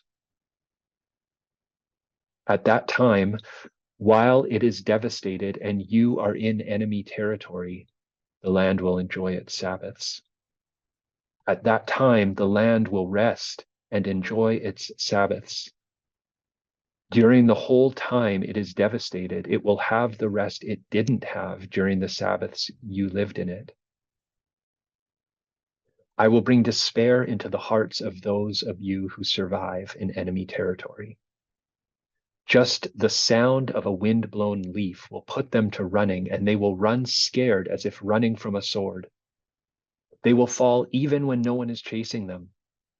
They will stumble over each other as they would before a sword, even though no one is chasing them. You will have no power to stand before your enemies. You will disappear among the nations. The land of your enemies will devour you. Any of you who do survive will rot in enemy territory on account of their guilty deeds. And they will rot too on account of their ancestors' guilty deeds. But if they confess their and their ancestors' guilt for the wrongdoing they did to me, and for their continued opposition to me, which made me oppose them, so I took them into enemy territory, or if their uncircumcised hearts are humbled and they make up for their guilt, then I will remember my covenant with Jacob. I will also remember my covenant with Isaac, and my covenant with Abraham, and I will remember the land. The land will be absent of them, and will be enjoying its Sabbaths while it lies devastated, free of them. They will be making up for their guilty deeds for no other reason than the fact that they rejected my regulations and despised my rules. But despite all that, when they are in enemy territory, I will not reject them or despise them to the point of totally destroying them, breaking my covenant with them by doing so, because I am the Lord their God. But for their sake, I will remember the covenant with the first generation, the ones I brought out of Egypt's land in the sight of all the nations, in order to be their God. I am the Lord. These are the rules, regulations, and instructions between the Lord and the Israelites that he gave through Moses on Mount Sinai. The Lord said to Moses, "Speak to the Israelites and say to them, when a person makes a solemn promise to the Lord involving the value of a person, if it is the value for a male between 20 and 60 years old, his value is 50 silver shekels according to the sanctuary's shekel. If the person is a female, her value is 30 shekels. If the age of the person is between 5 and 20 years, the value for a male is 20 shekels, for a female, 10 shekels. If the age of the person is between 1 month and 5 years, the value for a male is 5 silver shekels, for a female, 3 silver shekels. If the age of the person is 60 years or more, the value is 15 shekels if the person is male, 10 shekels for a female. But if financial difficulty prevents the promise maker from giving the full value, they must set the person before the priest. The priest will assign the person a value according to what the promise maker can afford. If a solemn promise involves livestock that can be offered to the Lord, any such animal given to the Lord will be considered holy. The promise maker cannot replace or substitute for it, either good for bad or bad for good. But if one should substitute one animal for another, both it and the substitute will be holy. If the solemn promise involves any kind of unclean animal that cannot be offered to the Lord, the promise maker must set the animal before the priest. The priest will assign it a value, whether high or low. Its value will be what the priest says. If the promise maker wishes to buy it back, they they must add 1/5 to its value. When someone dedicates their house to the Lord as holy, the priest will assign a value to it, whether high or low. The value is fixed, whatever value the priest assigns to it. If the one who dedicates the house wishes to buy it back, they must add 1/5 to its valued price, and it will be theirs again. If a person dedicates part of the land from their family property to the Lord, the value will be set according to the seed needed to plant it. 50 silver shekels per homer of barley seed. If the person dedicates the piece of land during the Jubilee year, its value will stay fixed. But if the person dedicates the piece after the Jubilee year, the priest will calculate the price according to the years that are left until the next Jubilee year, and the value will be reduced. If the one who dedicates the land wishes to buy it back, they must add 1/5 to its valued price, and it will be theirs again. But if they do not buy it back, or if it was sold to someone else, it is no longer able to be bought back. When the piece of land is released in the Jubilee year, it will be holy to the Lord like a piece of devoted land. It will be the priest's property. If the person dedicates land they purchased to the Lord, land that is not part of their family property, the priest will calculate the amount of its value until the Jubilee year. The person must pay the value on that day as a holy donation to the Lord. In the Jubilee year, the piece of land will return to the seller, to the one who is the original owner of the family property. Every value will be according to the sanctuary's shekel. The shekel will be 20 gerahs. But note that a person cannot dedicate any oldest offspring from livestock, which already belongs to the Lord because it is the oldest. Whether ox or sheep, it belongs to the Lord. If it is an unclean animal, it may be bought back at its value plus 20%. If it is not bought back, it will be sold at its set value. Also note that everything someone devotes to the Lord from their possessions, whether humans, animals, or pieces of land from their family property, cannot be sold or bought back. Every devoted thing is most holy to the Lord. No human beings that have been devoted can be bought back. They must be executed. All 10th part gifts from the land, whether of seed from the ground or fruit from the trees, belong to the Lord. They are holy to the Lord. If someone wishes to buy back part of their 10th part gift, they must add 1/5 to it. All 10th part gifts from a herd or flock, every 10th animal that passes under the shepherd's staff, will be holy to the Lord.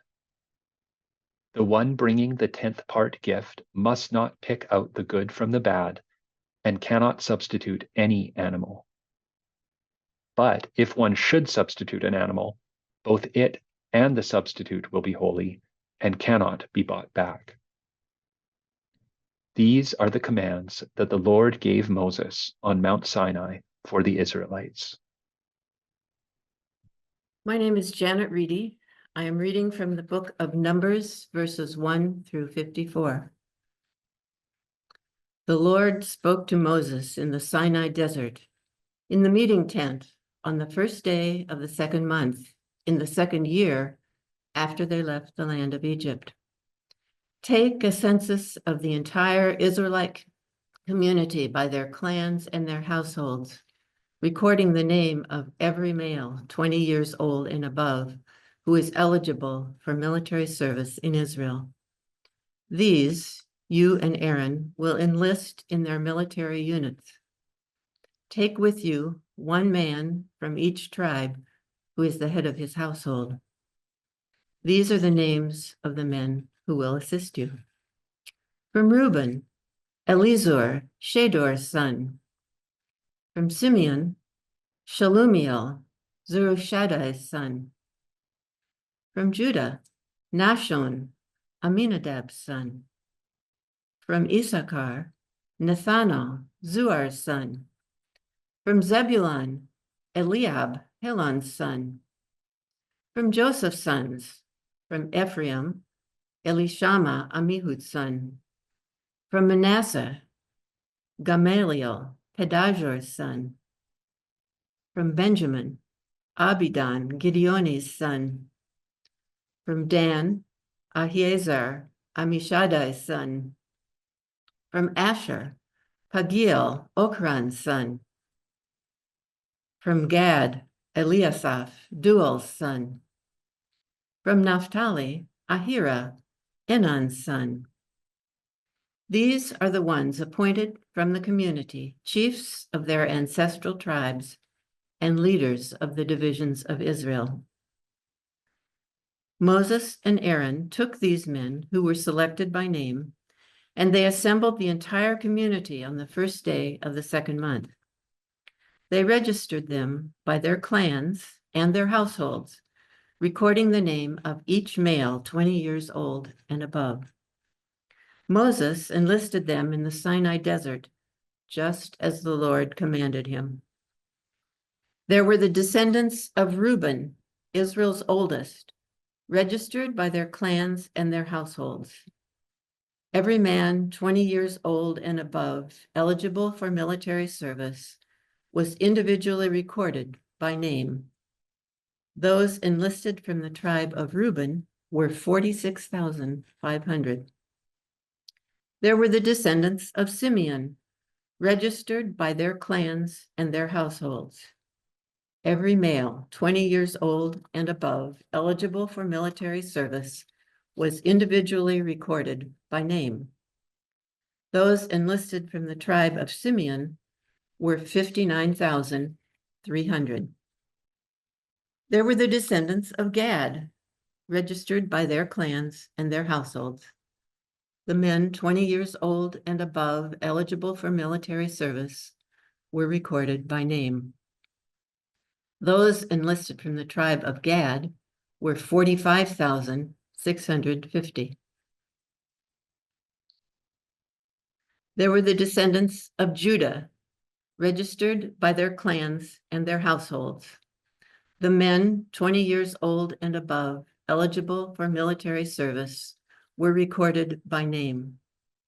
Those enlisted from the tribe of Issachar were 54,400. There were the descendants of Zebulun, registered by their clans and their households. The men 20 years old and above, eligible for military service, were recorded by name. Those enlisted from the tribe of Zebulun were 57,400.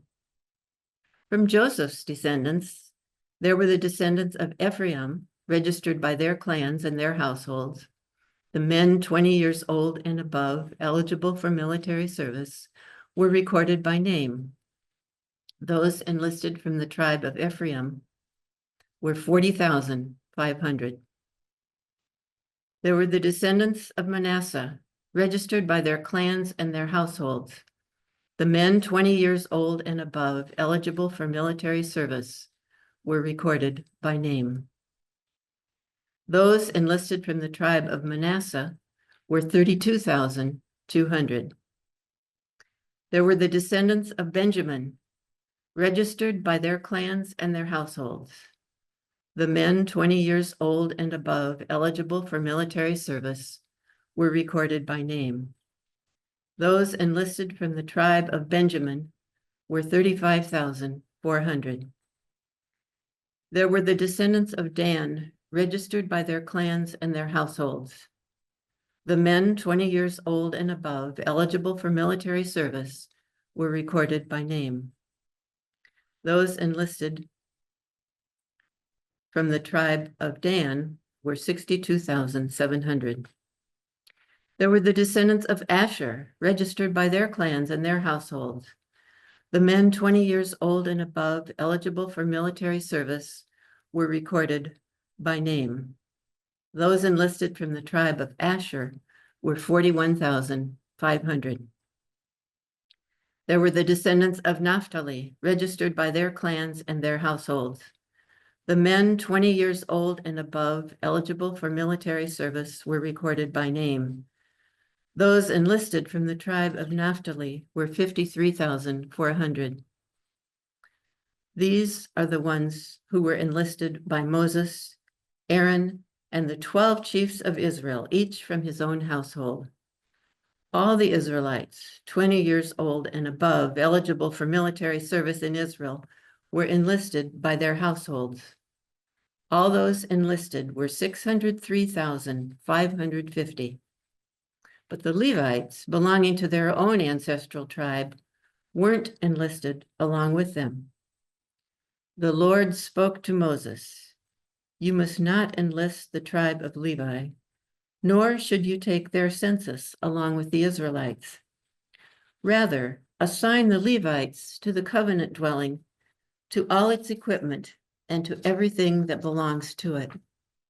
They will carry the dwelling and all its equipment, perform its religious ceremonies, and camp around the dwelling.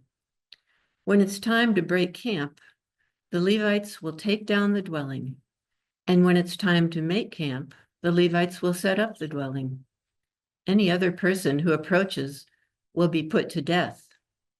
The Israelites will camp, each in their own place, under the banner of their own military unit. But the Levites will camp around the covenant dwelling so that God's anger will not strike the Israelite community. The Levites will guard the covenant dwelling. The Israelites did everything exactly as the Lord commanded Moses." My name is Paul Dirksen.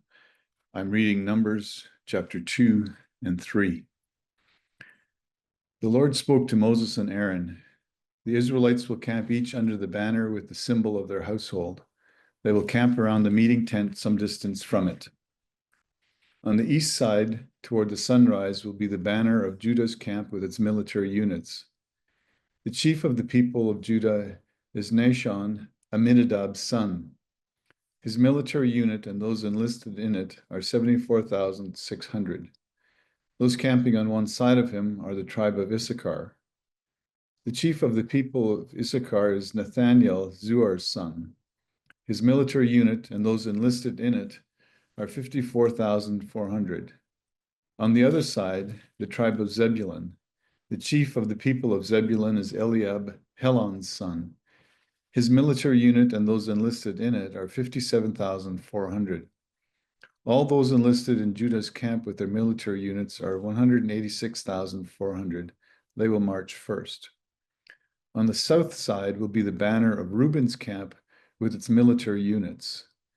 The chief of the people of Reuben is Elazar, Shedeur's son. His military unit and those enlisted in it are 46,500. Those camping on one side of him are the tribe of Simeon. The chief of the people of Simeon is Shelemiel, Zurishaddai's son. His military unit and those enlisted in it are 59,300. On the other side, the tribe of Gad. The chief of the people of Gad is Eliasaph, Ruel's son. His military unit and those enlisted in it are 5,650. All those enlisted in Reuben's camp with their military units are 151,450. They will march second. The meeting tent and the Levites' camp will march in the center of the camps. They will march in the same order as they camp, each in position under his banner. On the west will be the banner of Ephraim's camp with its military units. The chief of the people of Ephraim is Elishama, Ammihud's son. His military unit and those listed in it are 40,500. On one side of him is the tribe of Manasseh. The chief of the people of Manasseh is Gamaliel, Pedazur's son. His military unit and those enlisted in it are 32,200. On the other side, the tribe of Benjamin, the chief of the people of Benjamin is Abidan, Gideoni's son. His military unit and those enlisted in it are 35,400. All those enlisted in Ephraim's camp with their military units are 108,100. They will march third. On the north will be the banner of Dan's camp with its military units. The chief of the people of Dan is Ahizar, Ammishaddai's son. His military unit and those enlisted in it are 62,700. Those camping on one side of him are the tribe of Asher. The chief of the people of Asher is Pagiel, Ochran's son. His military unit and those enlisted in it are 41,500. On the other side, the tribe of Naphtali. The chief of the people of Naphtali is Ahira, Enan's son. His military unit and those enlisted in it are 53,400. All those enlisted in the camp of Dan are 157,600. They will march last under their banners. These are the enlisted Israelites by their households. The total enlisted in the camps with their military units is 603,550. But the Levites weren't enlisted among the Israelites as the Lord had commanded Moses. The Israelites did everything exactly as the Lord had commanded Moses. They camped under their banners, and they marched by their clans and by their households. These are the descendants of Aaron and Moses at the time when the Lord spoke with Moses on Mount Sinai. These are the names of Aaron's son, Nadab the oldest, and Abihu, Eleazar, and Ithamar. These are the names of Aaron's sons, who are the anointed priests and ordained to the priesthood. Nadab and Abihu died before the Lord when they made an unauthorized offering to the Lord in the Sinai desert. They didn't have any sons. Eleazar and Ithamar served as priests during the lifetime of their father Aaron. The Lord spoke to Moses, "Bring near the tribe of Levi and place them before Aaron the priest. They will assist him. They will perform duties for him and for the entire community before the meeting tent, doing the work of the dwelling. They will be responsible for all the equipment of the meeting tent and the duties on behalf of the Israelites when they do the work of the dwelling. You will give the Levites to Aaron and his sons. They have been assigned as a gift to him from the Israelites. You will appoint Aaron and his sons to be responsible for the priesthood. Any other person who approaches will be put to death." The Lord spoke to Moses, "I claim the Levites from the Israelites in place of all the oldest males who open an Israelite womb. The Levites are mine, because all the oldest males are mine. When I killed all the oldest males in the land of Egypt, I reserved for myself all the oldest males in Israel, both humans and animals. They are mine, I am the Lord." The Lord spoke to Moses in the Sinai desert, "Enroll the Levites by their households and their clans. You will enroll all the males over 1 month old." Moses enrolled them according to the Lord's word as he was commanded. These were Levi's sons by name: Gershon, Kohath, and Merari. These were the names of Gershon's sons by their clans: Libni and Shimei. Kohath's sons by their clans: Amram, Izhar, Hebron, and Uzziel. Merari's sons by their clans: Mali and Mushi. These were the clans of Levi by their households. To Gershon belonged the clans of Libni and Shimei. These are the clans of the Gershonites.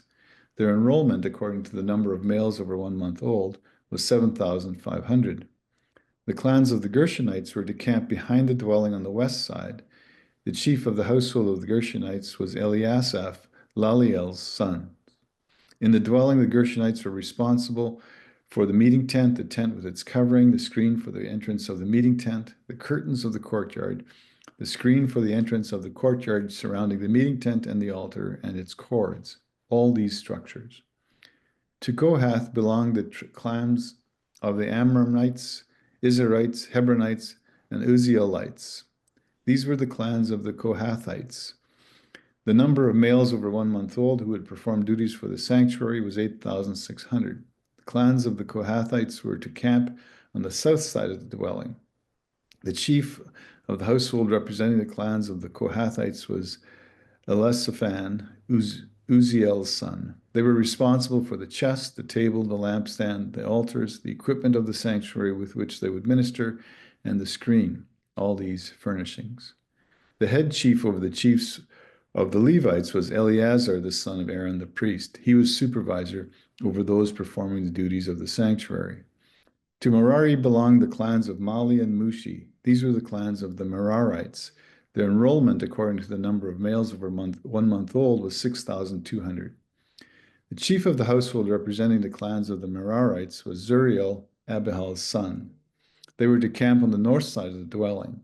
The Merarites were assigned responsibility for the frames of the dwelling, its bars, pillars, bases, and all its equipment, all these items, and the pillars of the courtyard all around, their bases, pegs, and cords. Those camping in front of the dwelling eastward, that is, before the meeting tent on the east side, were Moses, Aaron, and his sons, who performed the duties of the sanctuary as services for the Israelites. Anyone else who approached would be put to death.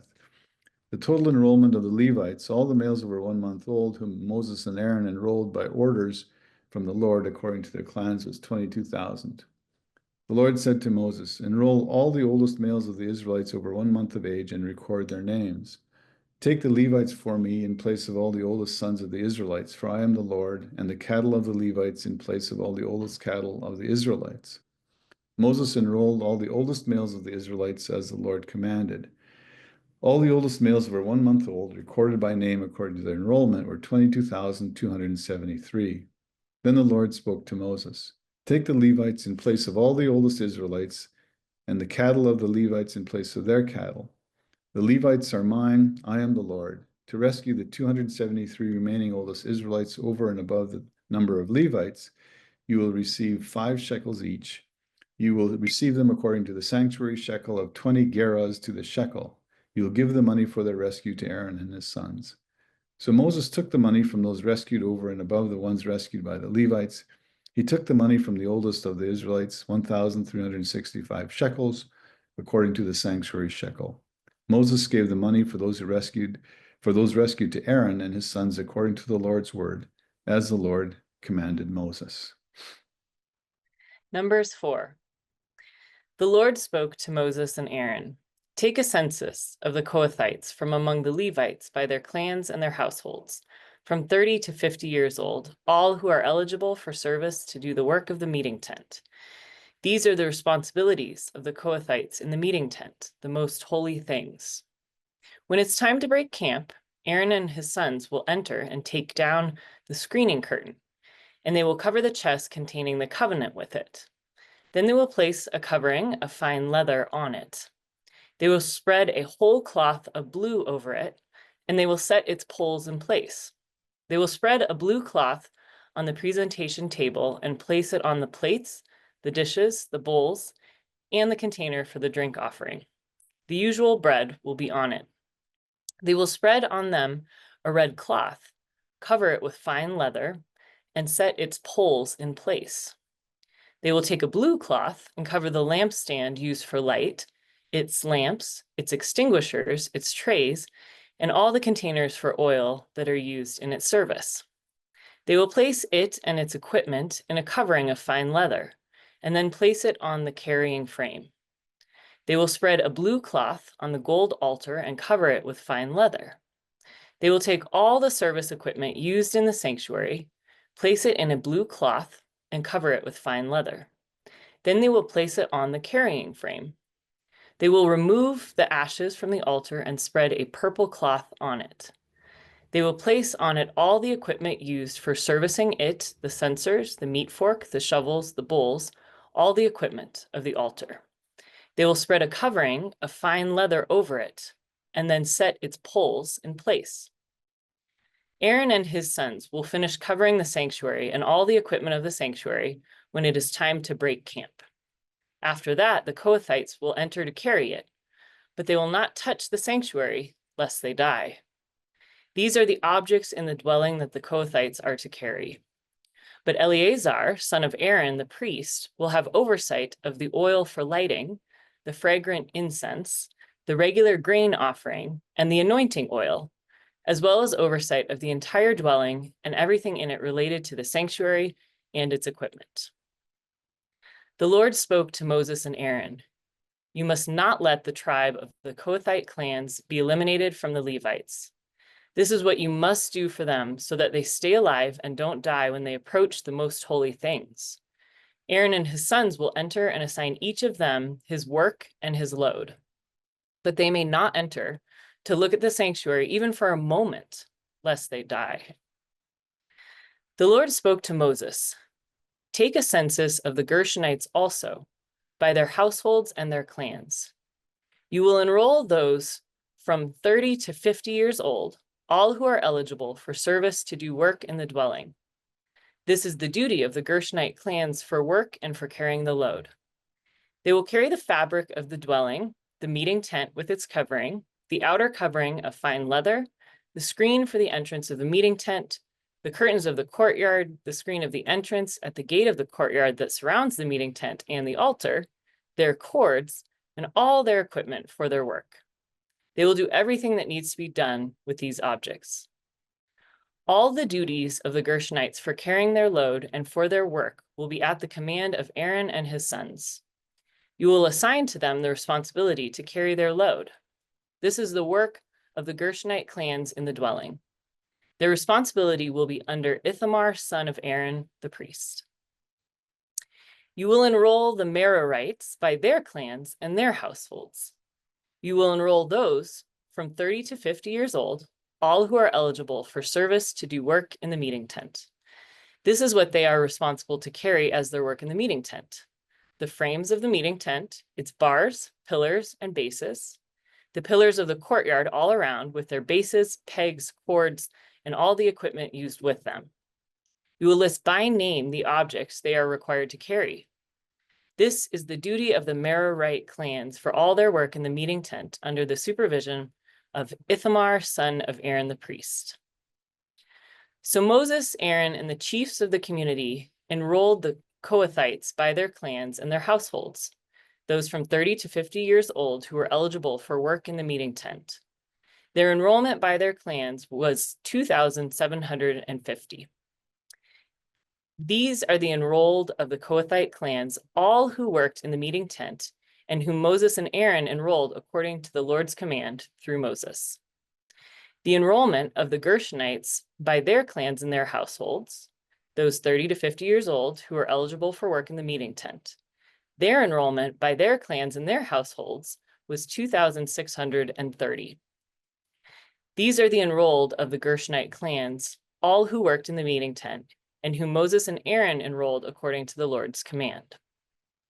The enrollment of the Merarite clans by their clans and their households, those 30 to 50 years old who are eligible for work in the meeting tent, their enrollment by their clans was 3,200. These are the enrolled of the Merarite clans, whom Moses and Aaron enrolled according to the Lord's command through Moses. All the enrolled Levites, whom Moses, Aaron, and the chiefs of Israel enrolled by their clans and their households, those 30 to 50 years old who were eligible to do the work and to carry the load of the meeting tent, their enrollment was 8,580. Each was enrolled by the Lord's command through Moses to work and to carry his load. Each was assigned just as the Lord had commanded Moses. Hello, my name is David Wampler. I'm reading from Numbers chapter 5, verses 1 to 31. Instructions about purity in the camp. The Lord spoke to Moses, "Command the Israelites to send out from the camp anyone with a skin disease, an oozing discharge, or who has become unclean from contact with a corpse. You must send out both male and female. You must send them outside the camp so that they will not make their camp where I live among them unclean." The Israelites did so and sent them outside the camp. The Israelites did just what the Lord said to Moses.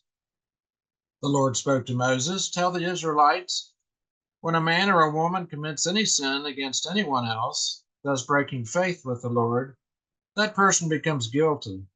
Such persons will confess the sin they have done. Each will make payment for his guilt, add 1/5 more, and give it to the injured party.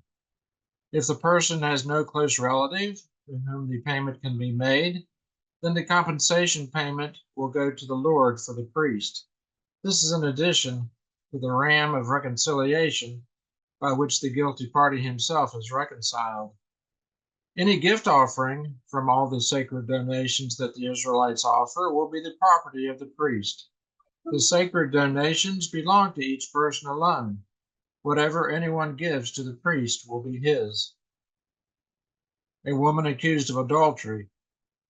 The Lord spoke to Moses, "Speak to the Israelites and say to them, a man may suspect that his wife has had an affair and has broken faith with him, that a man has had intercourse with her unknown to her husband, and that she has defiled herself in secret, even though there is no witness and she isn't caught. If jealousy overcomes him and he is jealous of his wife who has defiled herself, or if jealousy overcomes him and he is jealous of his wife who hasn't defiled herself, then the man will bring his wife to the priest.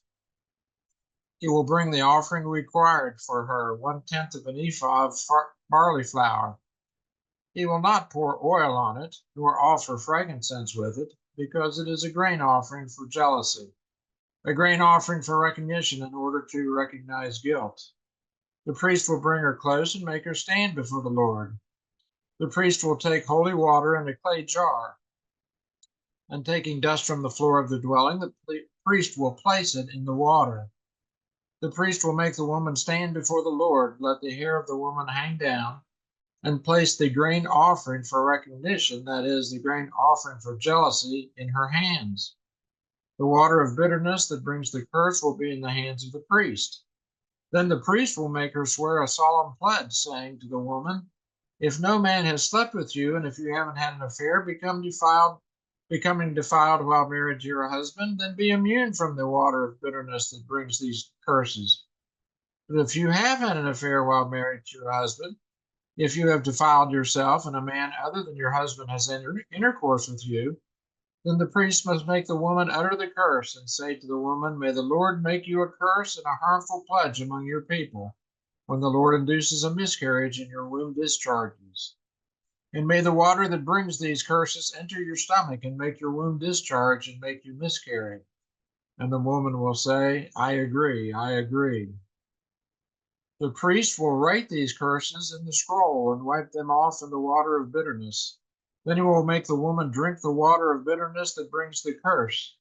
And the water that brings the curse will enter her, causing bitterness. The priest will take the grain offering for jealousy from the woman's hands, elevate the grain offering before the Lord, and bring it to the altar. The priest will take a handful of the grain offering as a token part of it and turn it into smoke on the altar. And afterward he will make the woman drink the water. When he has made her drink the water, if she has defiled herself and has broken faith with her husband, then the water that brings the curse will enter her, causing bitterness, and her womb will discharge and she will miscarry. The woman will be a curse among her people. But if the woman hasn't defiled herself and she is pure, then she will be immune and able to conceive. These are the instructions about jealousy, when a wife has an affair while married to her husband and defiles herself, or when jealousy overcomes a man and he is jealous of his wife. The priest will make the woman stand before the Lord and will follow all these instructions concerning her. The man will be free from guilt, but the woman will bear her guilt.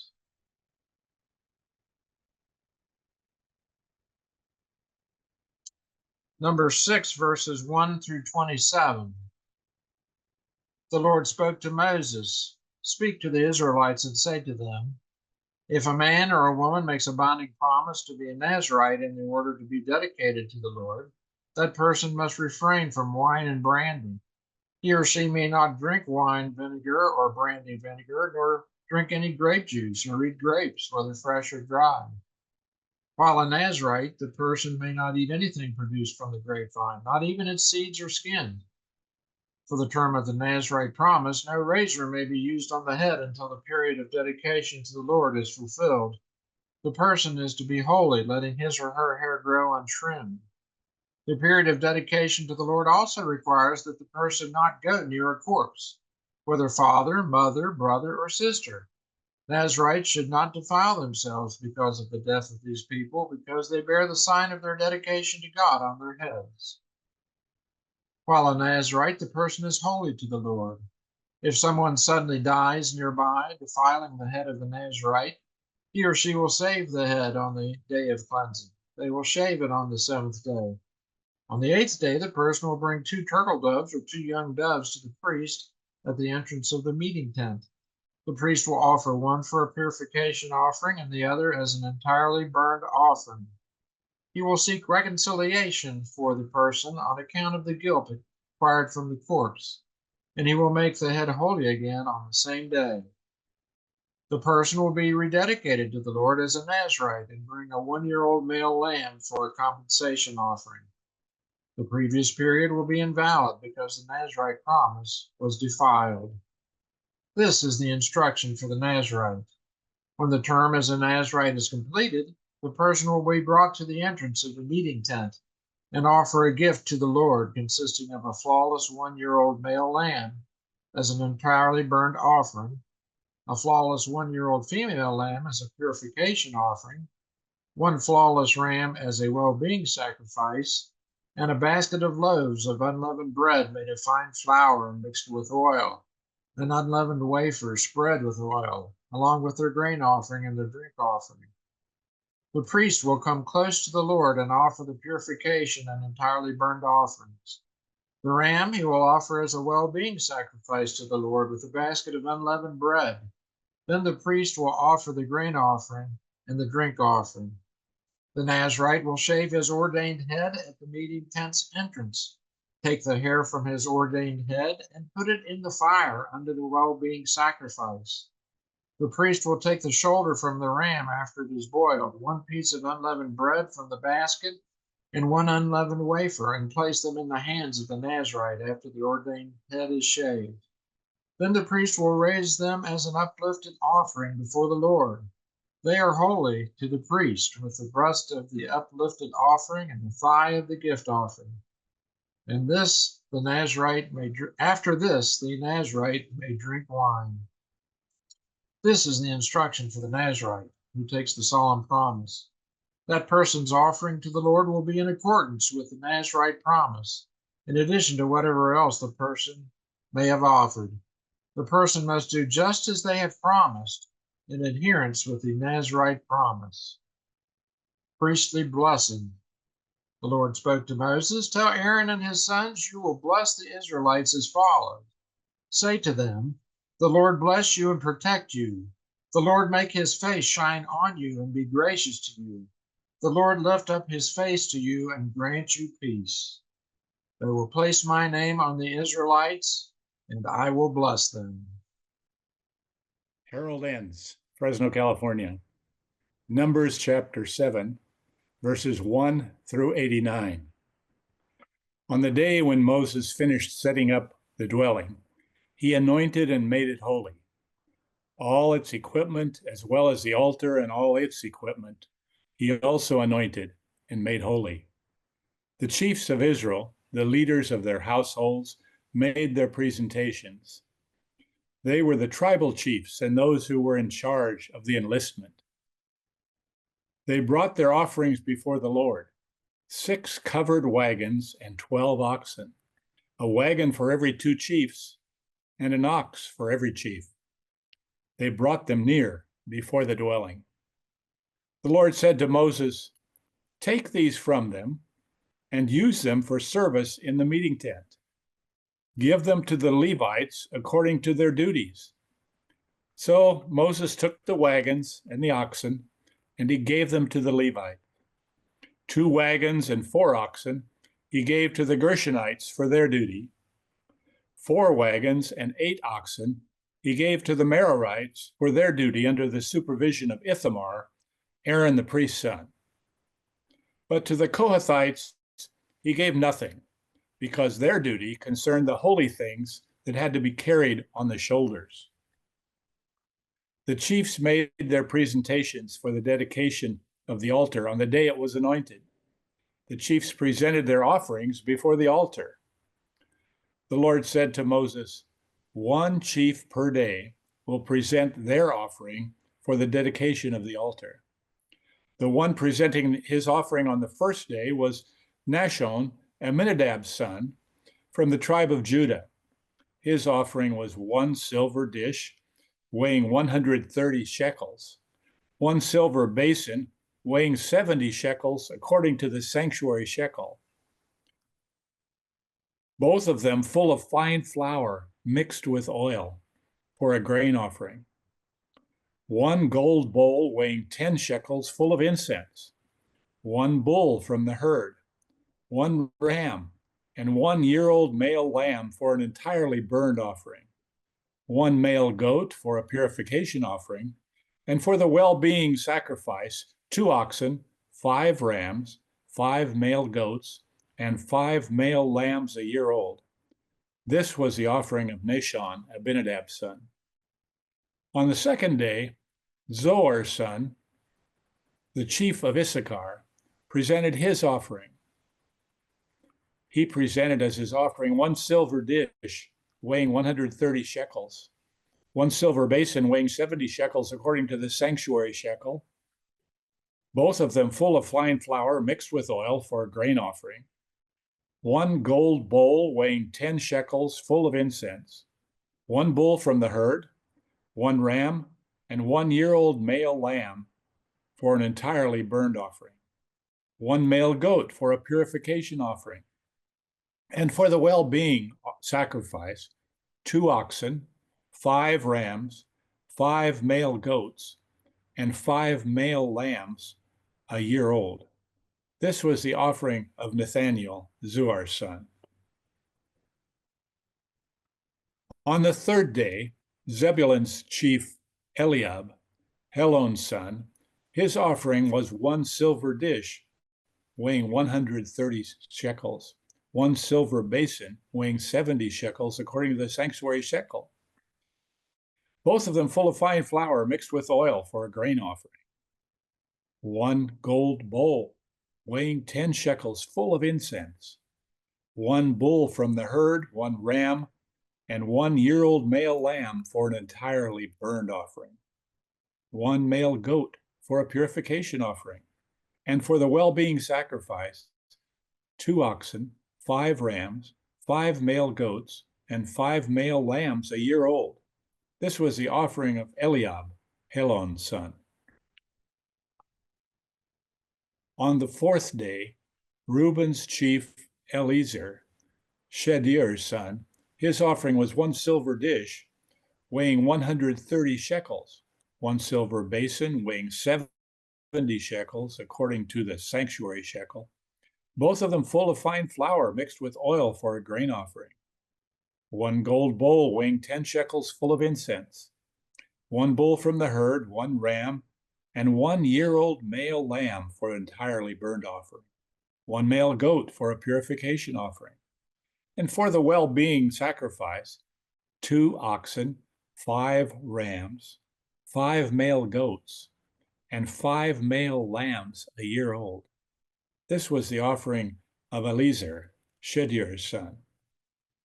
On the fifth day, Simeon's chief Shelumiel, Zurishaddai's son, his offering was 1 silver dish weighing 130 shekels, 1 basin weighing 70 shekels according to the sanctuary shekel, both of them full of fine flour mixed with oil for a grain offering, 1 gold bowl weighing 10 shekels full of incense, 1 bull from the herd, 1 ram, and 1-year-old male lamb for an entirely burned offering, 1 male goat for a purification offering, and for the well-being sacrifice, 2 oxen, 5 rams, 5 male goats, and 5 male lambs a year old. This was the offering of Shelumiel. On the sixth day, Gad's chief Eliasaph, Deuel's son, his offering was 1 silver dish weighing 130 shekels, 1 silver basin weighing 70 shekels according to the sanctuary shekel, both of them full of fine flour mixed with oil for a grain offering, 1 gold bowl weighing 10 shekels for full of incense, 1 bull from the herd, 1 ram, and 1-year-old male lamb for an entirely burned offering, 1 male goat for a purification offering, and for the well-being sacrifice, 2 oxen, 5 rams, 5 male goats, and 5 male lambs a year old. This was the offering of Eliasaph, Deuel's son. On the seventh day, Ephraim's chief Elishama, Ammiluid's son, his offering was 1 silver dish weighing 130 shekels, 1 silver basin weighing 70 shekels according to the sanctuary shekel, both of them full of fine flour mixed with oil for a grain offering, 1 gold bowl weighing 10 shekels full of incense, 1 bull from the herd, 1 ram, and 1-year-old male lamb for an entirely burned offering, 1 male goat for a purification offering, and for the well-being sacrifice, 2 oxen, 5 rams, 5 male goats, and 5 male lambs a year old. This was the offering of Elishama, Amihud's son. On the 8th day, Manasseh's chief, Gamaliel, Pedahazur's son, his offering was 1 silver dish weighing 130 shekels, 1 silver basin weighing 70 shekels by the sanctuary shekel, both of them full of fine flour mixed with oil for a grain offering, 1 gold bowl weighing 10 shekels full of incense, 1 bull from the herd, 1 ram, and 1-year-old male lamb for an entirely burned offering, 1 male goat for a purification offering, and for the well-being sacrifice, 2 oxen, 5 rams, 5 male goats, and 5 male lambs a year old. This was the offering of Gamaliel, Pedahzur's son. On the 9th day, Benjamin's chief, Abidah, Gideon's son, his offering was 1 silver dish weighing 130 shekels, 1 silver basin weighing 70 shekels according to the sanctuary shekel, both of them full of fine flour mixed with oil for a grain offering, 1 gold bowl weighing 10 shekels full of incense, 1 bull from the herd, 1 ram, 1-year-old male lamb for an entirely burned offering, 1 male goat for a purification offering, and for the well-being sacrifice, 2 oxen, 5 rams, 5 male goats, and 5 male lambs a year old. This was the offering of Abidan, Gideon's son. On the 10th day, Dan's chief, Ahiezer, Ammishaddai's son, his offering was 1 silver dish weighing 130 shekels, 1 silver basin weighing 70 shekels according to the sanctuary shekel, both of them full of fine flour mixed with oil for a grain offering, 1 gold bowl weighing 10 shekels full of incense,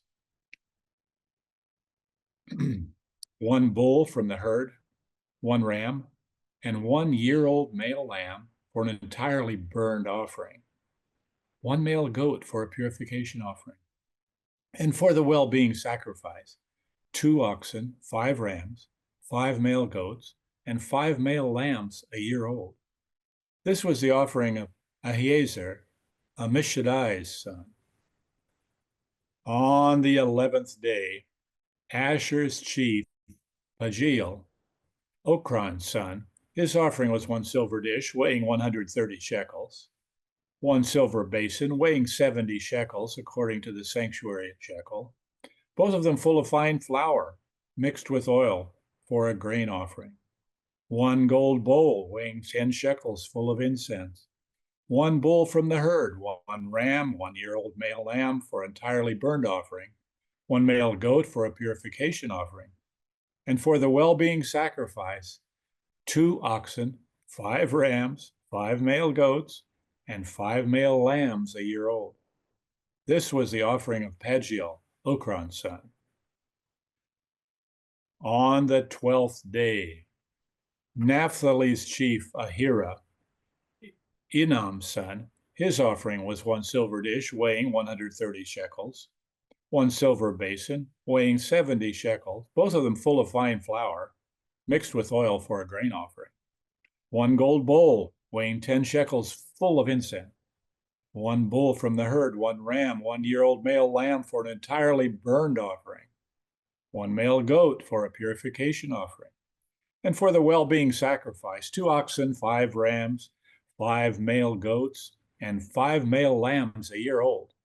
This was the offering of Ahira, Enan's son. This is what the Israelite chiefs provided for the dedication of the altar on the day it was anointed: 12 silver dishes, 12 silver basins, 12 gold bowls, each silver dish weighing 130 shekels and each basin 70 shekels, All the silver equipment weighed 2,400 shekels according to the sanctuary shekel. The 12 gold bowls full of incense weighing 10 shekels each according to the sanctuary shekel. All the gold of the bowls weighed 120 shekels. All the animals for the entirely burnt offering were 12 bulls, 12 rams, 12 male lambs a year old, with their grain offering, 12 male goats for the purification offering, and all the animals for the well-being sacrifice were 24 bulls, 60 rams, 60 male goats, and 60 male lambs a year old. This was the dedication offering for the altar after it was anointed. When Moses entered the meeting tent to speak with the Lord, he would hear the voice speaking to him from above the cover that was on the chest containing the covenant, from between the two winged creatures. In this way, he spoke to Moses. End of chapter 7 of Numbers. Hi, my name is Doreen Martins. I'm a member of Toronto United Mennonite Church in Toronto, Canada, and I will be reading the book of Numbers, chapter 8. The Lord spoke to Moses. Speak to Aaron and say to him, when you set them up, the 7 lamps will give light in front of the lampstand. Aaron did so. He set up its lamps in front of the lampstand as the Lord commanded Moses. This is how the lampstand was made. It was hammered gold. From its base to its tower, it was hammered. Moses made the lampstand according to the vision that the Lord had shown Moses. The Lord spoke to Moses. Separate the Levites from the Israelites and cleanse them. This is what you will do to them to cleanse them. Sprinkle water of purification on them. Have them shave their bodies, wash their clothes, and cleanse themselves. They will take a bull from the herd with its grain offering of fine flour mixed with oil. You will take a second bull from the herd for a purification offering. You will bring the Levites before the meeting tent and gather the entire Israelite community. Then you will bring the Levites into the Lord's presence, and the Israelites will lay their hands on the Levites. Aaron will present the Levites as an uplifted offering in the Lord's presence from the Israelites, so that they may do the Lord's service.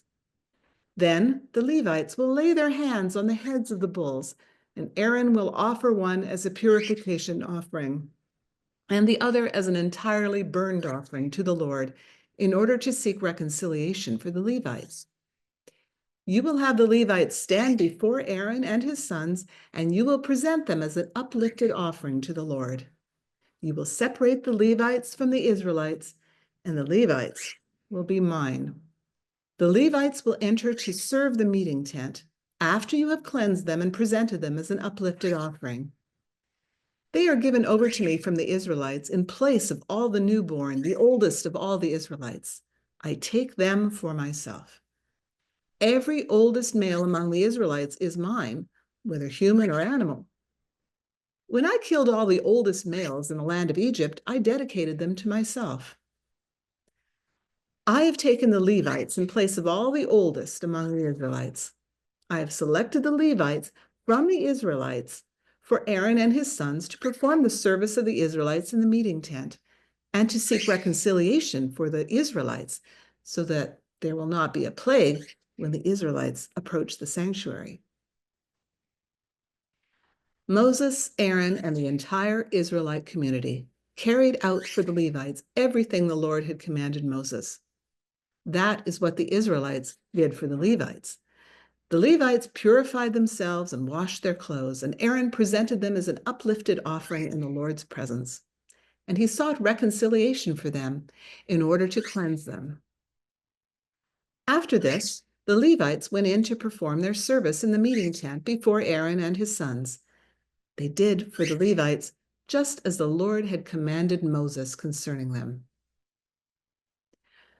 The Lord spoke to Moses. This rule applies to the Levites. Everyone 25 years old and above will enter into service, performing the duties for the meeting tent. At 50 years old, each will retire from service. They will perform their duties no longer.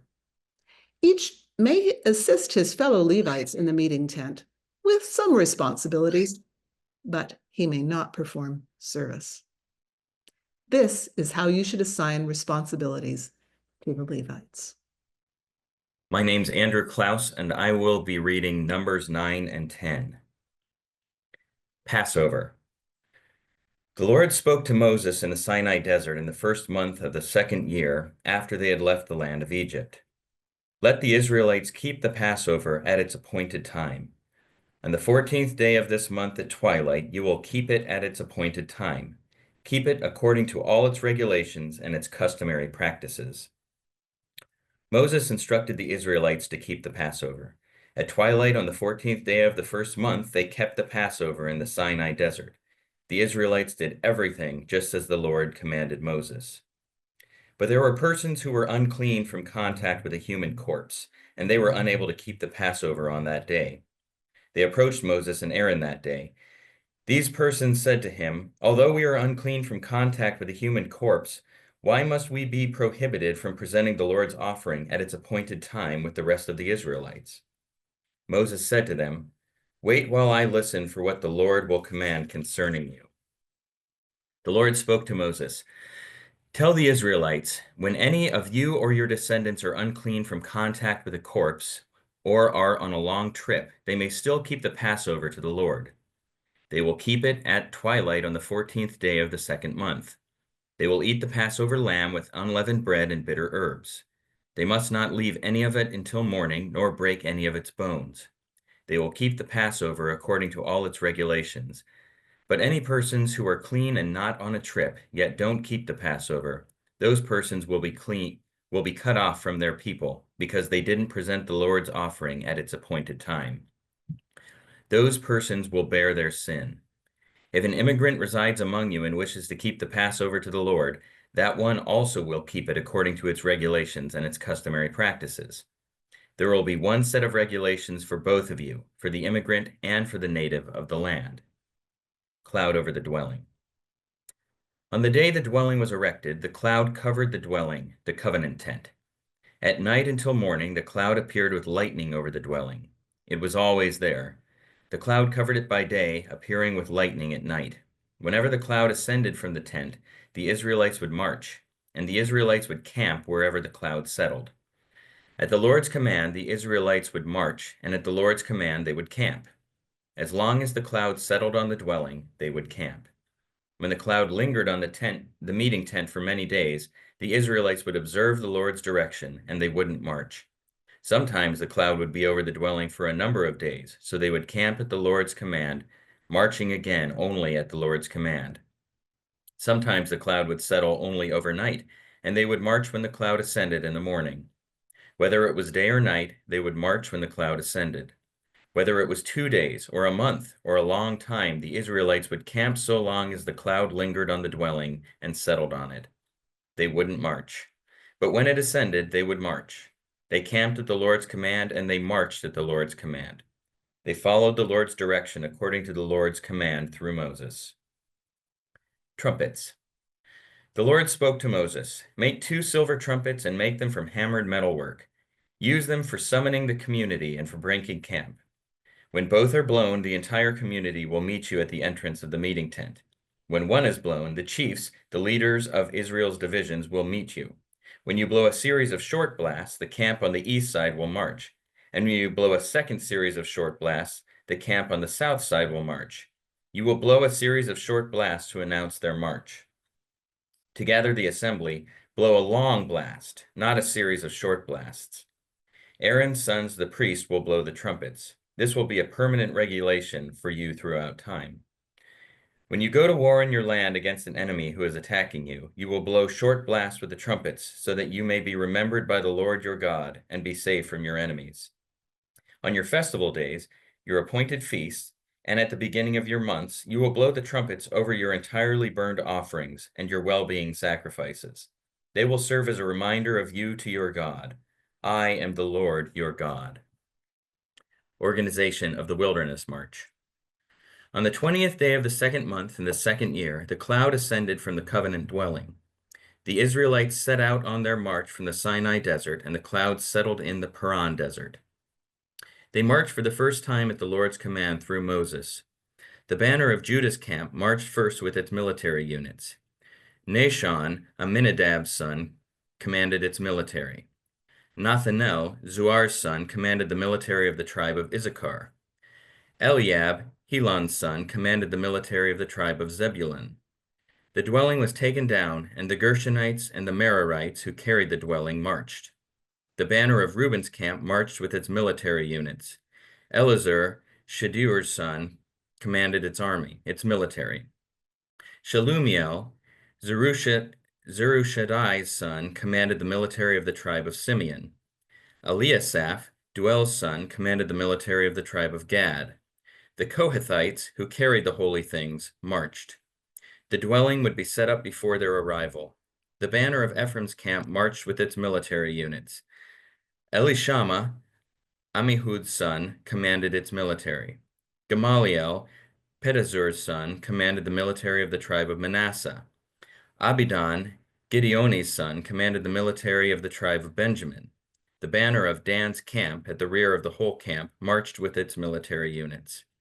Ahiezer, Ammishaddai's son, commanded its military. Pagiel, Ochran's son, commanded the military of the tribe of Asher. Ahira, Enan's son, commanded the military of the tribe of Naphtali. This was the order of departure of the Israelites with their military units when they set out. The chest leads. Moses said to Hobab the Midianite, Reuel's son, and Moses' father-in-law, "We're marching to the place about which the Lord has said, I'll give it to you. Come with us, and we'll treat you well, for the Lord has promised to treat Israel well." Hobab said to him, "I won't go. I'd rather go to my land and to my folk." Moses said, "Please don't abandon us, for you know where we can camp in the desert, and you can be our eyes. If you go with us, whatever good the Lord does for us, we'll do for you." They marched from the Lord's mountain for 3 days. The Lord's chest containing the covenant marched ahead of them for 3 days to look for a resting place for them. Now the Lord's cloud was over them by day when they marched from the camp. When the chest set out, Moses would say, "Arise, Lord, let your enemies scatter, and those who hate you flee." When it rested, he would say, "Return, Lord of the 10,000 thousands of Israel."